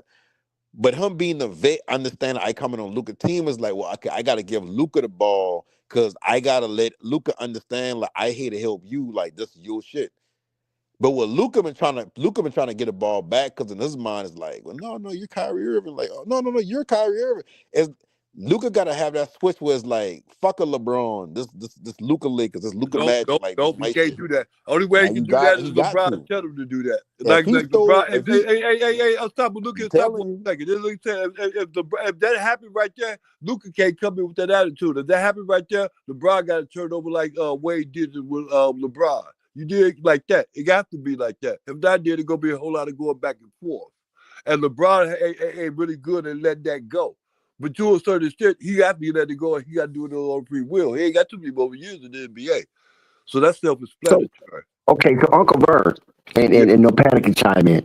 What happens to LaMelo after all this? Because now all the smoke is with Luca, and is LaMelo? Did he like smother himself in the shuffle? I mean, what's going on? Because it's all Luca talk right now. I mean, what you mean? Why you think he smothered us? He ain't smothered himself no way. Everything worked out pretty good. LaMelo just be out too much, man. And you got to realize everybody just of concern, everything turned out for everybody concerned. And then especially for Nike, because everything go through Nike on this situation. So if you see the situation going through Nike, all the business, everything, all the I's and crossed and everything else, there ain't nothing that would go mess that thing up right there. They want to go what to go mess that up. Anything in the world could have, but nothing go mess that up. Obviously, Because LaMelo just Lakers, proved that. Everything went through as planned. because the Lakers, Hey, Dex, I'm gonna tell you something. Did you see how Kyrie Irving went back and checked what's the name about why he let the dude go like that? Did you see it? He checked the owner. He didn't go back to the general manager. Kyrie didn't get nothing about the general manager. He knew the one person to talk to. Who he went to go talk to, Dex? Tell everybody, tell the world who Kyrie was. you have to ask No Panic that because I didn't follow that situation. No Panic, you ain't got to say a word. I tell you who he went back to. He went back to what's his name, the owner of the goddamn team. He asked him, "Why you get rid of Luka, fool?" No, I doubt Kyrie at all. Like Kyrie, you gotta think about it. Like Kyrie, Kyrie, the one who stands to benefit the most out of all Can this. you tell me why did what's the name get rid of Luka? Why the owner got rid of him? Because you knew it wasn't the general manager; it was the owner. Did you catch that? What Kyrie said to him? No, I ain't even Okay, know nothing but about you it. gotta go back and check that. You go back and because Kyrie asked him that question, why he do that, why he did that. He didn't ask the general manager. He asked the owner. He knew. I mean, this on the Mark surface Cuban ain't the alone, owner no more now, so yeah, just on the surface alone, it just seemed like Dallas didn't want to pay no $300 and something million for Luca. Right. Exactly. and they made itself a place where players ain't necessarily want to go sign because it's like if I a star, like y'all telling me basically, no matter how high I get as a high level I get as a star in this league under the Dallas Mavericks brand, like I can just be traded. Like, don't get me wrong. Now, if they really truly did trade him because they feel like you always getting hurt, you don't put the work in, you've been overweight, blah blah blah, whatever. I take my hats off to them because most people, most people, most teams like the Sixers, they hold on to Embiid way too long. Most teams hang on to their engine stars, like Kawhi, like damn, even Paul George to a certain extent. So it's like I applaud them for saying, man, we getting up about this shit now. Like fuck all that shit before we got to pay them $350 million. But at the same time, it's like, I know, man. Like, the only, like I said, Kyrie, he could be a free agent next season. I know everybody keeps saying, oh, he won't go play with LeBron and Luka or whatever like that because he's trying to get the team together in Dallas. But it's like, LA ain't finna pay him no max contract. The way Dallas set up right now, they ain't got no choice but to pay him for a max contract. Because you ain't got nobody else. AD out all the time. Kyrie's your most consistent star. If you let him walk and now you stuck with a broken down AD with no help other than the players on the team, not saying that PG ain't good, not saying that, like, man, listen, if Kyrie leave, this whole team could look, that whole Mavericks roster could look different and within a year or two. And like I said, do they make a trade for LaMelo? I can see Dallas doing it. Yeah, because they got That's like interesting right if there. I they never trying to thought about bring that, No gambling. Panic. Say that again. I never thought about that trading for LaMelo up in Dallas. I never seen that. I thought my eyes been kind of focused more on the Clippers than anywhere else. But that sounds pretty interesting right there. I think he'll be perfect in Dallas. And I really say that because, like I said, I keep hearing different reasons why they trade Luca. Like the new theory I hear or see or whatever I read about, and not just because I read somebody saying that I'm gonna just say, "Oh yeah, that's what I think too," or "That's what it is," or even that's a possibility. Me reading that than me actually looking into certain things on my own makes me believe their theory is more right than when I initially read it. A theory basically is the Mavericks owned them and trying to get gambling inside the casinos inside of the actual stadium, so it can be a whole experience. So you can make money off a casino year round and also have a team and whatnot. They supposed to vote on a bill in Dallas, but they keep getting shoot down. So the threat of the owner of the Mavericks been like, "Hey, listen, I'll move my team to Vegas if y'all ain't trying to give me no casino inside my stadium." And that's the threat he making towards the city. But the city basically saying, or the city, or whoever do the laws, whether it's the mayor or the governor, most like the governor or whatnot, it's like, well, no, we just ain't gonna. What you gonna do? Like, if you move the team to Vegas, Dallas gonna be mad at you. The commissioner ain't gonna let y'all leave because y'all in the big market with a big player. Like he ain't gonna let y'all just leave and go to another city. He'll just bring another. He just make a new team, create an entire new team, or bring a team that got a small market over there before they let somebody like a Dallas Maverick. Like y'all got a big franchise, and he be like, okay, what if the NBA don't see our market as something that's valuable no more? How you gonna do that? Trade a bigger star. Get the team to the fans to turn against the team. Now there's so much turmoil. Turmoil is like, okay, we already got the Houston Rockets down here. I mean, why not move them to Las Vegas? You know what I mean? And now it's like they putting the city in Dallas in the rock and hard place position because it's like either we got to get this vote pushed through so we can at least value something, have our team and have them some sort of value to the NBA to keep our team, or it's let them go to Vegas. And it makes sense because it's like, yeah, like tanking the organization would be just trading Luca away. Cause it really don't make no fucking sense. I understand the 350 million thing. I understand the work ethic. But the nigga 25 years old giving you a triple double chance every single night, and not just a baby triple double, like a 30 point, 40 point triple double. And you willing to trade him away, not to just any team, to the Lakers. You know what I mean? Like, so when the general manager make that trade, aim is so much of the owner saying, hey, trade him to the Lakers. Even like, man, if I got to give him away, I'm gonna give him away from homeboy and boy, because I know he been looking for this X, Y, Z. I'm gonna do him a favor. And all Lakers really had to offer but AD, that first round pick, and Christie to make the salary match up. Because we still been trying to get rid of Keebler and Marquise Morris or whatever to make roster space for the trade or whatnot. So from a money standpoint, that sounds like a good theory. Cause that's the only thing that really makes sense. Cause I get it about him being injured, about him. I get all that shit. I really do. But it's like, I know. 27 years old and he's still doing that shit. Maybe y'all start thinking about it. 28, 29, but not no 25. Y'all just come from the finals. I keep saying y'all, but we just been in the finals last year. Like that shit don't make no sense other than this been the play for money. This ain't had nothing to do with basketball. This had everything to do with money. And not even NBA money, just money outside of the NBA. That's why Mark Cuban get out. Because when Mark Cuban talking about why he get out of ownership or whatever with the Dallas Mavericks, he been like he just been coming techie. Like everybody been just it just ain't been for the love of basketball no more. So he just been like, why not cash out now? Because the way they taking it, Like it Cuban ain't gonna be about finna, basketball no more. like Cuban finna go into politics. Make that right there. But he still got control. Don't he still got full ownership of Dallas Mavericks? No, he can't make no decision. Wait, hold on. Say it again. Say it again. He what now? He can't make no decisions. I mean, don't he still have full ownership? No. Oh, He sell majority stake, just like Jordan. Jordan still own he parts of sold it. the And he Hornets. sold it. I would say like Jordan probably own like maybe sold 5% of the Hornets, but he and the majority owner them mostly don't make decisions. That way Oh, you don't see him at the games. He's collecting at this point. okay. I didn't know that. It's like with my team, the Commanders.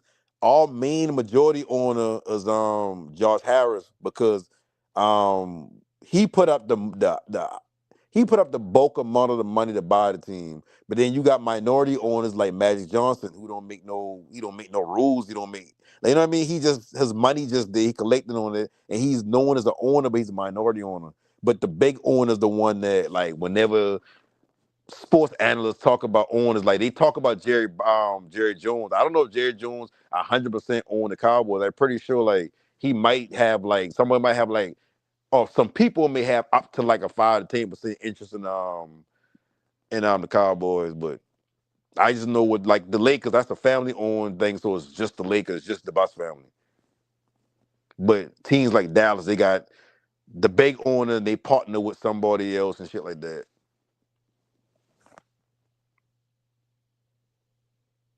And that's why the Lakers can do nothing but chase after big stars instead of building, because their money come Well, from winning and being in the fucking limelight. the Lakers just signed Alex Lynn. They was looking at Mobama, but Mobama has already been a Laker and he wasn't productive. He So would have let's been see what productive on this roster. I'll tell you that much. let's He'll be see what productive this Alex season. Lynn does in that 5 spot. But yeah, I mean that was a Nike thing, right? With Luca, because Nico Harris used to be the Nike spot guy for Kobe Bryant, Hmm. and you got Rob Pelinka, who was his agent, and a lot of the angst that went against that trade or stemmed from that trade is because Nico Harris didn't allow any other teams to bid for Luca's services. He just went straight to Rob. He initiated the conversation, or he initiated the engagement, and the conversation went. And Rob was like, "Are you serious?" And he was like, "Yeah, we can make this work. Show me how we can make this work. You got a deal, buddy." Lo And and I behold, believe the if shock of the go hour. ahead. Go ahead. No, I believe if the Lakers had approached them, even in the joking manner about Luca around that same time, I believe the Lakers would have give up Connect and all. But I believe the fact that Nico come at him with the deal is like, shit, you already telling me why you train him. You don't tell me because he don't want to work his ass off. He blah blah blah and all the shit. Yeah, like, well, if that's the case, I'm about to just give you a bunch of shit for him. I'm gonna just take this, and that's why I say I think that theory I just say is true. That it was the owners basically playing the game with the casino money and trying to get the casino and trying to get the casino laws passed or whatever, and dapping their threat, and they follow through with their threat because in their mind it's not about basketball. We give zero fucks about basketball. We just want the basketball team so we can have a place that everybody can come to. And hey, oh shit, they got casinos. Why not spend some more money while we're here? Because they got a casino and the shit, whatever like that. And I think the owners tell the general manager and be like, hey, listen, trade Luca. And the GM Nico probably been like, trade Luca. I know they might. I'm gonna let them sleep on that shit. 'Cause that shit sounds crazy to me. And they go into the owners, and owners say, "Yeah, trade him by Thursday." Oh shit, by Thursday. And like I say, he been like, "Damn, I basically got to try to call everybody on a short notice and give away a generational player. Why not call my homeboy Rob Palenka? That's why I was saying earlier, like, why not call my homeboy? And hey, I got Luke if you want him. If you ain't want him now, I'm gonna go to somebody else. So hey, this shit need to happen now. That's all that shit, but even I don't think even as far as like a Nike thing, yeah, as far as them knowing each other from that. But I think the only reason why it made the trade even more shocking is because it's like only the Lakers had a chance at him. But when you hear that, you automatically thinking it's like, oh, this shit got to be rigged. But what it really was is the GM ain't necessarily want to trade Luca. He's just been doing his job. And in his mind is like, if I'm gonna give up a generational player, I rather people say my homeboy Raw Palenka fleeced me than to say Jerry West fleeced me or Cy Missouri fleeced me or whatever case may be. You know what I mean? So it's like shit. That's why the junk got so much different layers to him to where the shit can have a low key or 30-30 documentary to the trade. Yeah, And it's still 80 word for crazy. the season. Now I know if that was said already. Yeah, it's still crazy just to even accept that this is an NBA reality. That Luka's no more a Dallas Maverick, and not that he got traded to another team, but traded to the Lakers. Exactly. That's what makes it so real. It's like decades and decades of stars without missing a beat. The only beat they miss is right after Kobe retire, on to the first season that they. And I don't get me wrong, like, and I know we some Lonzo fans on y'all, but I believe when Lonzo get there, Lonzo bring that aura back to LA. And that alone made LeBron feel like, hey, they got some shit over there. I might want to come over there and run with the little motherfuckers and trade some of their ass away. They got the cap space, they got the draft picks, shit. Cause like they always say, LeBron been telling the Lakers for like a year or two before before he even signed them, like, hey, listen, if y'all clean up y'all shit, I'll come over there. And they clean up their shit. And like I said, I feel like, yeah, B.I. been straight, yeah, Randall been straight. Yeah, D-Lo been straight for like a little until that whole shit happened with him and Swaggy P or whatever. But it's like when Lonzo get there, it's like that's when people start paying attention to the Lakers again. Like they've been summer league stars. Like you had to catch them on summer league. So when LeBron comes, it's like shit. It ain't like you going to a winning situation already. You going to a team that damn. I mean they've been losing last year. They had a damn second pick in the league. So I give credit to Lonzo as far as like bridging that gap from Kobe to Lonzo to Braun. Even though Lonzo would be like on a lower scale star or whatever like that, I just feel like when I think about the Lakers after Kobe, the first thing I think about is when Lonzo get there.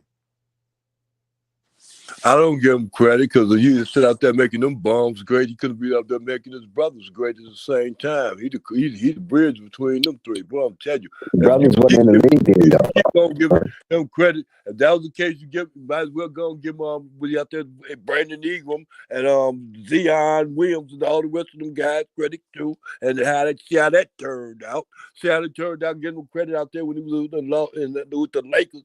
See how that turned out. Boy, I'm telling you. Well, I'm telling you, keep giving them credit. Yeah. And we're going to give him credit too, see, because he dedicated the next 2 years to the Chicago Bulls to make them great again. Boy, I'm telling you. He about to make them great. He about to just he's down the vet the Hold on one locker second, room. no, Pat. Hold on one second. Uncle Vern, the contract is 2 years, $20 million, with a team option in the second year. Lonzo will get $9 million guaranteed and $11 million in the second year. So that's how the contract laid out. But that's coming off. That's coming off a $20 million year contract tax. Yeah, coming from $20 million Wait, to $10 million. you know, for those in the back room, you know what I'm saying, that didn't keep up in the math class, that's taking a deduction. That's called a deduction. That's not an increase. That's a deduction. So you thought Lonzo was going to get an increase I ain't thought after nothing. coming I off of thought that Lonzo was. horrific injury? Yep. That's a question you just asked. That's a question. Got a question mark behind it. Yeah, I thought Lonzo was gonna be smart like anybody else, or got an agent like anybody else, and would give him some common sense, some knowledge about the NBA, and tell them, look, okay, don't even worry about it. This is the last time. After this 4 years, if they ain't got rid of you, they didn't get you off with somebody else for a couple of months or something, for 30 days or 30 games or whatever. Now you going into the rest next season a free agent. Boy, I'm telling you, and that makes you a whole lot valuable than anything else. Vern, nobody's about to pay him no But $10 not million. not only that, you turns around and take away your free agency, the room you did have that room and operate with, and sit up there and just sell it back to not they ain't the enemy. I ain't saying they're the enemy. I'm just saying they ain't going nowhere, and you ain't going nowhere with them.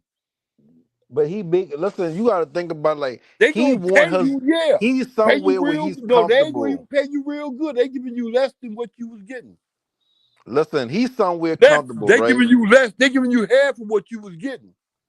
They ain't giving him half of what he was Well, getting. He's still getting his it's 20 also million for the season. Wait. it's First of all, also he about got all that. He got that money from 4 years ago. We talk about a new 2. We talk about the next 2 years. I know, Yeah, but he Uncle got Vern, 40 it's million also this about year. the medical staff as well, because they are Medical staff.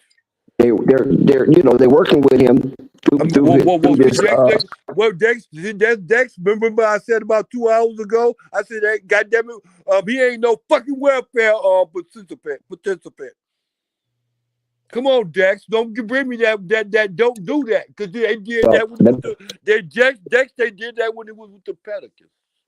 well, let me say the medical staff as well. They're familiar with his injury. They know what happened from Okay, well, A to Z, and that probably have something also to do with it. Where if he was to leave and go somewhere else, maybe the medical staff there might not be as focused on optimistic. Lonzo in his comeback as the Optimistic, Chicago Bulls are. optimistic, because they sound real optimistic, regardless of what they thought. And evidently, look, very optimistic. They giving the half of what they were giving them first time.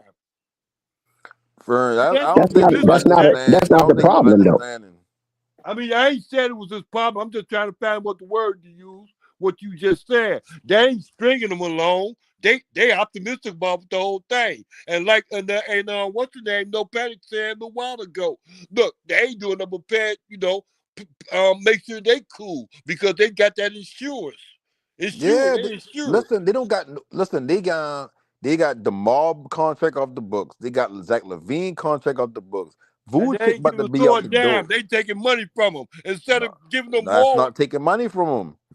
Let's just listen to what he's saying. All of their big contracts fitting to be off the books.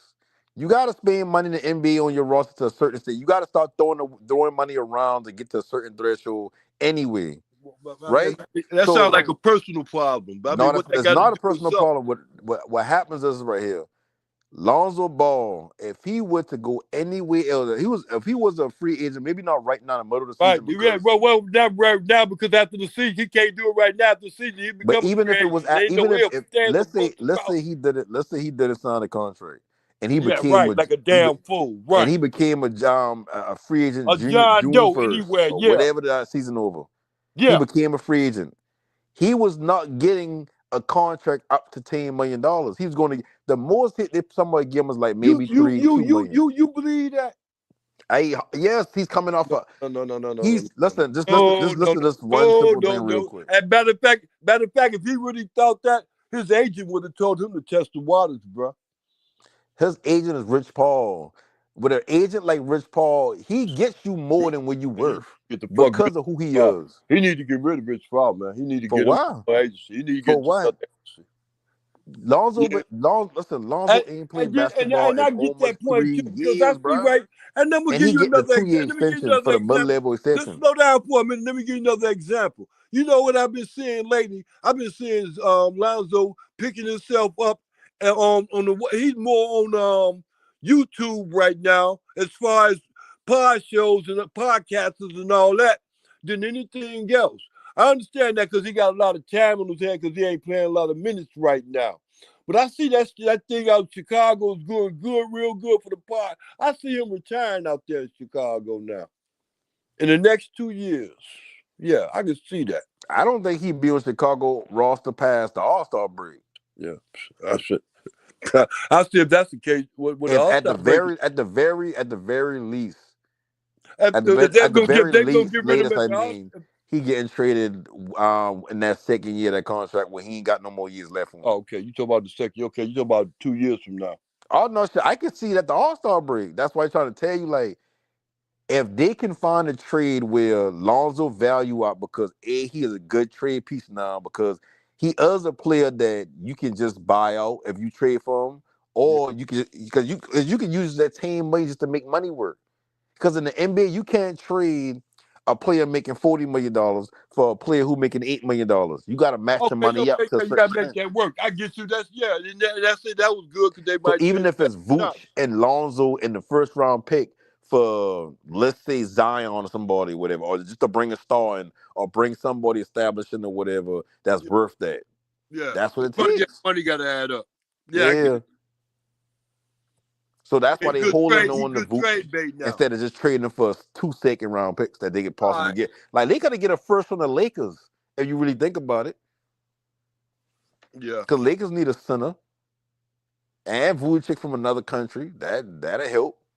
Yeah. Yeah. He But can be a lob threat. He can shoot. like I said before, that's like a second option to you know what I'm saying, to taking that free agency. That ain't no, but that's the second option. And he went for the second option instead of the first option. First option was to take his ass, say his ass real close to where Chicago Bulls at right now, do the podcast and everything else, let the season play itself out, become a free agent. Handle that business. Get that money. Get the big bag. And He that's went. why he's saying like the most money he could get would be with the Bulls. He took Plan B instead of Plan A. No, that's the plan A is to have a How is contract. Plan A to stay with them and their organization going Man, down? The reason he's an for him NBA player. the He's an reason for NBA him, player. the reason for, stop, please. Look. The reason for him going there is the fact that he said that I'm telling good look. Because of my friend Zach Levine, I'm good with playing with the Bulls and everything else. Now, all of a sudden, now why do it now? Why stay there now? Why resign? Why? Because the writing's on the wall. Like you got to understand these when you in the league. He already see the writing on you. I see the writing on the wall. You just explained the writing on the wall. Down the any line, league you play in, down the line as they you can get get rid of older, them. Down the line they can get rid of them cheaper to whomever they wanted to get rid of them to. But right now he took that ability away to go to where he want to go to because he resigned with them bums. Now they can fuck with him for another 2 years. Instead of taking that out of their hands, and he can do his own decision in this year. He can go wherever he want to go for goddamn 11. If he wanted to settle for $11 million a year, he could have did that anywhere.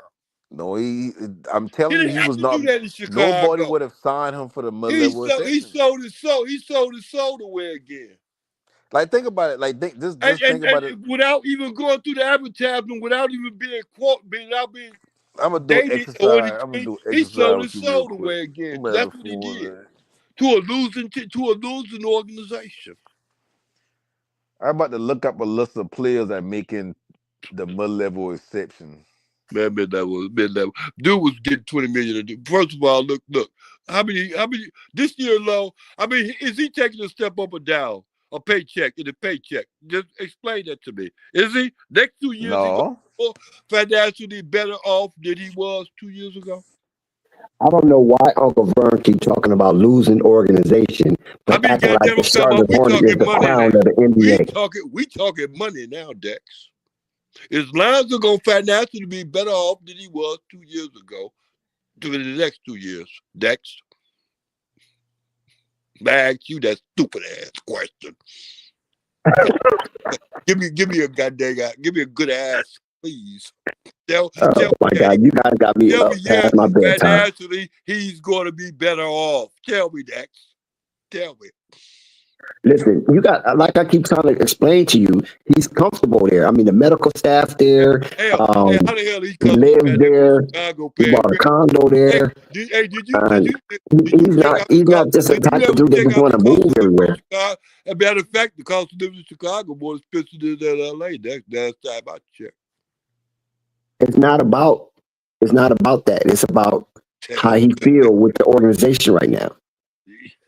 I mean, and listen, Lonzo will be hustling. $11 million, Dax. It's okay. He got a job. After all Lonzo been through, he got a job right now. He's still getting millions. That's a $9 million deduction. Okay. My math is right. Okay, he was getting $20 million a year, not dribbling in the basketball. After tax, we talking before taxes after. So you said he getting crumbs? and he did the right thing. Let you tell it. Yeah. God damn it. Okay, you think if he would hit the market, he was going to get a splash day? Come on, man. Look what happened to what's your name? What's his He name? hit the market. Hey, He look what hit the happened market.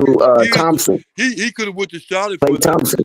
he could have went to Charlotte for that million 2 years. Did Clay Thompson Hey, get I don't 30 blame He million? could him. have Like went to Play Charlotte with for that Dallas? million. He could have went to Charlotte for 12 million in 2 years. And the cost of living in Charlotte ain't as bad as And listen, if he went to Charlotte, he's hustling backwards. why? He's How? moonwalking into a fan. That was a good goddamn statement you just made. If you ain't made one, you made it there. You made it this one before, and I tried to get you on it, but you wiggled out of it. Now explain that stupid ass shit again. Why was it a good ass goddamn? I feel like I Vern, said you it was gotta safe. Anybody ask you, Dex? Why? Oh, my bad. Dex, why? Why was that good, Dex? I feel it was a safe move for Lonzo, and it gave him a surety that he have a job for the next 2 years, even though there's a team option in the second year. So he have to play it up, and he have to play it out in order to gain leverage for the next contract. But being out of the league for 2.5 years and then getting a 2 years extension with that kind of a surgery, I think it's a win. I don't know why Vern ain't looking at that part of it. Like he's trying to secure his future in the NBA. He's trying to make sure he around for 2 more years instead of being around for a 1 year deal with a team next year and they shit have his knee breaking down and nobody trying to that Zoe was valuable when they got those the second rounds and stuff, the things for him. So they knew the possibility there of somebody Zoe going. Zoe should have known that. They wasn't gonna give up no first round. And they that's why whoa. They weren't gonna give up no first round picks for him or nothing like that, but they was willing to give up some second rounds and everything else. Because I remember that they were saying that Lakers wanted to try to get at him.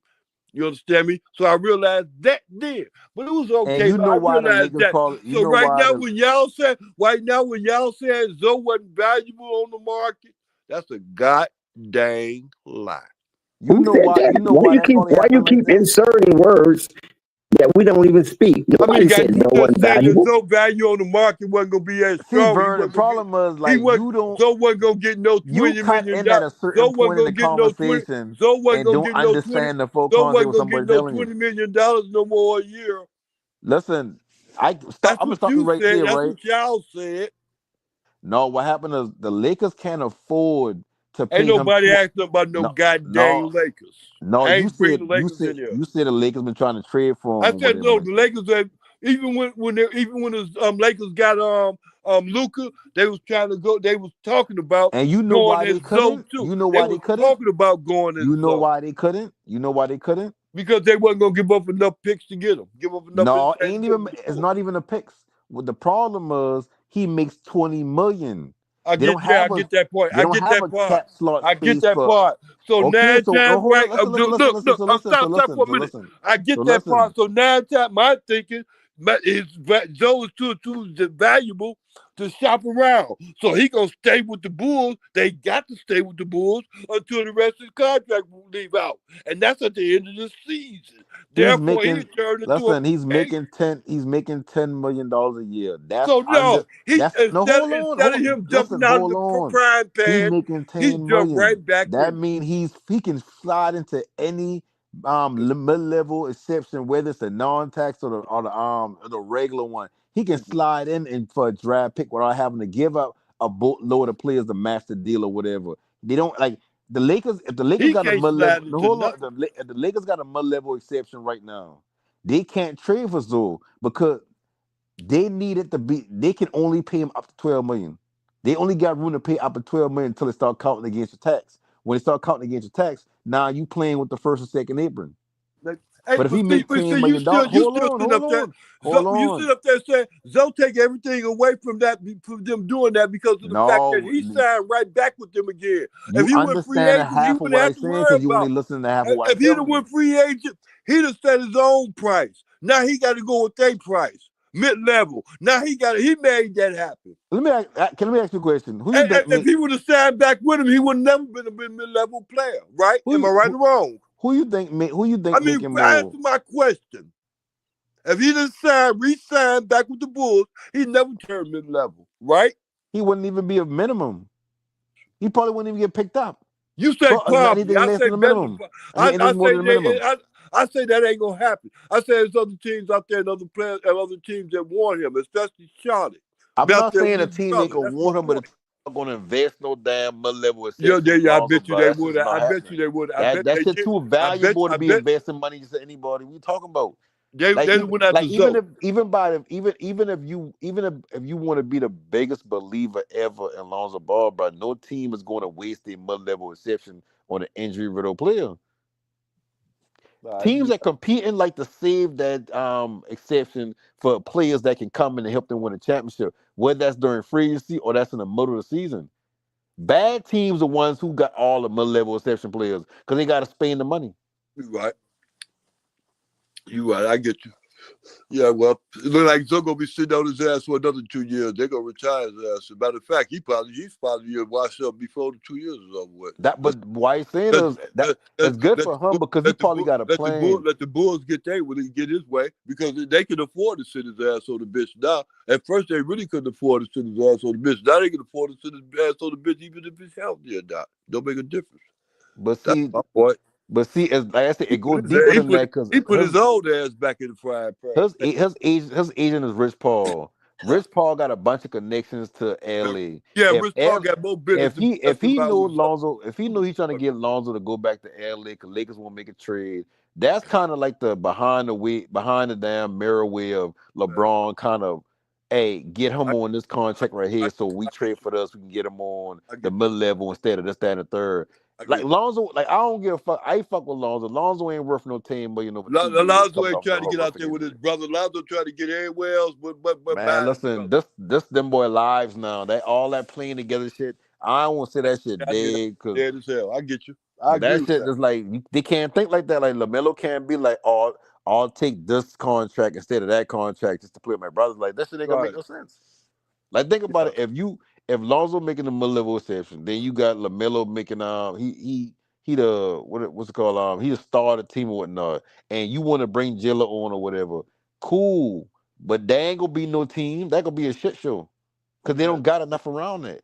Yeah, why? Because it ain't got. And ain't nobody even want to come to a nepotism situation. It never worked because they ain't got Lonzo. They ain't gonna have a healthy Lonzo. Yeah, they need Lonzo to make that work, bro. They need Lonzo. But see the thing about it because if one brother won't pass it to him, the other one will. But see, that ain't how basketball works. I'll tell you, boy. If one don't do it, what if the opposing team know the only time Jilla gonna touch this ball is if one of his brothers got the ball in hand? Right. Well, no, all three of them can have. Matter of fact, that's the case, and all three of them can have the ball in their hands at the same time. That case. I mean, I don't know. I mean, hey, right? Yeah, but hey, for the benefit of the team. Fuck that. I ain't putting no ball in no Jello hands to do shit. The Charlotte Hornets turned Jello into a rapper. Yeah. That's how much they love him. Well, hey, thank you, Dex. See, that's what I mean about Dex. Boy, Dex know when to come at the right time to say the right thing. Dex, we ain't talking about that. We know how good God is. God will give us some talents all the way around the board. God is like that. He make a way for us when there's no way. But I'm just talking about the basketball thing. But we ain't talking about the fact that he just got down there signed a goddamn $13 million for a $13 million contract on a record deal. As far as that, and got $8 million. $8 million? Blame the Charlotte Hornets, Uncle Vernon. All he had to do was just sign the pen and got $8 million up front. Yeah, like I said. Blame the Charlotte Hornets for turning D'Angelo Ball into a rapper. Yeah, who did that? The Charlotte Hornets. Oh, okay. Well, I'll tell you, Dex. Well, you're a goddamn genius. Boy, I'll tell you. No, it wasn't the Charlotte Hornets, Dex. It wasn't the Charlotte Hornets, but it was. Yeah, he done. You can tell he done. That basketball shit for him done. If you want to say the Charlotte Hornets did it, they didn't dick around and let him just dick around and just sit on the bench for a long time without fulfilling that other talent that he have. That's why I say, like, even if you're the most truest believer ever of the ball fucking family, like, that playing together shit there, like Jello No, moved no, on no, from no. That's basketball. possible. That's possible. B. That's possible. They both Like of just all of alone them are by the Jello age they alone, he can do done that. move on from that shit. All of them are the age they can do that. They of the age that they can do that. They have the same mindset, understanding they can do that. But that's not the same mindset because Zoe's on another page. You understand me? All Zoe's them on really their on own path. Zo, Like you Lonzo can't. is really on the other path. I think Lonzo has what's the name kind of condition. It's like he's kind of like he don't believe in himself. I think that's what it is. He Bronny don't is give a himself perfect enough credit. example of somebody Or he who ain't see, on their or own he see, path, so they or he going see them through. dollar signs real fast, and he just try to jump at them That shit dollars. gonna hurt him like a ton of bricks when his daddy retire, and he see how he bouncing around from And team to matter of team. fact, he finna get married in a minute. He told Jello that he proposed to that lady, this girl. They gonna get married pretty soon. So he finna get married, and he gonna stay there in Chicago for less than 11. That's say 11. No, what was it? $9 million. He gonna take a $9 million cut, get married, and stay in Chicago. That ain't no And might nine. and You matter of okay? fact, So Vern, you see, so somebody would have paid him. might be in Utah 2 years later, and So in so the you next so year. you so so you think even another team out there, if he had gone straight to free agency, you think it would have been another team out there would have signed him to Charlotte Hornets, 20 million a year? Charlotte Hornets. That was my team. They can't even Exactly. afford 20 He could million have a went to year. the Hawks anywhere else, the Lakers anywhere else. Bruh, you talking about teams that can't, the Lakers can't afford 20 million a year. The Hornets can't afford 20 million a Bro. year. Hey, bro, if that's the case, then they just take you just take a back seat and go down there holler at Charlotte because Charlotte could. Take a back seat. He can take back seat to the Lakers. Lakers take a back seat to him because they can't mess with his price. So Charlotte can. Just like when Charlotte went after him and the Bulls got him. No Remember? panic. Why you feel Charlotte can't afford him? They're not paying anybody For but real, LaMelo. because Charlotte got money. They ain't paying This is nobody why else. they paying LaMelo, right? They already paying They under the Miles salary Bridges. cap. They already got Miles Miles Bridges on Bridges, the but mid-level Miles Bridges exception. only get like 17 million a year, something like that. Okay, so he on the upper scale of the he taking up most of the mid-level exception with a 17 million. You still paying Yes, all these random players you got on the roster, but they and ain't you got to paying pay nobody. They ain't paying nobody. I think Josh Green get like 15 million a year. yeah, like Josh Green getting Everybody else is still on 15. their rookie contracts, and Yeah, but what I'm Seth saying Curry is, is a veteran minimum. so what I'm saying They're is not paying nobody. when you look at Brandon Miller, how He's rookie. He's a what rookie. season? This is Brandon Miller's second season, right? I know he's on his rookie contract. Yeah. Okay, so after this season, then they gonna start talking extensions. While you got Alonzo Ball on there for 20 million. No, they're not going to extend Brandon Miller in his third year because they don't do that in Charlotte. Remember, they didn't do it for Miles. They didn't do it for PJ. They didn't do it for LaMelo. They didn't do it for what's that other boy name? Mark Williams. I So mean, but that's not the everybody way you they name roll. either had an injury history or they just I ain't know, played but up to a that's certain just not level. how Charlotte roll. They don't extend you early. They wait Yeah, till but the fourth who year. has Charlotte had that lived up to where we can extend them early? What's his name? Kimmel Walker, No, Kimmel Walker didn't live up to no, he didn't. LaMelo And he never Ball. won't Okay, extend what him about the LaMelo big Ball then? contract. What about LaMelo Ball? LaMelo Ball been injured. No, he won Rookie of the Year, All Star Okay, second year. okay. So that's not living up. And how much games did he play? Has he ever played more than 60 games?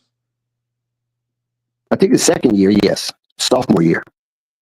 And that been the season that he played at the beginning, then he get injured for like a couple of months, come back, and they been in the plan. No, he wasn't injured that long. I think he played like what 60 about 60 some games or something Let like me that, look this or 71 games.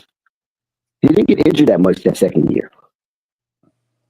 And but what I'm saying is that he was Rookie of the Year, then he was All Star second year.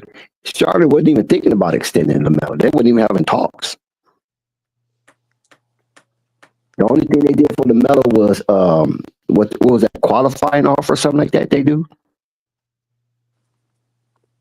Oh yeah, qualifying.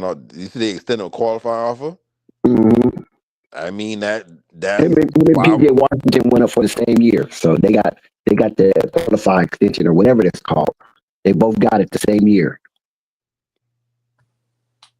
So Charlotte don't operate like that. No panic. They don't give away extensions on the third year. You got to go to the fourth year. at least. And sometimes it's a 5th year for some players. Like Miles went to the 5th year, remember? Actually, went the 5th or 5th year. Yeah. So Miles went the distance. Yeah. I'm trying to look up these. Yeah, Melo ain't going nowhere, man. Melo ain't going nowhere. This why I put him still there get his money. Melo ain't sit up there trying to chase those championships neither. He'd be a fool to do so. Why is that? He'd be a fool to do so because of the fact that NBA ain't trying to run with him like that. And if he's going to sit up there and chase championships, he got to go to a place where they got at least 2 or 3 more other players that's down like that, too. Oh, okay.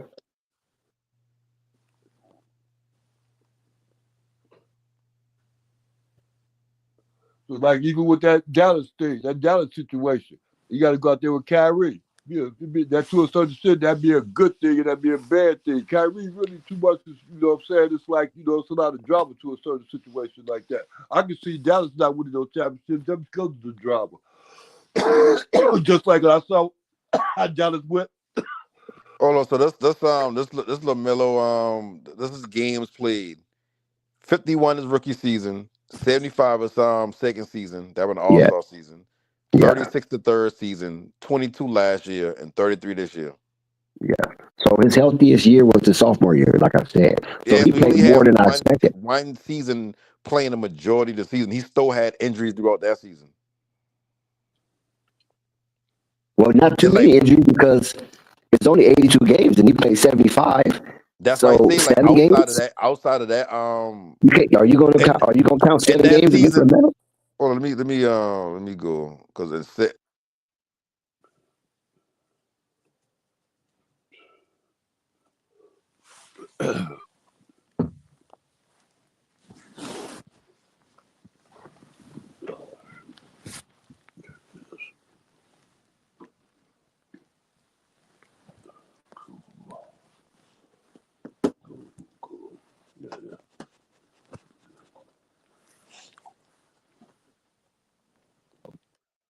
Healthiest season,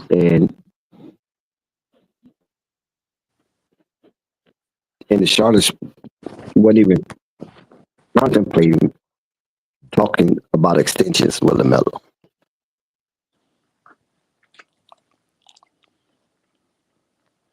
So I don't know, man. Vern want Lonzo in Charlotte. Yeah. I just want Lonzo to be healthy and have assurance and comfortable. And I just felt that conversation between him and LaMelo, he probably like, you know what, Rich? I think I just want to stay in Chicago, just negotiate with Chicago, and let's see what they do. Yeah. All right. That don't make sense, but I guess we have to because that's the way it's turning out. Yeah. Yeah. That don't make sense, though. Chicago. I know a lot of people. Chicago if Chicago gave up on themselves, just like Unstoppable or whomever I'm talking to right now, saying no panic. It's no panic. It's like no thank you, Dex. Like no panic saying, you understand me? It's about the business. So the business of the thing is, you know what I'm saying? Lonzo dug his own hole. He could have what's the name of it? Yeah, Pathfinder, like path his own future. He had no fucking to sign for him and took a pay cut. All I'm saying is, I know you. Look here, you like Lonzo and you really enjoy watching him, and you feel disappointed. But Lonzo knows his situation better than all of us. Well, that's and this is what he decided, and this is what he have to live with. So I'm rocking with that. I'm not gonna go against him because that's his life. Whatever the food he eat don't make me shit. Yeah, well, I'm telling you, same thing about that food. I'm telling you something. Take money to get that food. You got, everybody got to eat around here. I understand that. Eating and eating is two different things. Eating and eating is two different things. Now, you sit up there and I ain't pocket watching or nothing like that, Dex. Don't get me wrong. You understand me? But I don't see Melo making no stupid ass mistakes like that. Should have taken no decrease or nothing as far as he was getting his money. No, Okay. and like I said before, if you the type of person to sit up there and hope your organization is gonna give you welfare, you's a dang fool. He said welfare. Making Yeah, $20 but million I'm in 2 sorry. years, that's not welfare. I mean, but wait, look here, I'm gonna tell you something. Like I said before, and it's a goddamn big difference between 20 million and goddamn it 11 million. Yeah, goddamn it, and ain't nothing wrong with my goddamn math. But see, what you fail to No, but realize, see, Uncle Vern, what you you ain't doing is thinking about the take $50 you million taking the away Bulls you gave taking away Lonzo, you and he taking didn't away even his dribble ability. See a what you basketball in this is 2.5 between me years. and you. And he still made $50 million. This is different between my thinking and your thinking. You taking away his ability to be able to make it in the future because you thinking it's a handicap behind him. And I'm letting you know right now. Actually, he made $70 million, right? Well, After then the put season, your it'll be pick like $70 that. million. Then. Why you not seeing him getting his money? If You know what, don't Uncle think Vern? you Lonzo, seeing that listen to handicap, this. you seeing something Listen to this, behind him. Lonzo. Listen to this, Uncle Vern. Go ahead. Lonzo would have made 70, what's that? 2.5 years? No, that's 50. I was right. 50, yeah. 2.5 years. Lonzo made $50 million. To think about this. And he didn't even dribble a basketball. We talking about 50 the million. last 4 years. That was the last 4 years, not 2 years. That was the last 4 years. No, that's the last 2.5 years because he made 20 million a year, right? So 2.5 of 80 is 50. It was a 4-year deal, 80 million. That was a 4-year deal, 80 some odd million. Yeah. I mean, well, goddamn it, get the math right. 81 million, right? What do you got? What do you got? 81 million? Right now, this comes to the end of that 4 years. Right now, we I at the know. end of that 4 years. But listen, he's playing this year out, right? So that's 20 million gone. Hold on, we're gonna break it down like this. Then we're gonna do it. We ain't gonna do Chinese math. We're just gonna do basic arithmetic. Okay, listen. Lonzo played this year out. That's 20 million, right? Lonzo played a half a season. Another 20 million. That's just saying it's the last. It's the You last. just can't get the math right, and now I'm trying to get the math right, and then you just shout right over me like I don't need. It's the last 20 million. It's not another 20 million. It's the last 20 million. Hold on 1 second, Uncle Vern. His contract was like 80 million, right? Right. So this last season, this season right now, he's gonna get 20 million, right? The first season he got with the Bulls, he only played half a season, so that's only 10 million. So No. He got wait. That first year was 20 million. The second year listen was to 20 me. million. The You third year listen. was 20 million. Uncle Vern, listen to what I'm saying. I'm breaking it down dribble wise, not full year, because he didn't play the full year. Lonzo dribbled the ball. He's getting paid for. Well, that's what we're talking about. Hold on, listen to me. That's the problem, Dex. No, you're not listening to me because I'm trying to break down his service. That's the problem. He only played one whole season, and then even that. He never played a whole season. No, he didn't. And not even that, right? So listen to me. Uncle Vern, okay, listen. If you allow me to sound like a fool, you be wise. But since you interrupted me, you sounding like the fool, and I must be wise. No, but Dex, the reason why I sound like a fool because I'm over talking you. You try to tell me something I already know. I know, but listen to what I'm saying. Okay, that's 80 million 4 years. Let's break this down. Service wise, I'm not talking per season. I'm talking about his service. Lonzo gave you half a season of service, so that's 10 million. Half a season, 20 is 10. So he gave you 10 million worth of dribbles in his first season. Now, in his last season of his contract, he's going to give you 20 million worth of dribbles. So you will never be buying. Hold on. 20 plus 10 is 30. And his fullness of his contract is 80. So you subtract 80 from 30, you get 50. So there's $50 million of Lonzo contract that he secured without dribbling a basketball. That's all I'm saying.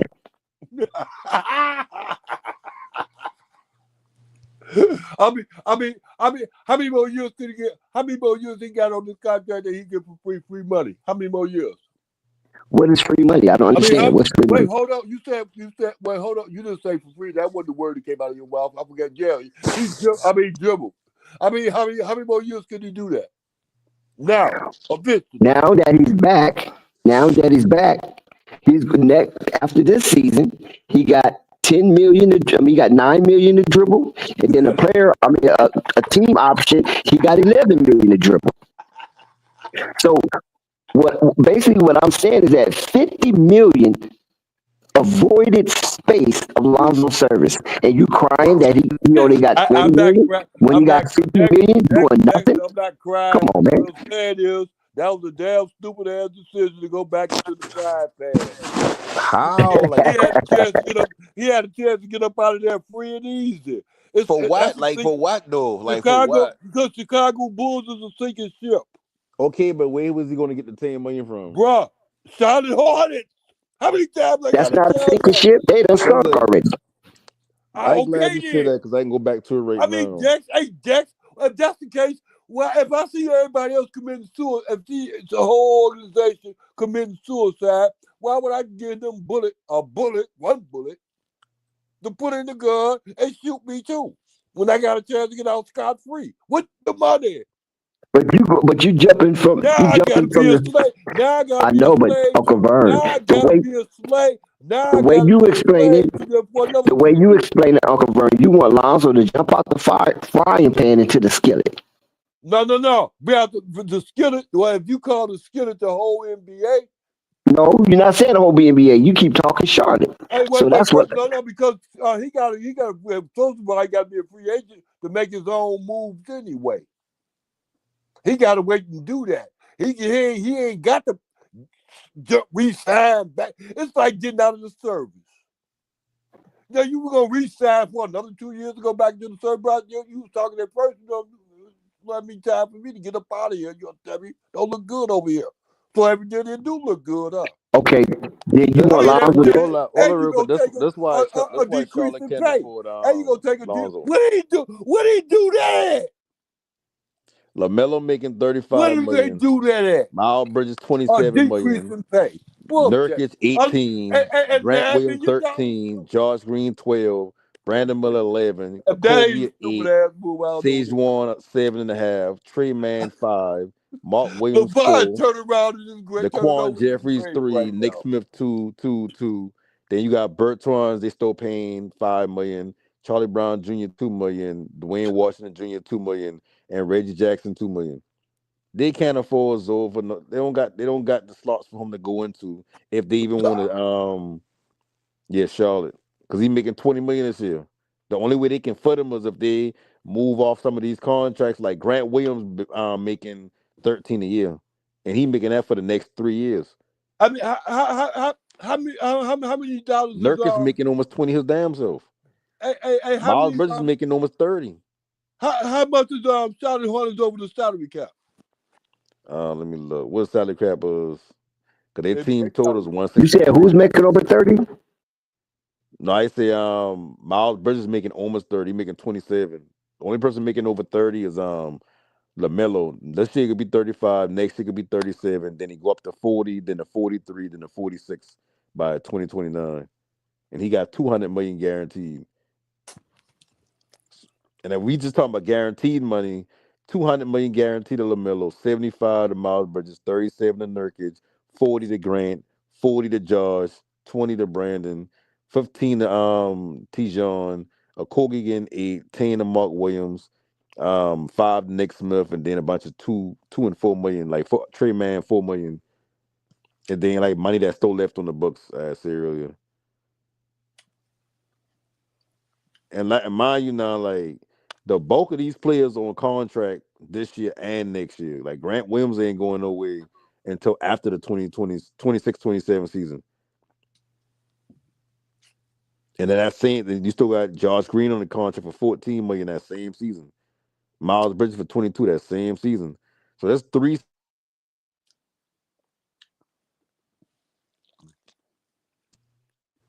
years in a row of them boy paying the same redundant players.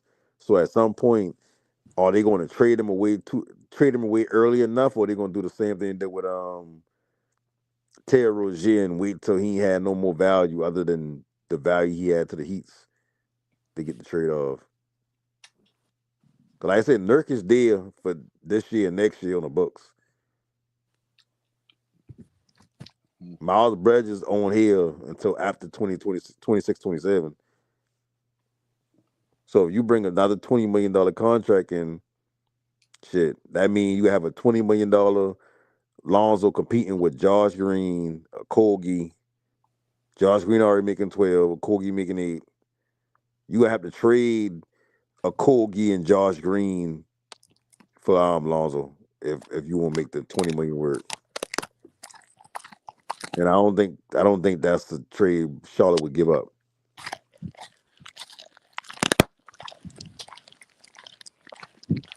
And mind you now, Well, other Uncle than Nurk, Vern, there everybody you else have it, Uncle plays Vern. under.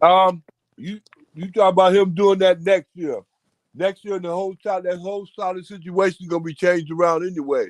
That whole course got to be changed around because them guards they got ain't doing nothing. They not veterans. Solid need, and one thing Solid do need is veteran leadership, bro. And if they don't bring in none like Zoe or anybody else that got some game, then they ain't gonna have that. They gonna have to keep on getting the same thing they gonna be getting. No outcome. And then if that's the case, then you're gonna be right about LaMelo. He gonna get tired of that because you see the direction they going in. They ain't trying to do nothing, and he gonna bum rush to get up out of there. Because they still doing that same old what's his name thing with the last general manager they had. We got to bring veterans in. We got to do this. We got to do that. They ain't about one veteran yet. And they're very so-called veterans, they pay a back seat to Melo. Yeah, Everybody like pay a back. by the time Everybody LaMelo pay a contract back over, seat to Melo. by the time LaMelo contract over, LaMelo still probably only gonna be like 27. Yeah, well, So he yeah. got another big contract he can sign. By the time they let Melo go up out of They Charlotte, ain't about to go redundant like that. hey, look, I'm gonna tell you something. I ain't trying to be funny. By the time they let Charlotte Hornets, by the time they let Melo get up out of Charlotte, away from the Charlotte Hornets, Christ will be back. I don't think I believe they'll trade him before this contract up. I think they'll pay him the extension and the sign and trade. I don't think they keep him They past won't that. get rid unless he asks for it. If he asks for it, yeah. Yeah, I don't even think that. I think they're gonna look at it like Now how I think you got everybody to else ask for paying. it, no panic, because I mean this thing of business, right? If you can juice it as much as you can juice it, why not?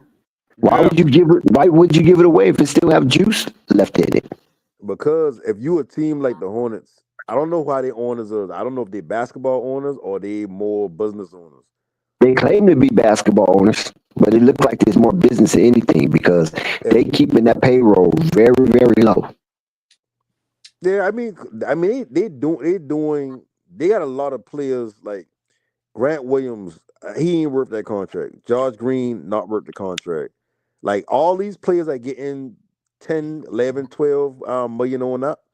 It's like the only person that you would say, okay, he's worth being paid that amount is damn LaMelo at 35 million and maybe Nurkic at 18 million because he a decent center. There ain't too much centers in the league right now. So if you a decent center, you should at least get 15 to 20 million. Miles Bridges making 27 million don't make sense to me. I agree. I agree with that. 27 million a year? Mm-hmm. No, that's kind of like he's nice like that, but I don't know. That's a hard one right there with me because he got all the ability in the world, but I don't know because he ain't missing a whole lot of games like that. You understand me? It's like Yeah, he consistent. He the only one really hooping. you know, availability is the best ability. You understand me? And he got ability to get down on the court, and I don't see too many weaknesses in this game. So, you Oh, I know, see a lot of weakness in but this but game. but but but $20-something million like that, that's a whole lot of money. Yeah, like you put him on any decent contending team, they wouldn't pay him the 27 million. No, That's the price of being in Charlotte. Like shit, they ain't getting nobody. If they don't sign they bigger players back, pause. It's like who y'all getting? That's why they giving people like Josh Green 12 million a year. Josh Green did shit inside Dallas to make you believe he was worth 12 million a year. who Grant is Williams, I Who is understand the Josh Grant Green? Williams thing. Who is Josh Green? He's a guard. He's like a combo guard. He ain't really a Ain't ball none handler. He of ain't a them doing shooter. 12 He's million a year. athletic. None of their guards. He's Ain't supposed none to of be their a guards 3 and doing D. 12 million a year. What's He's they an got? inconsistent three Steph and Curry, D. they highest He paid athletic, if guard. anything. I mean, Steph, they highest paid guard. No, Steph is probably the lowest paid guard. He make $2 million. Oh yeah, with the Yeah, Hornets. yeah. Oh man, I thought he was getting paid more than that. The highest paid guard is LaMelo. No, yeah, Yeah. that's what I mean. Besides behind LaMelo. Behind LaMelo is Josh Green at $12 million. Yeah. Damn. And mine now, I can go do this entire like LaMelo. That's your point. Well, okay, Miles, Nurkic, Grant, Josh. Josh is your two.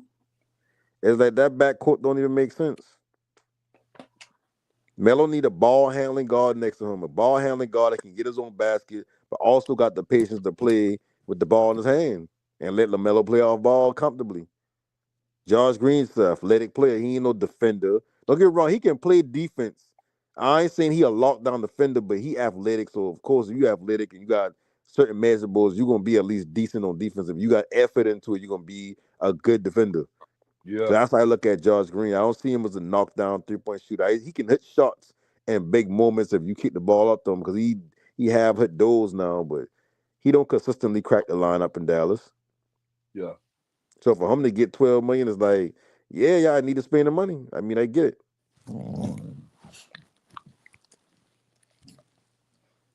Melly making 11 until the rookie contract up.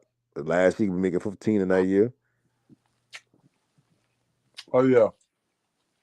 So when it's time for his contract to get either a qualifying extension or a full out extension, shit, the only people that be on the roster gonna be LaMelo, Miles, Grant, Josh Green, Tijon, Daquan Jeffries, and Nick Smith Jr. Hold on 1 second, fellas. Please subscribe to Flight Sports TV, hit the like button, and leave a comment. Shout out to Flight Sports TV, the machine, the voice of the voiceless, the people's champ, the hottest in these streets. We want to thank the Flight Sports panel and its contributors. No Panic, Uncle Vern, and myself, All Access Dex. This is on the next day of Flight birthday. His birthday was yesterday, and he spent it with his family. And we just want to thank Flight for inviting us to the platform and integrating us into the stream. And shout out to everybody that pulled